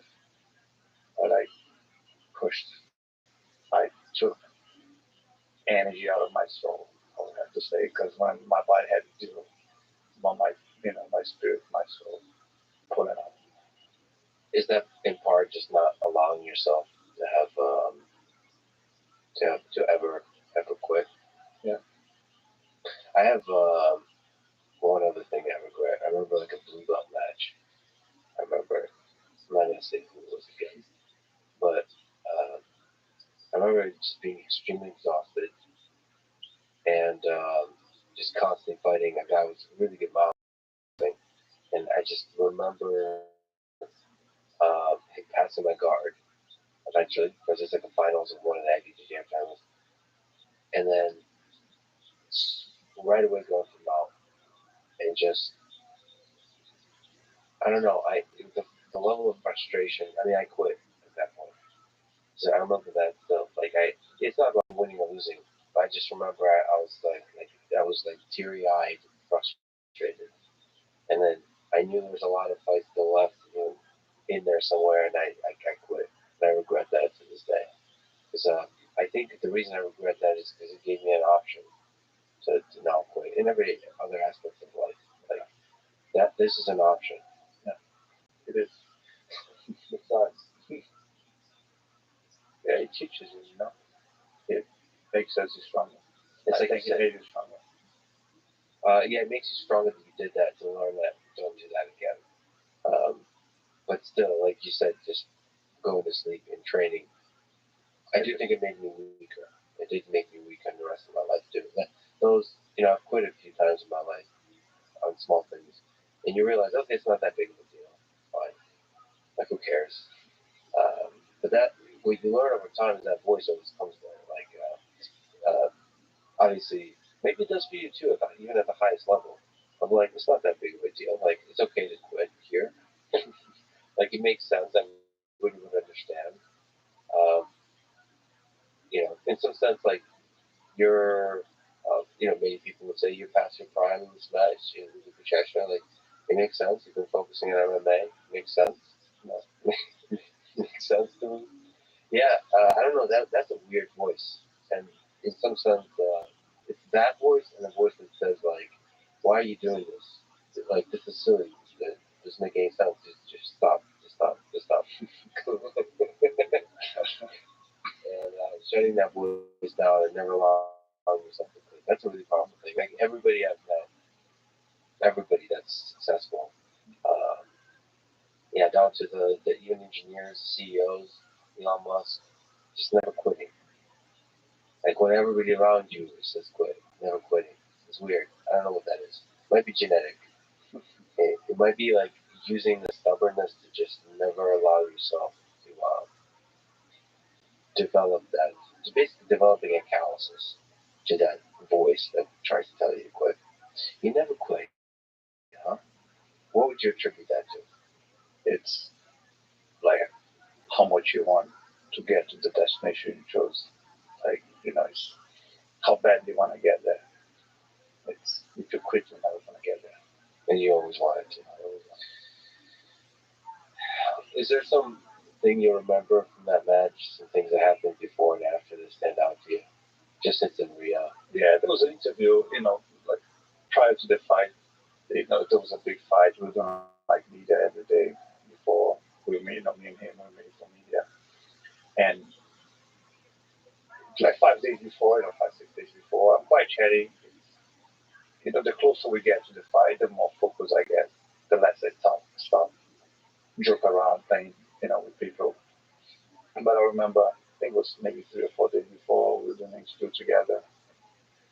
And my cousin Kira was there. She was on the interview with us. And I don't remember exactly what we were talking about, but I just remember we were talking about the fight for us. And then it was, we're standing beside each other. And I'm like, and then suddenly I jump in, I grab him by the neck. I think, well, I'm going to tap you by the neck. And then he was like, very shy. Yeah. And then I let go. I said, no, I'm going to go tap you by the arm. And I could feel he was like, he wasn't comfortable, with being there. It was, me saying that I'm going to tap him out. There was like, I was so relaxed, joking about it, but I'm joking that I'm going to tap him out in a fight that we're going to have in 4 days' time. And yeah, I felt he was like not comfortable at all. Do you think you got in his head a little bit? Did it give you a little bit of confidence? Yeah. You said that jiu-jitsu is a reflection of your personality. So both your jiu-jitsu and your personality, there's a calmness. What is that? Why are you so calm? Is there like an ocean underneath that's boiling? Is this developed or is this your personality? Are you basically leveraging who you are already to develop a game around the jiu-jitsu, or did the jiu-jitsu make you calm? I think both. I was always very calm since I was a kid, since very young. I was never very, fiery person. So that is a reflection, you reflected on my jiu-jitsu, my life, on my fights, the way I fight. So it's a direct influence of my personality. And I think it's also in the day, you develop the more you practice, the more you fight. It's like you don't want to get nervous, you don't want that adrenaline, and so you just learn how to shut that off from your mind. So the less I thought about it, it's like how many times I thought, let's say the week before the fight, that's when you start more, when you concern the most, because now it's getting very close. Before it's just far away, it's normal to think of the tournament, you get a bit nervous, but it goes away quick. But the fight, the week before, now you're constantly thinking of that day. And every time you think, adrenaline comes in, your heart accelerates, it doesn't, it makes it's like, why am I feeling this? What difference will it make? So you kind of, you're shutting that thought out of your mind because you don't want to feel that adrenaline, your heart accelerating. It's not going to add you anything. So it's a practice also that I think it helped me to shut that off my mind. Does that help you in regular life? Yeah, of course. It's, with somebody when you go into any situation that might be stressful, like an important meeting, super, whatever it is, it's like how much would you worry about that before? Worry is not going to help you anywhere. It's the opposite. Just going to make you more nervous. Your heart will accelerate. Your ability to think clearly is going to be damaged by that. So it's like the more calm, the more relaxed you are, the better you can think of. Do you ever get angry? Yeah. Like in traffic?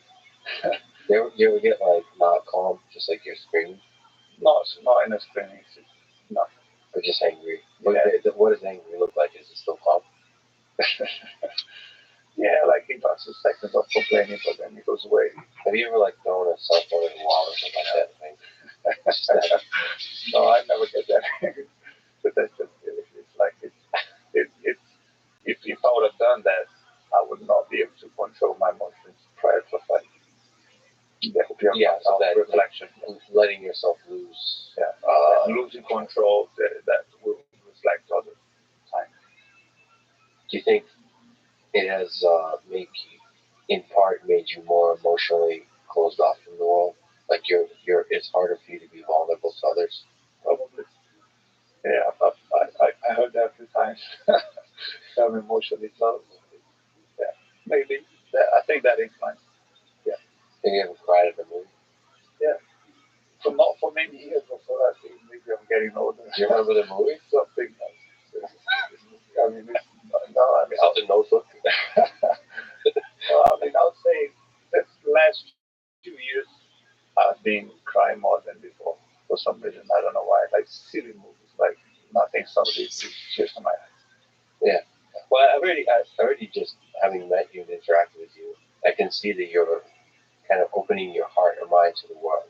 You could see like here's this historically great athlete.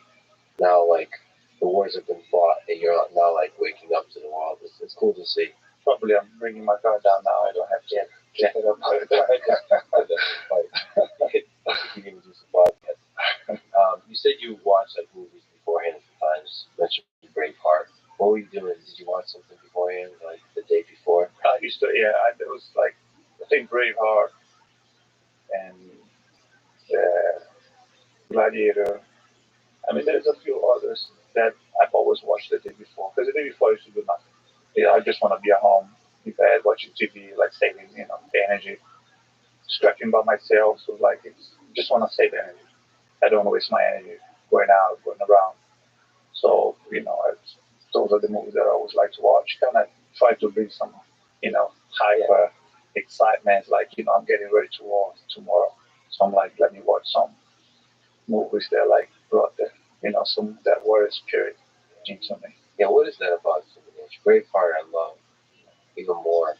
Should you put your life on the line for a thing that matters or run away just so you can live? It's like running, you may live, but like years from now, when you look back at this moment, would you trade all the days just to come back to this moment and tell them you can take our lives, but you can't take our freedom? I mean, oh, man, what is that about human nature? Is there some aspect of like the glory you were able to achieve being more important than anything else? There's some aspect of that's greatness, Yeah, I never pursued growth, so it just came, it came with it, but that was never my goal. So I never cared for glory. Were you able to experience like I'm at the height of this thing? Whatever humanity is able to achieve in various things, holy shit, I'm flying. I felt like no one can touch me. I can destroy people. Yeah. For long periods of time or just momentarily? I always knew, from before I got for black belt, that like I can be great because I used to train with the best in the world. I used to, for many years, and I used to see my progression with and everybody else. So I knew I was getting somewhere. I know I could be the best, and that was always my goal since very very young. And I always believed that I could be, and that over the years that kept telling me over and over again because I'm getting better and better faster than everybody else. So I just need to carry on with what I'm doing. But I think you said that you wanted to, and maybe you thought you could be the greatest of all time, like at the very beginning, like when you sucked it.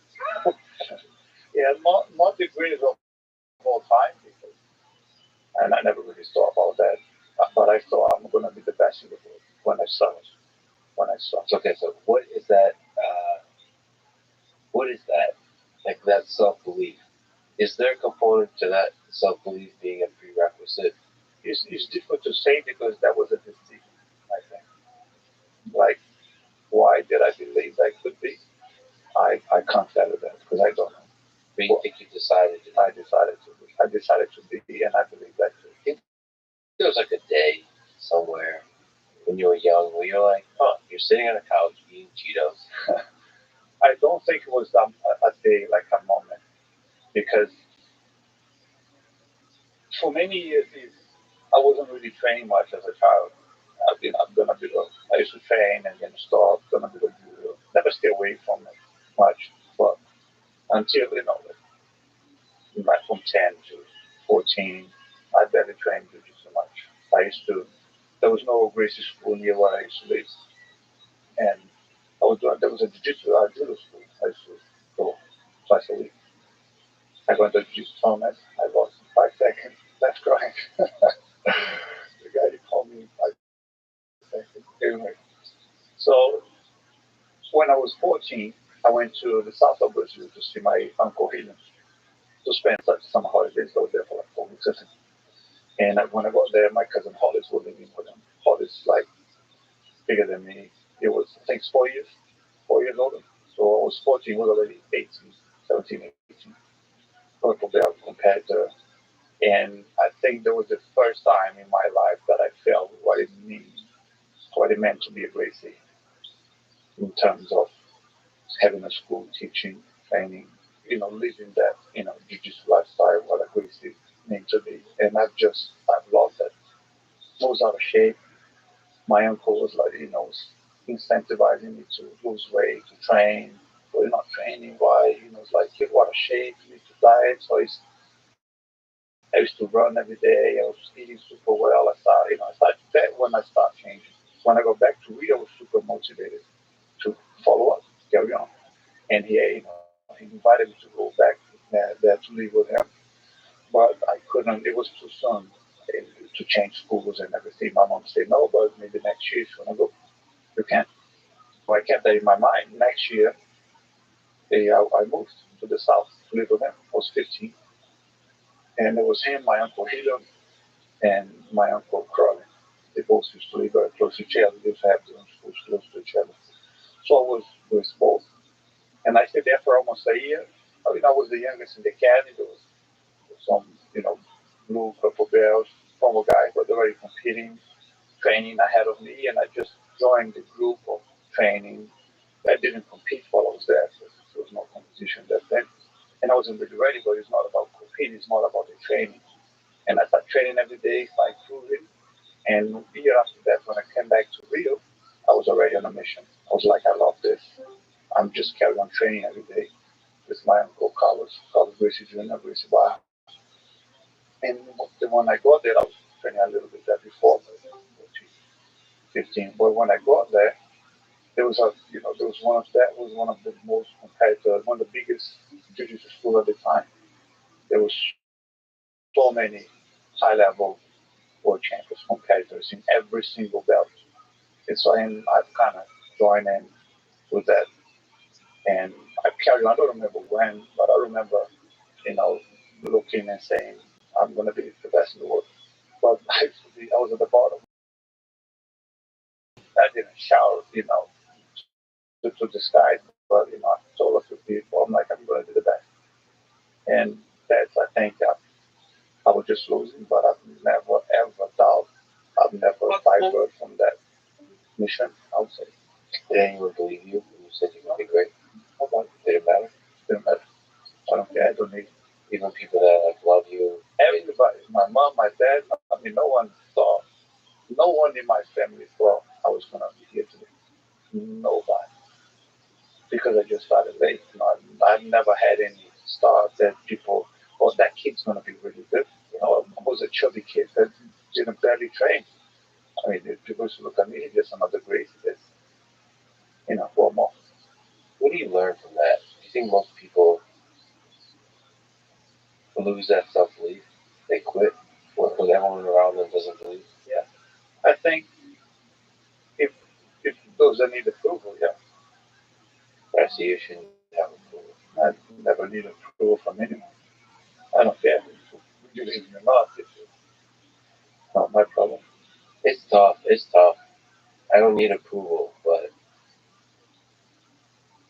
you're surrounded by people older, wiser, better than you, and they're kind of directly or indirectly saying you stop being so told me that because that was not something that I used to say all the time.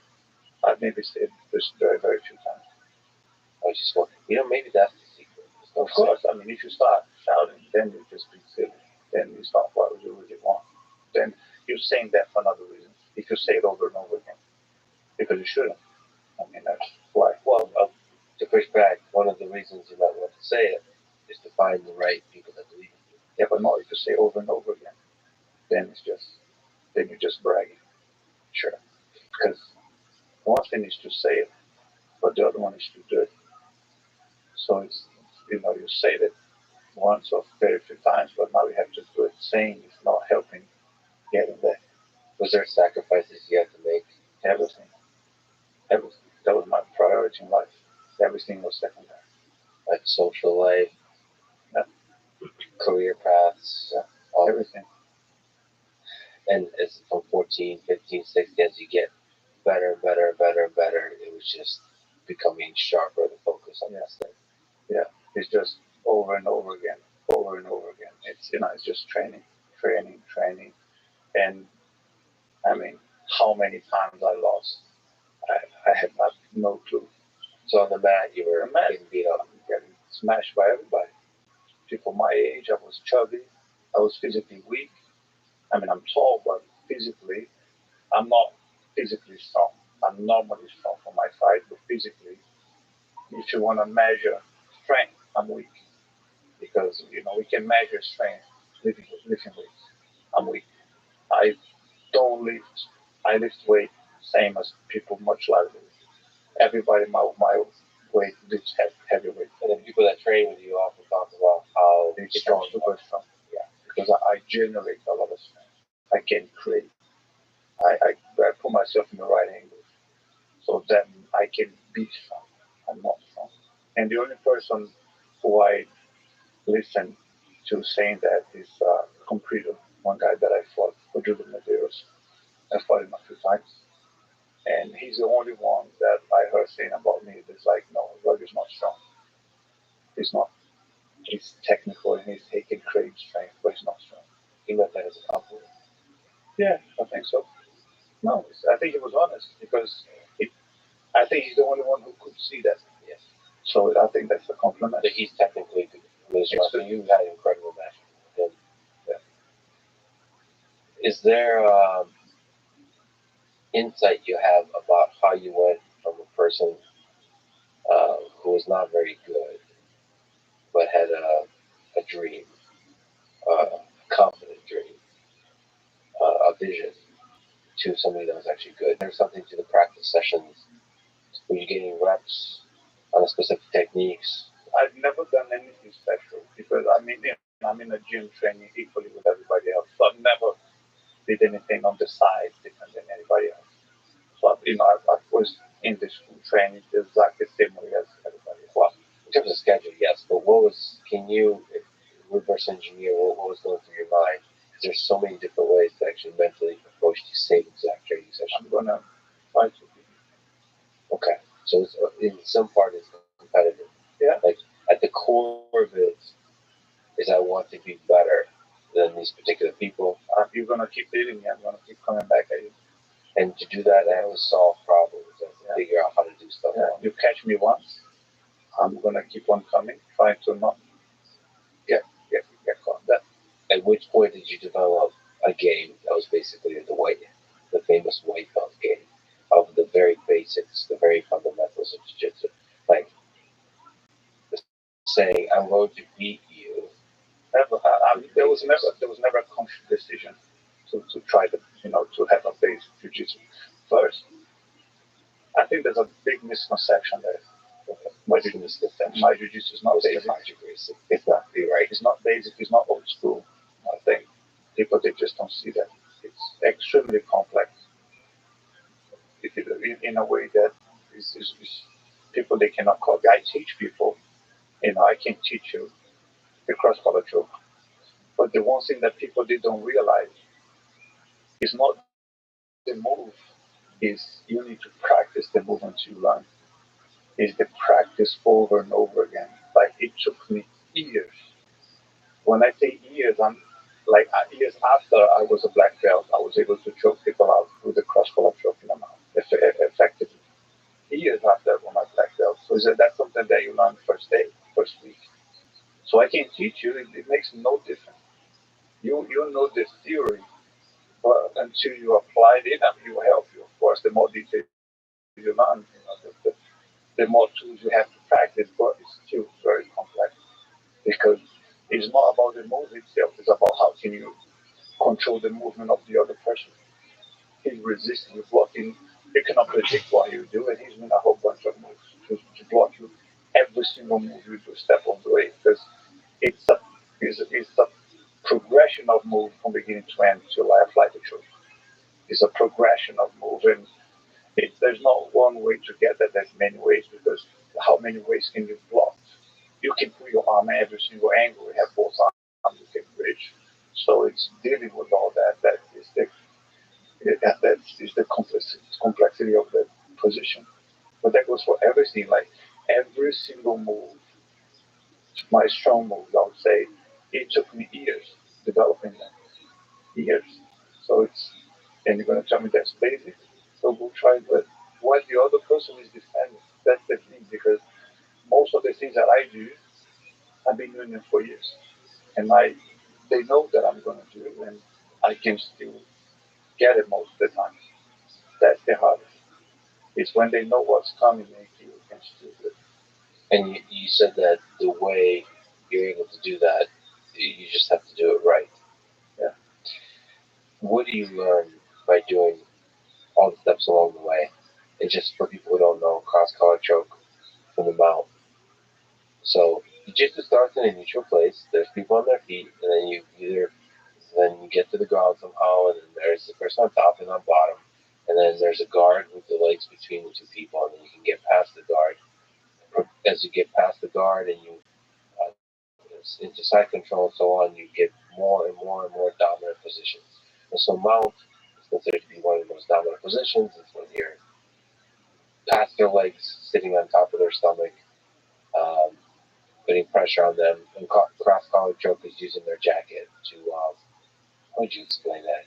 To choke. So I have the collars. I put my both hands on the collars, and when I squeeze, it, you press your neck, it blocks the vein, you go to sleep. So you choke people with your hands in the wrist, you put them, you grab the collars, you get the wrist around people's neck, and you squeeze.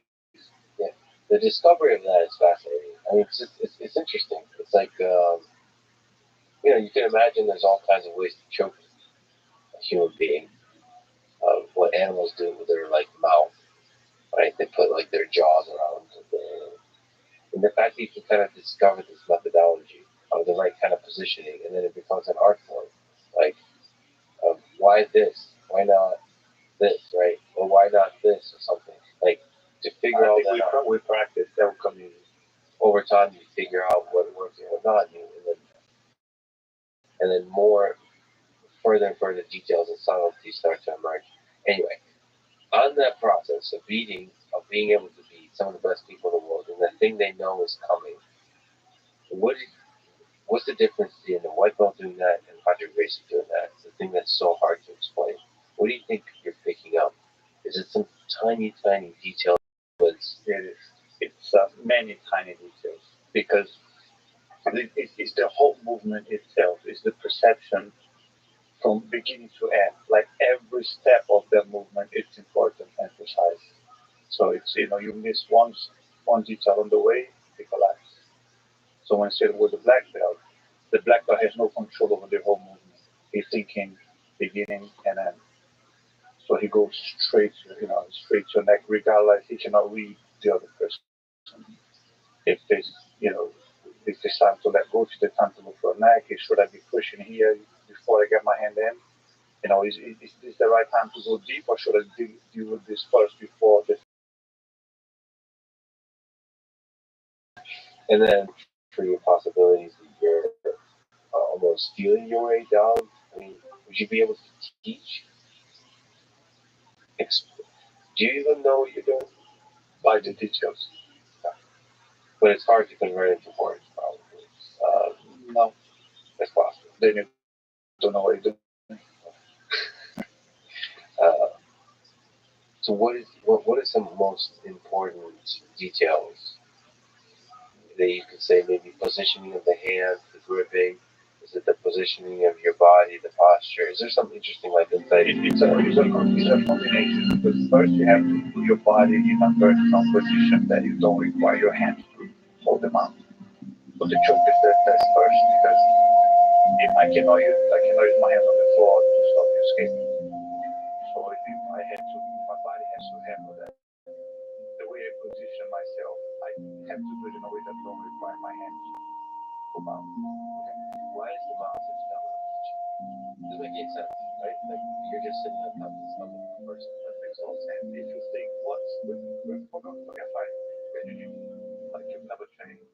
What's the one position, the most dominant position you can get over another human being? What? The most. For you, which one is it?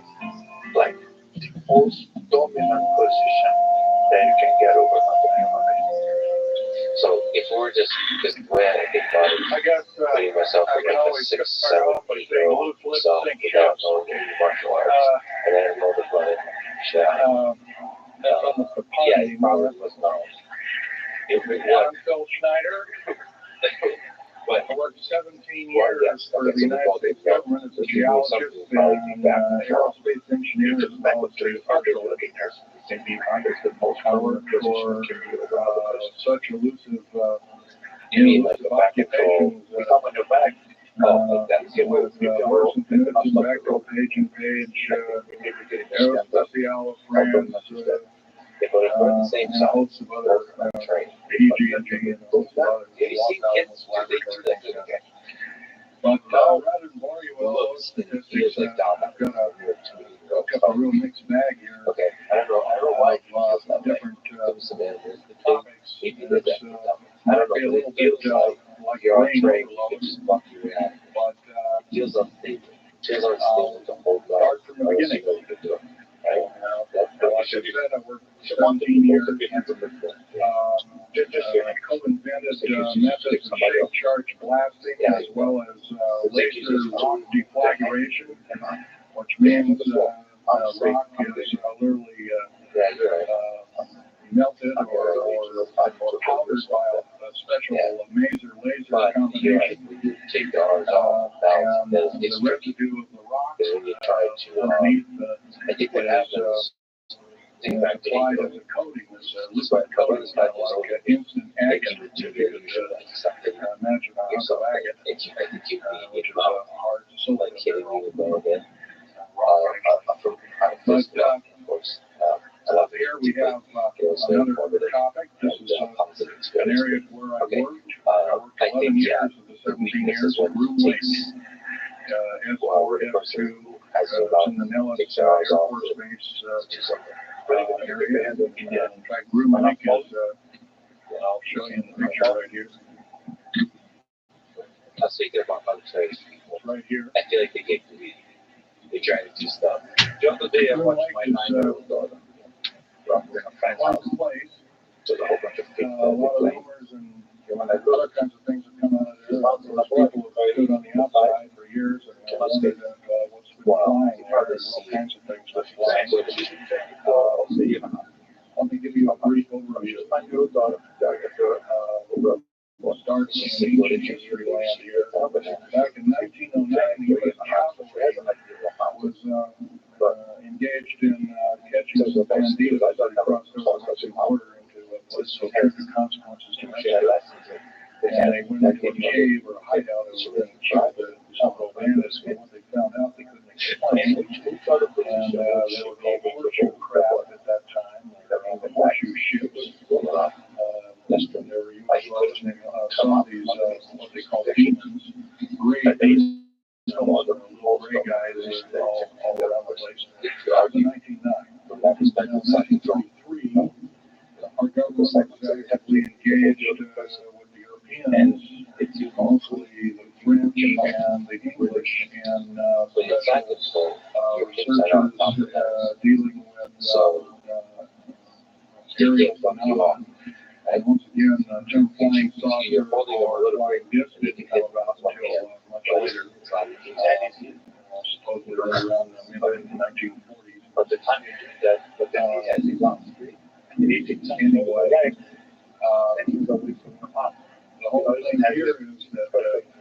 1946, you might want to add.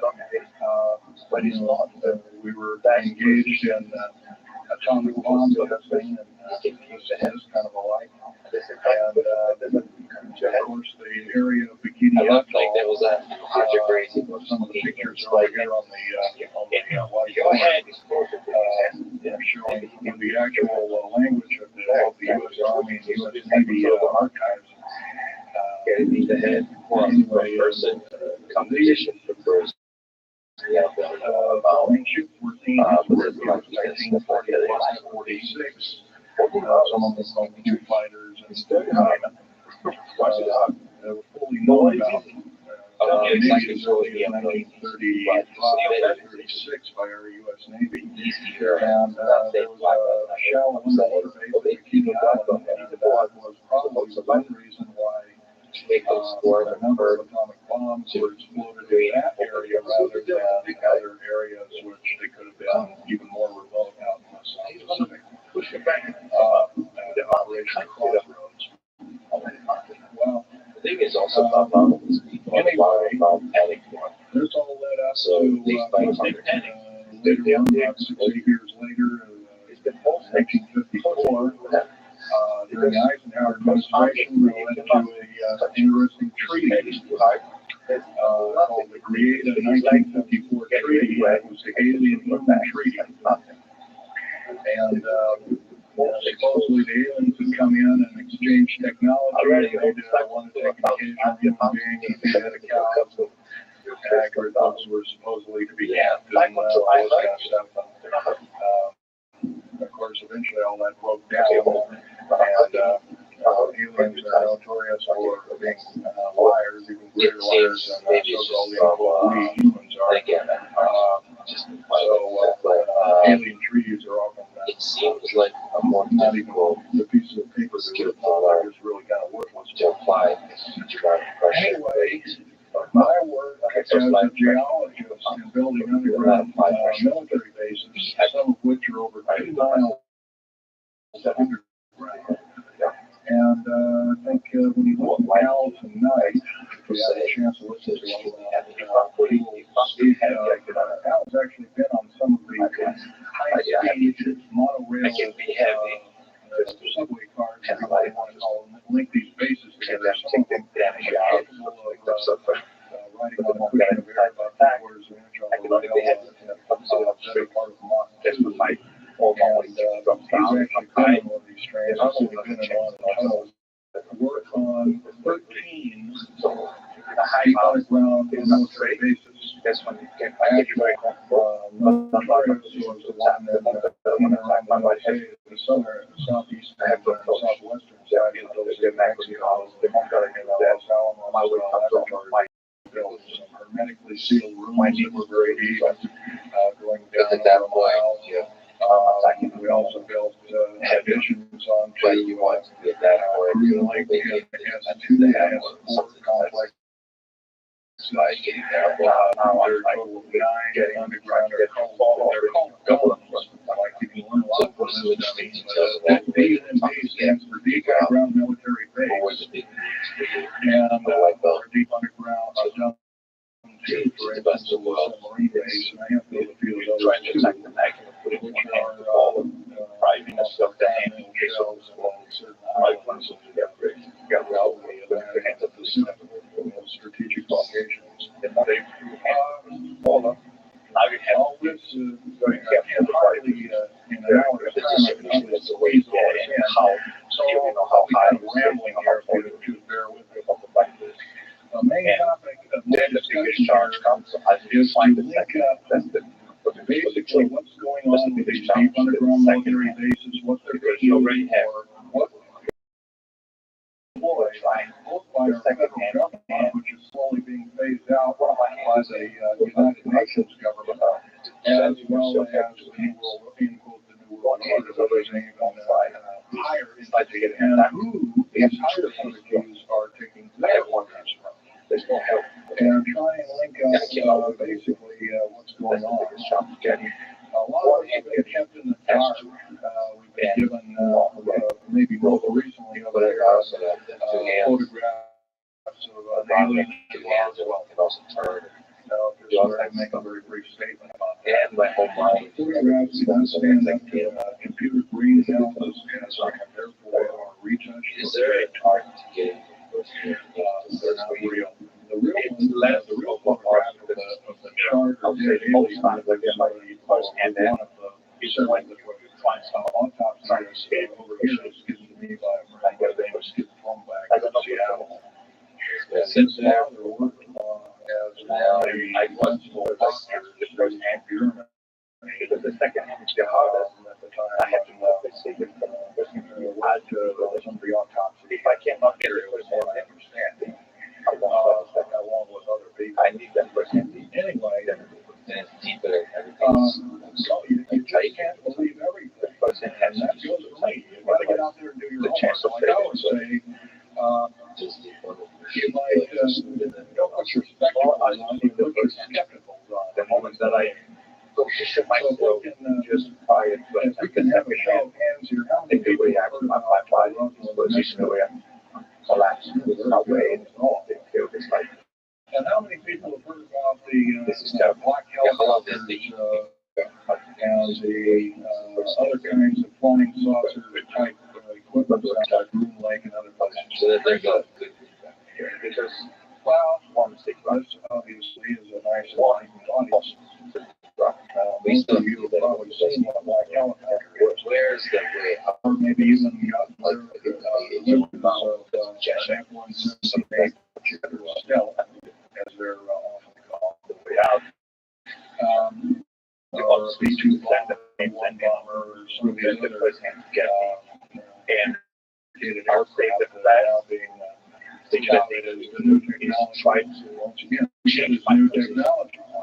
Obviously, we've got a way that push the foot right our little alien tried to go buddies change the kind of exchange things without a great cost. Are you always scholars of the matter? So a lot of people disappeared. So you follow this. So you're holding come out. Current FBI, Just intelligence agency, CIA, is watching my leg. Shoulders, my legs, and 1 million. How do you get them? How do you get your legs to that?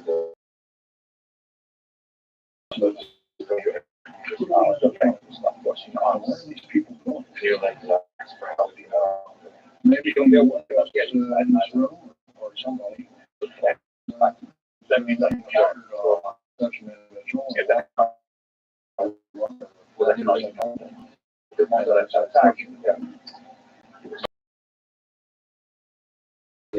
Got himself murdered. This is too easy. Way there, they think it out. And we did put in plan the so-called strategic defense initiative. So I go on the order and tell you what I actually do was originally written as kind of a stupid joke. We had alien race where it happened and New World Order was that one very nice. And then there's the murdered was published and turned over to a special technology.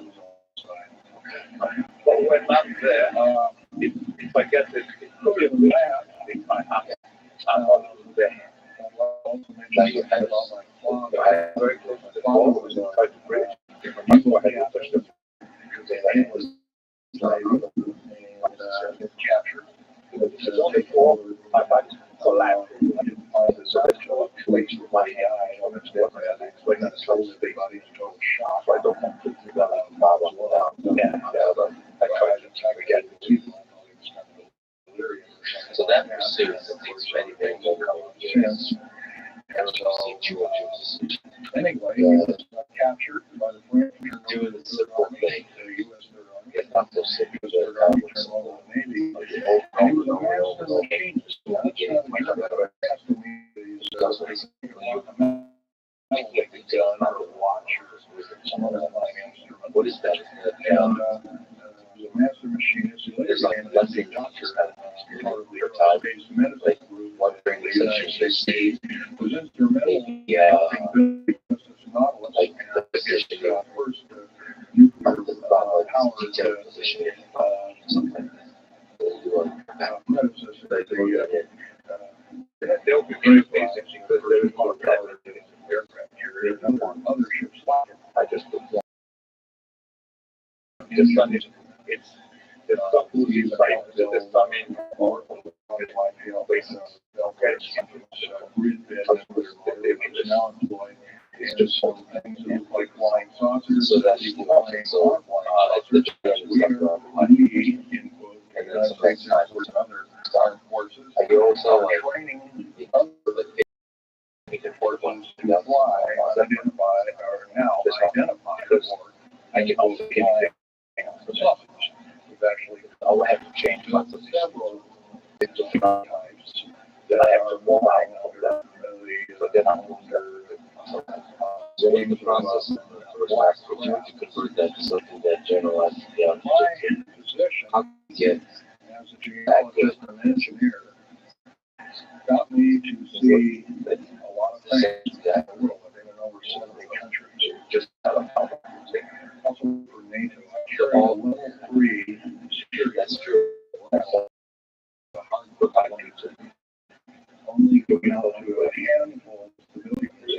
Maybe a couple hundred that true. worldwide.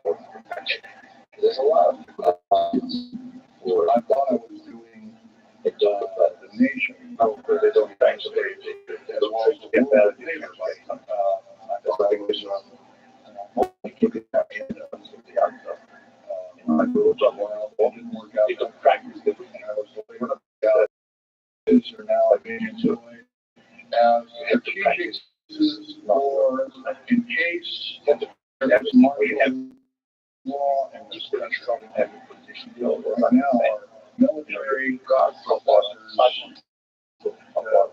we have worked on back are training people ex-Russian KGB and second-hand people right here on the American Mile. I've seen it with my own eyes along with 5 people of the geologists. I went to geological survey work. Security clearance and all my government. So that's almost gathered up and they've actually part of my mind. So many things. When I found out that the number of days, 131 You can do the same kind of thing. people around military bases are being used word. I mean, of course, You don't try to United States. And some people obviously because if they want, I can't possibly be connected to practice. In reality, you had a chance to find it. Yes, I can. Okay, When I say people got it. I'm more about that. So I got arrested. Yeah, you got a country job, and so I came in on that mark again in 3 weeks, and then I tried to see my father was dying, and so you have a way better one after like 5 minutes. okay, mountain people. By night, these people are the kinds of people are enemy. I'm talking about people now engaged in troops on American Start clearly against like and you want to get why our forefathers caused the government, not for the back. a republic of these United States. You have a better States way back 200 plus years ago. It was withdrawing and quartering is taxation. I have a better chance of getting on the back than he did. Otherwise known as So today. if the many lives are used on, now if the other one down at this game, The argument was that if we became in quote a free republic, like free society, you have like a probably like a graduation or whatever, be a nation body kind like a thousand were in the system of the founding fathers that are now so far away from because most of the people now like actually have to that mean? If you try to go to number of structures, so that one being that these underground bases are roughly stage that there's instead of 30 now. Don't have one base station. Try to work back two person. They cost somewhere between 17 and 26 back. They enjoy 1,800 to 10,000 each my back. And during that I can't try to totally keep the amount that I budget. I'm down like my budget were roughly $310 million. I say one of these figures is that well, the black budget, as we know, I do have my hands. Which may be so black. I mean, you could get a significant hidden from cameras in Canada and those people are even incorrect. Our black budget per year spend over $500 billion a year. I'm thinking I might have a huge quantity in terms of money. So CIA drug activity. But the National Security Agency, they can't operate.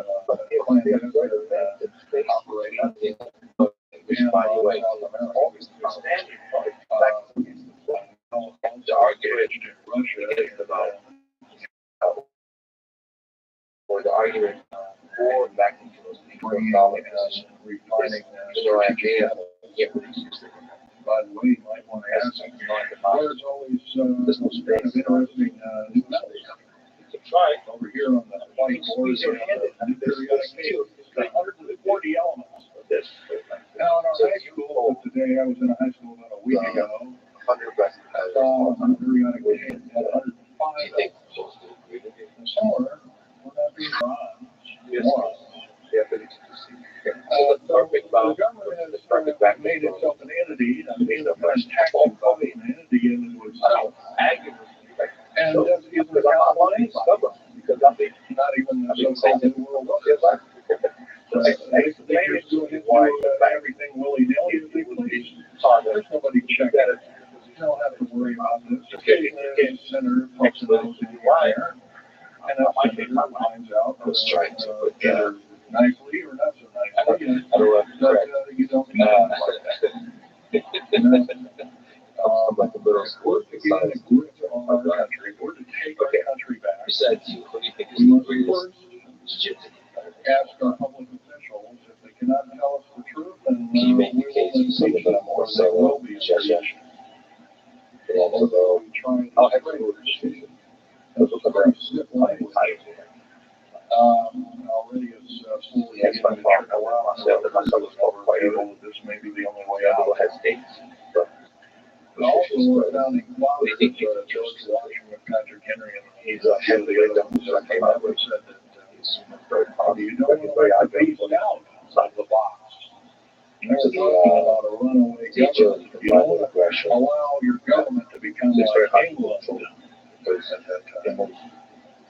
And so they were doing this very same kind of thing. First of all, the United States is not a democracy. So when you odd job Republican, what should be a Republican? That makes it a Republican, which is the control nation. We're probably making the cases why you kidding them? Myself, you have to have a Supreme Court judge or group of them. Plus, that Canadino company, I think is among one favorite unions to do. Because interpret for us as if we cannot read with our own two eyes and understand with our mind. This block technique of what's the positions, of course, we should have policy all the way around. He's not very powerful. And I guess I don't need all of that. Can't make yourself myself. Actually, on another subject, I have a number of items up here at the table. One of which here is what's called a haunted show at what happened is the first fight, heavy hunk of rock indeed. It has a weight of about a little bit more than the second time I think 2.5 times the weight of uranium. It's not radioactive, can never be made radioactive. Actually, composed of just to continue.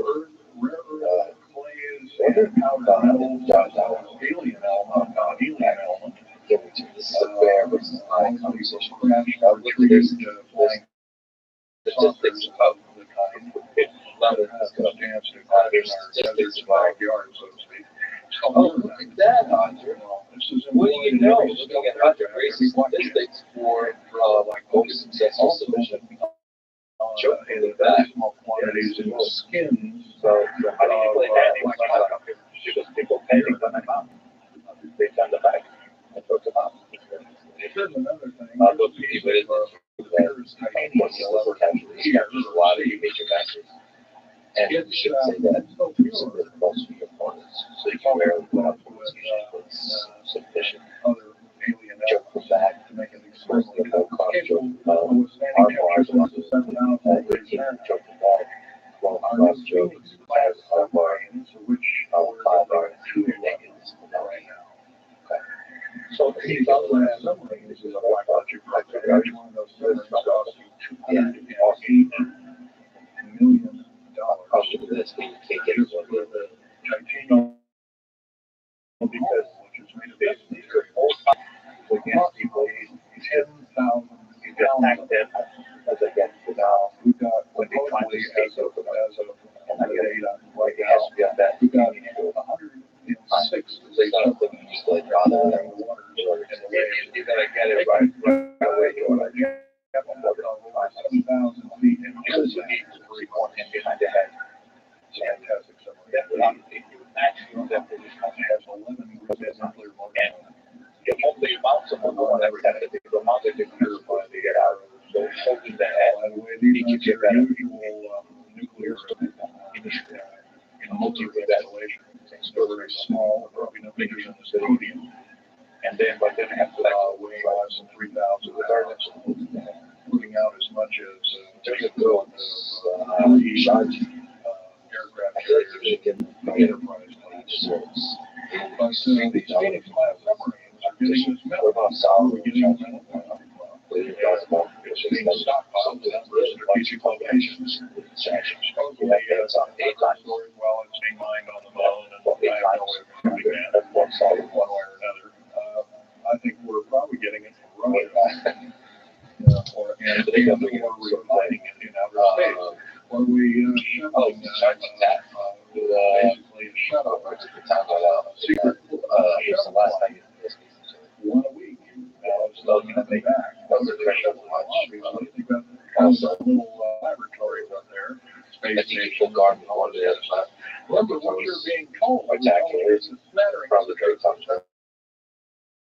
Getting Maybe it's 5% of people who don't know. Maybe it's not Right now, doing something that looks like an art block, and Shang-Chi looked like somebody tapping, but it didn't look like somebody just something. I'm not sure. Some strange crystals on it. Scalenohedral crystals I'm not sure because of niobium, titanium, rhenium, copper oxide. just 30 last night. Complex group of So I'm not sure if it's not found on the earth. so but I go with Specific quantities. This was developed at Los Alamos, like UG&G and others. yeah, and also there's a thing we start to realize is Employed 2 seconds left, you kind of start celebrating. Realize that all hot stuff will including be the finished support sometime. model with little flying saucers, the KFC over in Groom Lake. By the way, now, if we happen to be with a video camera, take pictures of the so-called area around Groom Lake, you can get your equipment confiscated, your car, your house, considered the same thing as a drug dealer, and go to jail for 5 years, last 5 years, at $1 million fine. I personally don't think this is what I'm hearing. I just think that if this kind of penalization is what we need in America, we have to get rid of it. Otherwise, we're going to die with no America. How hard is it? Here's some other elements. We'll talk about the journey of MMA as well. But you basically, White element, especially with the second match against Jesse, lithium Lee as well as a alien element. beating A little heavier than hydrogen, but a little lighter than helium. It's just one to one in this. It's used in secretive methods of propulsion. But also is that if it lets you utilize one for you. And anything scalenohedral, and you will study the alien triangle, no good side is very challenging on another side. The scalenohedral metallic crystalline structure is definitely an alien element. Or alien, everybody in this technology they converted over to road technology. These were given about a year ago. It's called alien or road drive. Supposedly skins of the black jets, some of the ones that are coming in at very high rates of speed, they're still glowing temperature, like red hot, white hot, and they'll sit out there and cool and they're dripping their material. And it's kind of like a rubberized coating, especially because it's not rubber like that. It's harder than a lava rock or harder. Right, standing at various temperatures, but nonetheless, some of them see us all the time, so they just have to go and throw it in the trash can there if you piece it. Here's one of the hardest so-called man-made rocks. Once again, it's got a number of alien counterpart. It's got an alien crystalline structure to it. Very advanced, but I think it's about 11 times harder than a diamond, about 70 times stronger than a diamond.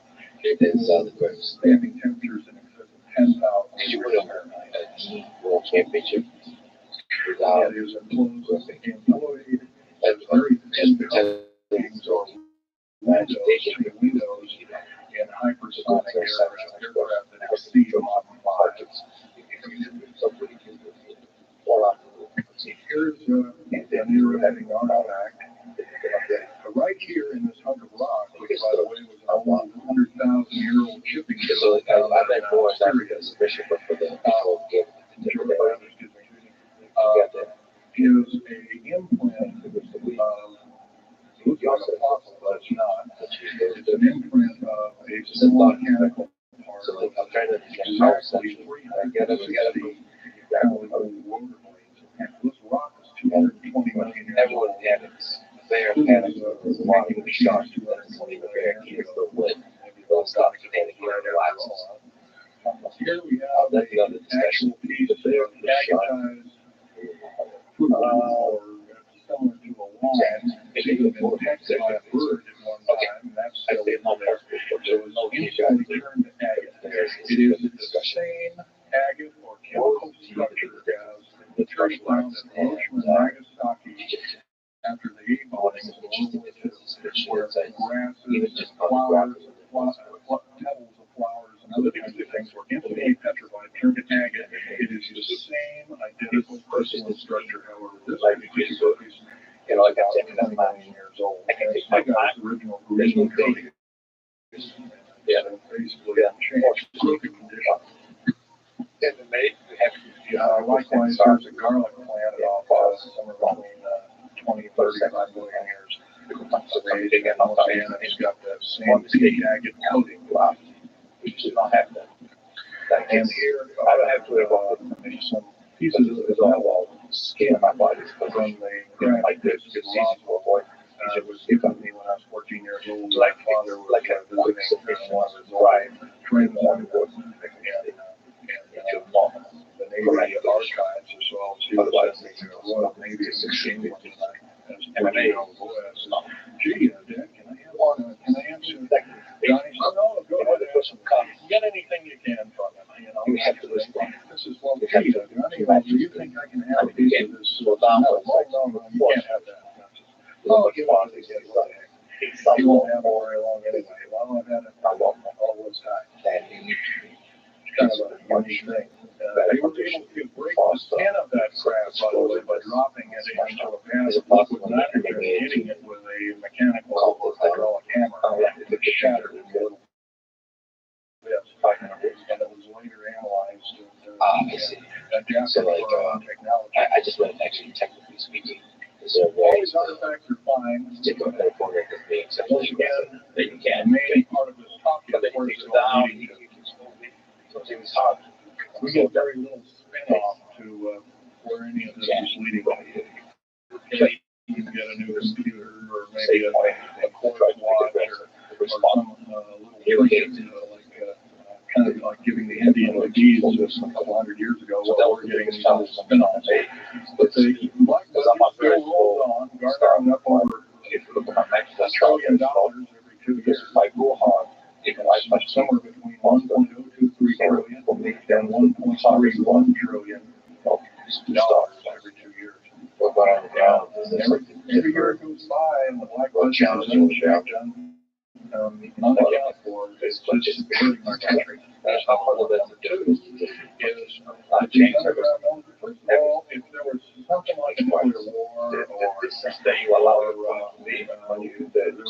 enemy out there where we were going to be under attack, like from China or something, I could see maybe a couple of dozen other bases. How does your Coast Guard can theoretically come how does it position your hands and Phoenix out of the action? So, well, the guy, not 140 on it. You have if you were going to so-called round people up and put them in prison camps, so what better the God is on the ground where nobody knows where it is anyway. So, once again, these underground bases are most likely what about getting unlocked or trying to get sufficient for the guys? Is that something that's different? Because you don't have to go again. No, so much how he's getting, and I'm probably the only person ever talking about this. But the New World Order is taking this, and the United Nations is taking its how you cannot control. Believe it or not, these more powerful space alien entities, we might call them the large graves or the small graves. The sinister forces that they, I don't think you do. You might want to say, well, gee, how come you don't see more of this kind of thing? Well, you can just imagine. If you're being told that 5% or less of the truth, there isn't very much to go on. That's one thing. Another thing is, you don't find very many people coming up here, and when you have hands industry, I do ask you to go out and do your homework and do it. Don't necessarily believe in how to get out there and talk to people. There's just a couple of neighbors or friends who will know for and it's one side can work. So if you're the God, then you're going to the bar has changed. I can't get to the back. And these clandestine, I cannot get to the back. Public opinion is something really big. I'm going to do that, and it's going to take minutes of us, but we have to be informed. And to do that, we have to be doing what we're doing now, gathering and talking. And of course, most of us are adults and weed out in how you started training and trajectory and know the difference how to train, how to get good. And what I mean about getting good at MMA. So we therefore have to continue to keep studying and keep talking. If there's just me out there, there are things that's training people like myself out there talking. I've given over the strikes at the beginning, and the United States, Canada, Japan, too long. All that facts are I don't have that route. So how do you keep your heart respected that you don't have that? Like ages. So now if I was, I gave my heart a poppycock and like I did everything that I had. MMA, I wouldn't be listened to be given an audience by these people, but evidently I have. I'm going to say it was 13 years of my life. Because since the first story I always, looking back, I decided to remember you ladies present, so take pictures of my life. I already knew that at some point I would have to live. It's almost like that's a different path, but that I have been shot, ready, run off the road, and so still run off the road. There was not a character like that. But just the life I had to combat with all these people, and part of this, that go against the natural love of duty. And I think it's about ready to wrap things up here. I don't regret it. Just basically wanted to give you an overview of so I don't regret doing. I would regret. If we have any the truth of the choice to get over the age. okay, here's the You couldn't compromise your ability to lose your protection. And it's a fascinating case study. It still doesn't make sense to me. After all those years, you go back and go against the best person they are. And I was involved because the first fight we had was laboratories has from Mexico. What's now just basically think about how I'm like, but as soon as I started procedures, Spanish, government workers, I always say because the government lied. if it's my choice, I have to. What's underneath, and what we've done is on the desert there we had drilled for. Who do you think is the best Drilled rookie? for these holes in about several thousand feet, and I don't think you can write your saying that they have the time to carry it. They get relative distal, like most of these great berets that install like that. It's like berets. I think you saw it now. With the 9-shot on these. Shipping got down on his hole, standing before me to when I was from this gentleman over here. And Hot Road. I was one of the rare few that had been allured to this may or may not have One last day of witness his skin was and had radiation isolation therapy. So now, 6 plus days. My bones were just looking at they had one of the comments. did not fall alive. I know you find a like this passive by that. So I don't know if you want to get an understanding of it. That And they're regarded as in a popular way. What is it? being kept by Maybe Canada. to apply statewide close the bar. So he can push great distance. He can push away. That's how it shuts down. Actually, there's several. In fact, as I was coming to this talk, Chop your legs. Go back and check. supposed to be here by Are you like scientifically curious about these developments? Do you have anyway, I answers drove in your head to away them? and did it one day.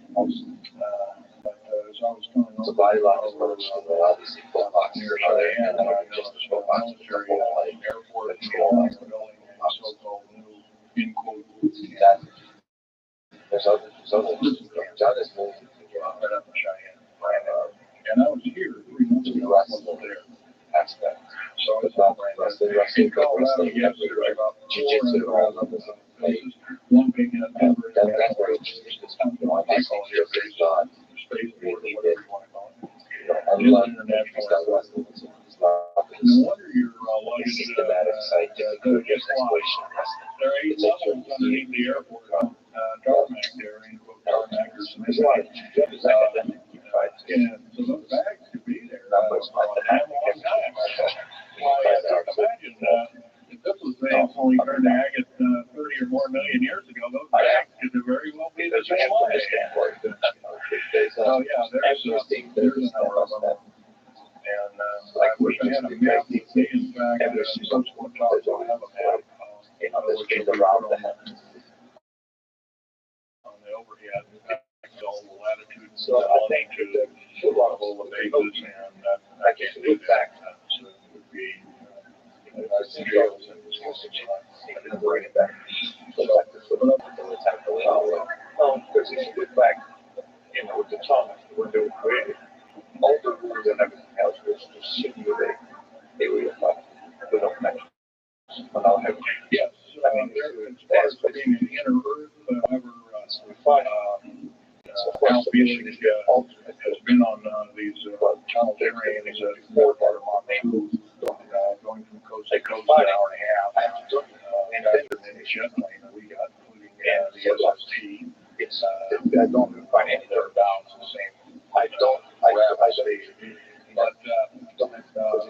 built a lot of these. And if I attack a ground military bases, I can close to your step up that times with one. Speak up, please. So you can't say the back position. It's okay to go with a very high position. So that's why it's not like Campfire. Fuck, I hardly get fucked up. So major. They got rid of their best fucking people. Give it to Deborah Martin. Dog, this is like. He's like trying to make kids learn and stuff. That's what he's doing. But the sad side effect of that is that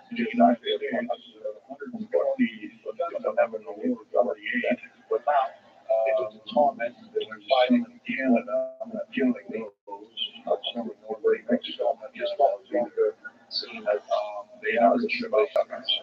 While up over the years, I am the thing over really disagree back so they don't do this. This is something not from back. There's probably other reasons. They have a always had to have 5 miles. What's going on? Particularly PhD wrote. You have some data aspect. Secret airbase. We call the body can't be arrested or anything. I'm just see techniques. There's a book called Stealth Fighter Pilot. All right. These books are available. I got this one. Another thing I did was run the aircraft back and forth on the runway. So even though it doesn't look like they're moving back like they did, That fucking Sydney Sweeney always looks like a solution. The legend goes, you got very good at This weekend he does it. Because he does other things. So when I first moved to London, okay, thank you. 2024 this weekend. Okay, that's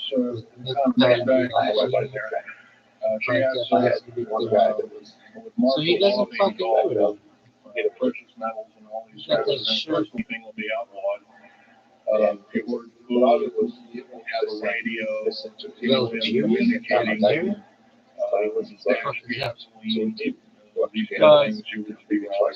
I don't know.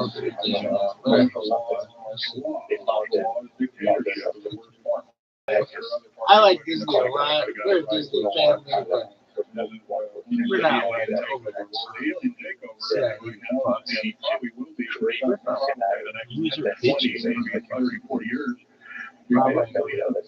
In the background, the idea is to get the one world, when people like government in place, and then out of the game, I think that out.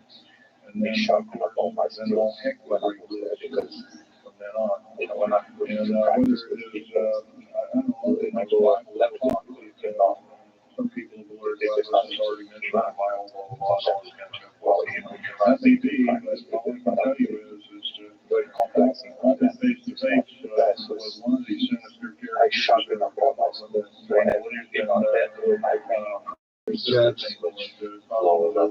I followed his ass. The worst. I hate that fucking thing. This shit sucks. very hard. What about the attack? How do you You're exploding from your chest. the best person to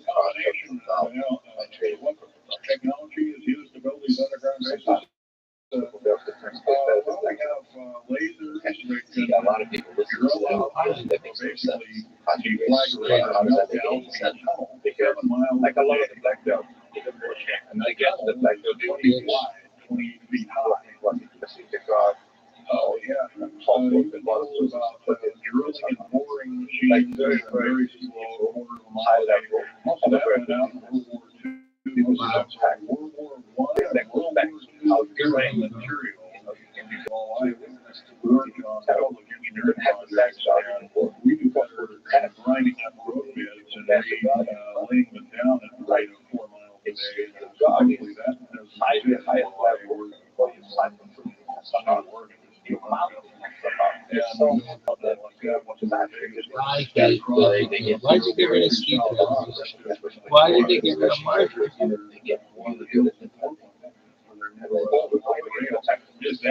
2 days, it was nothing they would want. But it was complex, smaller than complex. Why won't they let me back in that fucking Discord? That's what I'm at. And this is alien technology readapted for our use, but a lot of it's only we know it is. So, And with yeah, that, alien technology, right, it's absolutely outlandish, like taking obvious preparation was trying to cut into right. this metal research, But the conditions, aircraft research, and believe it even That sucks. You can take those down. How did they get rid of Venmo? I'm sure we do. So like they have your very good high. You gotta remember too, like there was some very high military technology and it's outstripping the public sector technology. This is terrible.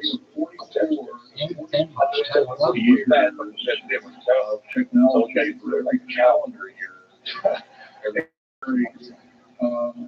Technology, well, that 45 years is more advanced. So it's quite possible. The U.S. Navy not only caused the ship, basically military technology right now is about 1,200 years more advanced than the public state technology. Computer technology right now is on the scale I can't tell you. If it doesn't fucking find this, And just back then, like the first new computers are so advanced that we couldn't get them on public sector for yes, this lady here wrote the mail with my computer and my skills in that. she fucking transfer account?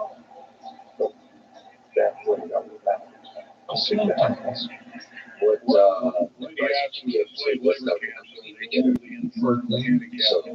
Are they going to be executed? You can bet your bottom dollar there actually will be these things. try to absorb those techniques that you can I wish I knew more, but I don't relax it. Don't have my own agenda that that you know trying to talk about. But other than that, yes, I would imagine so. If you look at all the 39 relax. camps that are presently doing boot camps. You know what? They train. They have 143 That they got rid of everybody. They don't even know what Scary thing indeed. You know what they're called? They're called the United Nations. Yeah, right. Dude, this is just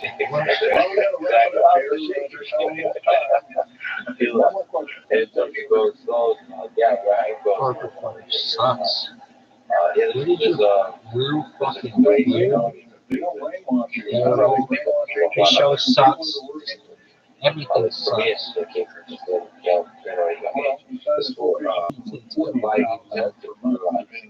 out of here. This is garbage.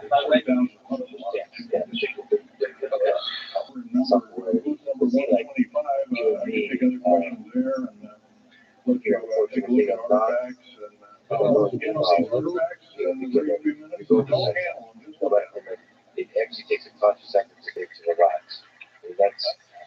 That's why learning things as an adult is much harder than as a child. Like it's very hard. And as an adult, it's Can I like to get listen to to the this? highest level. Yes. It's not possible because you will never relax the way you Give it to me, baby.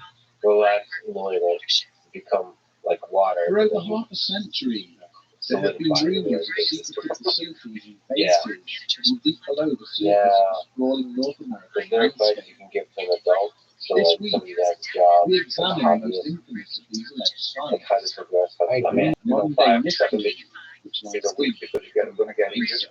I mean, 2-3 times a week to start is the best way to initiate your judicial journey and practice the same thing over and over again.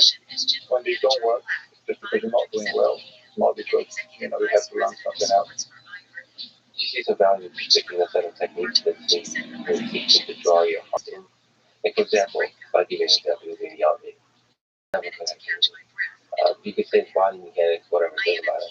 The point is, it just, like, my heart never connected with it. You know, the way I justified it to myself is I felt like when you're bad, you should close guards, you used to have guards installed. So I was really drawn to butterfly guards at the beginning. You know, the back or open guards. I have no options to install. I'm going to guards. My thinking was, when you shoot guards, and then I fell in love with butterfly guards. And I never really understood those guards. And the other thing was, curiosity urged him to do I exit really the need to vehicle understand the closed guard? to Because conduct those by security choice that I inspections. go Guys have there. 33 You can years. avoid. You can avoid anything you want.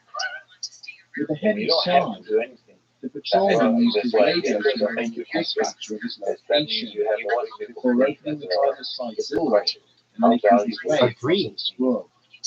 Okay, good. Deep down, he had known that the fines didn't even reach the car. Okay, let's go. Well, The there's cursory several questions inspection there. confirmed Yeah, this, okay. but Dava had Like, been left best of all. just like the others he had attended upon. Of course. A series of Absolutely. diamond-shaped indentations had been Otherwise, carved into various somebody's points of gonna the be. hide. Well, Several layers of skin what about like apparently been sometimes removed defensive defense, you have to be also good at the offense in every single The position. creature's eyes, Otherwise, nose, you and tongue have a were missing, and despite there being no sign of any driver on elevation. Okay, what about the legs?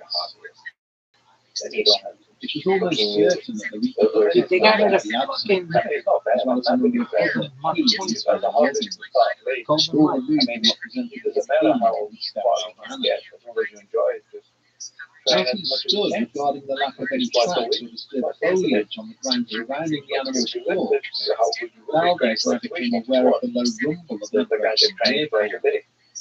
You know, it's just Looking up the from more the you train, the crimson better it scene, gets. he Looking caught for sight of the the five train, ton that's truck the painted lesson. in Yeah. But camouflage, like, for how long? heading along the Like, highway there's some towards point him. in your life that you might The try transport something. began to slow as it approached a There's point some where point he in your was life that told like, okay, car. let me try. Its occupants I don't returned the like it now. questioning gaze he had offered as they From passed now, before it pulled away against the I beam. kept driving.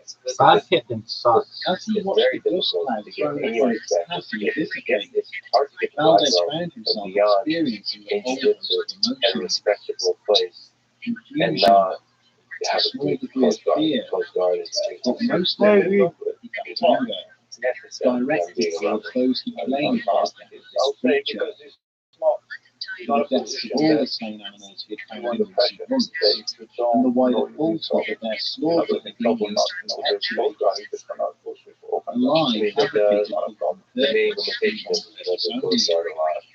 to That keep you don't local quite, residents away from the neighboring mesa, if you don't get a full picture of understanding how to attack coast guard, or somebody puts it into a coast guard when you're on top. So it's like job, on both sides. It's just not like that. Yeah. But you can have a pretty The good town of understanding Dulce of how to in New defend Mexico did not come into existence until the end of the 19th century, when U.S. authorities ordered the local American population duly compliant with this instruction, forming for the next century and a half, the inhabitants of this small backwater community would live their lives in relative peace, a short distance from the slopes of the adjoining Archuleta Mesa. There had always been tales of high strangeness associated with the region, from weird light anomalies witnessed in the night sky to Bigfoot-like creatures seen on the scroll. But by the late 1970s, the looming shadow cast by this towering mountain creature That's a lot. began to take on a sinister connotation, with the discovery of a series of bizarre accommodation. For me. Following several complaints by ranchers and farmers to the local police department, insisting that someone or something was slaughtering their livestock, an officer by the name of Gabriel Davies, the investigator often returned to his superiors with far more questions than answers. It's like when people get really good at hacking, Usually, it just feels stalled. only one animal in the herd which were targeted had been affected, She got and fired being too. dispatched in a manner which seemed to discount the involvement You don't of get any nuts natural on running. predator. You don't get action in the Although interesting key way. sensory and internal organs That had was been my removed worry. from the That I'll get old carcasses, and fat. there were and never sick. any indications that the flesh had been consumed by a Like holding on to the white bump trying to kill me. In fact, That's also, I mean, that's the These bodies would remain untouched by scavengers for weeks after the event. A phenomenon previously unheard of in this harsh and unrelenting environment. The report submitted by Officer Valdez also highlighted the lack of disturbance in the soft and sandy ground surrounding the remains. Offering no hint as to who they are, When I go viral, if I ever go viral, I'm gonna get due to the discovery of shattered bones in some cases, the suggestion that the body I thought could something drop was from a weird great height on the video when they're just would like be questioned over its length. not playing the same. It soon became apparent I hear this fucking thing for fucking Valdez had no fixed agenda. holidays and that stupid bitch Ellen K. No, No one gives a shit. Instead, his report simply documented everything he had encountered during his investigation and demonstrated that he had discounted all of the most I'm obvious pissed. explanations for the deaths. Event, Especially which would quash any hopes that the show, investigator might have had in maintaining a the calm record and is or rational whatever. assessment. No, that was a different show. That was another good show. But whatever it was called. During the Unsolved. summer of That was such a 1986, good fucking show. a resident named Jerry Julian approached the local police department to report that someone had attempted to Unsolved. abduct her from her home while she was sleeping. Julian explained to the attending officers that the evening prior, she and her husband had driven out in their flatbed truck to the slopes of the Archuleta Mesa to do a bit of stargazing. After a short time, Julian's attention had been drawn to one star in particular, which seemed to be moving through the night sky. As she and her husband looked on in wonder, the celestial body in question suddenly began to descend from the heavens, landing on the ground a short distance away. Gradually, the bright light before them began to diminish, revealing a metallic structure from which a small set of steps descended. Two small figures then slowly made their way down the metallic walkway before they set off on foot in the direction of the married couple. With a frightened cry, Julian's husband grabbed her by the shoulders, bundled her into his pickup, and frantically attacking in terror as the two squat figures slowly advancing upon the vehicle as the engine repeatedly failed to turn over. It was only when the strangers were mere meters away from the rear of the truck, reaching out as if to take hold of it, that the motor suddenly fired into life and allowed the couple to escape. Later that night, having decided not to report the matter, the couple had gone to bed, only for Julian to awaken in the early hours of the morning due to a strange tugging sensation. Looking down towards the bottom of her bed, she could see two shadowy figures, identical to those she had witnessed emerging from the strange They crack got rid of so earlier many that good people. night.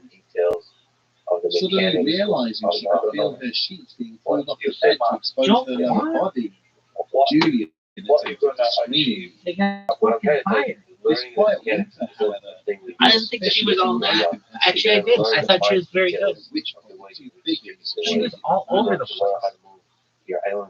When questioned further by Steve federal Gregory agents was charged there. with attending the incident, Julian claimed that the existence of these entities was common knowledge amongst the native Anybody else? community. She even went as far to describe a large hole bored deep into the mountain Music face, kept hidden away much further up the slopes of the Mesa, which she claimed claims of a possible alien base Good on that one pursuing bitch for getting out the of it. Mesa being directed towards the local authorities. Security staff at the Kirtland Air Force Base began to receive extremely detailed allegations from a local businessman, stating that he had documented mysterious activity both above and below the mountain chain. Paul Benowitz was already well known to the senior officers of the base. Following reports, he had submitted to them that strange lights in the sky above his home in the Four Valleys district of Albuquerque. He now claimed that in addition to the lights he had filmed, he had intercepted mysterious energy emissions and radio transmissions. The businessman had also taken to conducting regular flights across the mountains in his private aircraft, photographing anything he deemed out of the ordinary. But the question is, Invited onto the base to speak in person, he showed them photos of what he believed to be paths and doorways put into the rock, miles away from any existing road or highway.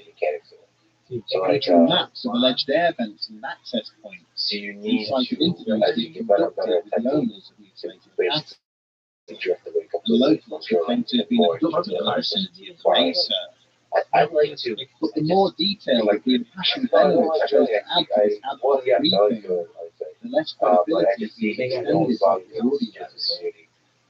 He began to panic, citing discussions with shadowy government agents, claiming that the extraterrestrials living below the mountain were one of 3 separate species to have visited Earth. But it was the assertion that the whole floor of the alleged alien base contained vats filled with human organs and body parts harvested by the alien visitors, which saw him ridiculed and finally escorted off the base. Shortly after this, as the businessman's mental health and appearance continued to deteriorate, he suffered a nervous breakdown. On the advice of doctors, his family applied to have him committed to a psychiatric facility in 1988, seemingly removing any shred of credibility. His initial reports from the military stories told by Paul Benowitz is that they are by no means the only such detailed allegations of the secret base concealed beneath the town of Dulce. During the mid-1990s, a former Air Force technician by the name of Thomas Costello went public, confirming that there was indeed a hidden facility underneath the Archuleta Mesa. More incredible still was that Costello claimed that this was not an extraterrestrial base, but one constructed by the United States government, where aliens and human scientists worked together on genetic experiments. Costello related how he had been a US Air Force photographer based at Nellis in Las Vegas, but in the early 1970s had been transferred to the secret Dulce base in New Mexico. Whilst there, he was responsible for maintaining the facility's extensive laboratories. Costello even went as far as to offer photographic evidence with his testimony that what he reported to be some form of alien hybrid suspended in a vat of fluid in one of the labs. But barely did journalists time to digest his claims that the Dulce base was just one of many such facilities linked by a vast underground railroad network before he disappeared from public view altogether. However, his claims would later resurface when a further whistleblower came forward, this time from within the ranks of the Dulce Police Department itself. A former reservation police detective named Avery Tafoya, who had been researching the testimony of Jerry Julian, related how he had stumbled across the report written by federal investigators assigned to the case. To his amazement, in addition to the events described by the victim, they had included detailed drawings of a sprawling military facility, exactly where Julian claimed the hidden opening in the mountain was situated. Station blocks, storage facilities, and laboratories. It was also serviced by an underground train network similar to that alleged by Thomas Costello. Armed with this information, Tafoya stated that he had made a number of attempts to climb the mountain and see the facility for himself, only to be defeated by adverse weather conditions on each and every occasion. Not to be deterred, he had then used a thermal camera to document strange apertures and vents built into the rock of the mountain, and recorded what sounded like large machines being operated beneath the slopes.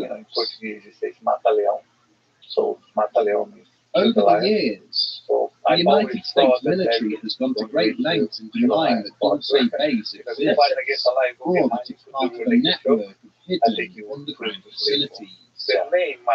And it was the credibility of those making claims. The background of Thomas Costello remains shrouded in uncertainty, with attempts to locate and review his military service records seeming to suggest he never existed.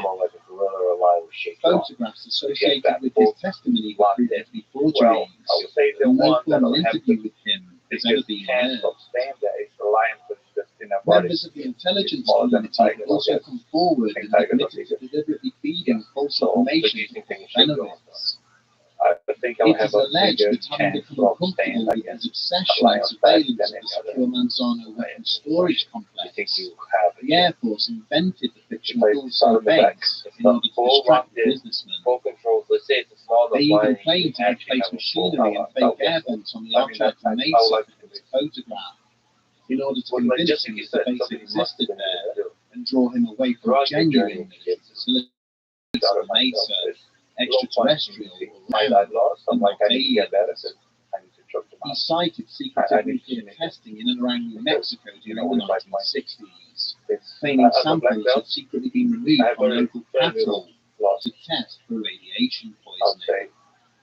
I mean, I don't like to sound like a crime base, there but are I'll say equally detailed cases both for and against the existence of a base beneath the Archipelago Mesa and the secretive work which is allegedly conducted there. Everything was very young. With so many stories, it is difficult to know which sources to trust. If there was ever in my whole It is not beyond all possibility that the US government is in possession of secret underground military bases, constructed well away from prying eyes. It is outlandish that they push any notion of their existence towards ridicule.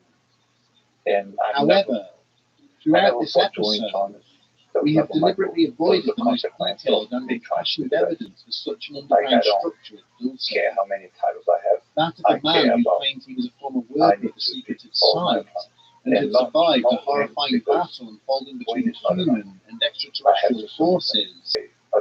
Join us next week as we examine the testimony of one Phil Schneider. If I take you down, pass your guard, mountains, submit you, there's zero questions with that. Like there's nothing you can say about it. If I sleep you, put your butt on the floor, I get an advantage. You carry on fighting and I win. Not even me. Not better than me. If that happens, I will call you. I didn't get it. It is for me, it's not enough. I wouldn't be. What advice would you give to young folks who look at you, who are able to accomplish from a place where you're not very good to becoming the best in the world at a thing? What advice would you give them to have a journey like that, to have a journey where they can be successful in their career and their life? You have to go for yourself, so you know where you want to go. Like you cannot let everybody go. So you said you didn't look to external sources of belief.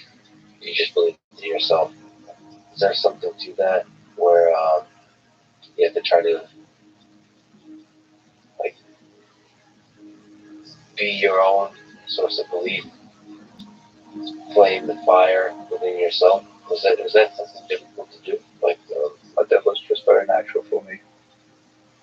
I said, you can surround yourself with great people. That is extremely important. Don't surround yourself with failure, because they're not going to push you to, they don't know what it is. In our previous episode, we examined reports from various individuals who stated that there is a secret facility buried deep beneath the New Mexico town of Dulce. But we deliberately avoided the testimony of one man who was arguably the most controversial figure in the allegations surrounding the possible existence of Dulce base. A man who claimed he was any human, at least that's the lesson I learned. Almost any human can do can be great. I mean, one I've used, look at this, determination he had, the willing, the constant he had fighting, even on his loss. It never changed. So when he fought, he never doubted himself. Everybody else did. He won over all odds again. The lieutenant now tried to take stock of the situation. But see, those like this, they had managed to push the enemy force deeper into the facility, as they had been ordered to do so. And if they could just secure the stairwell in front of them, the mission would be a success. It's gigantic. I don't even know how much. Waving across the corridor,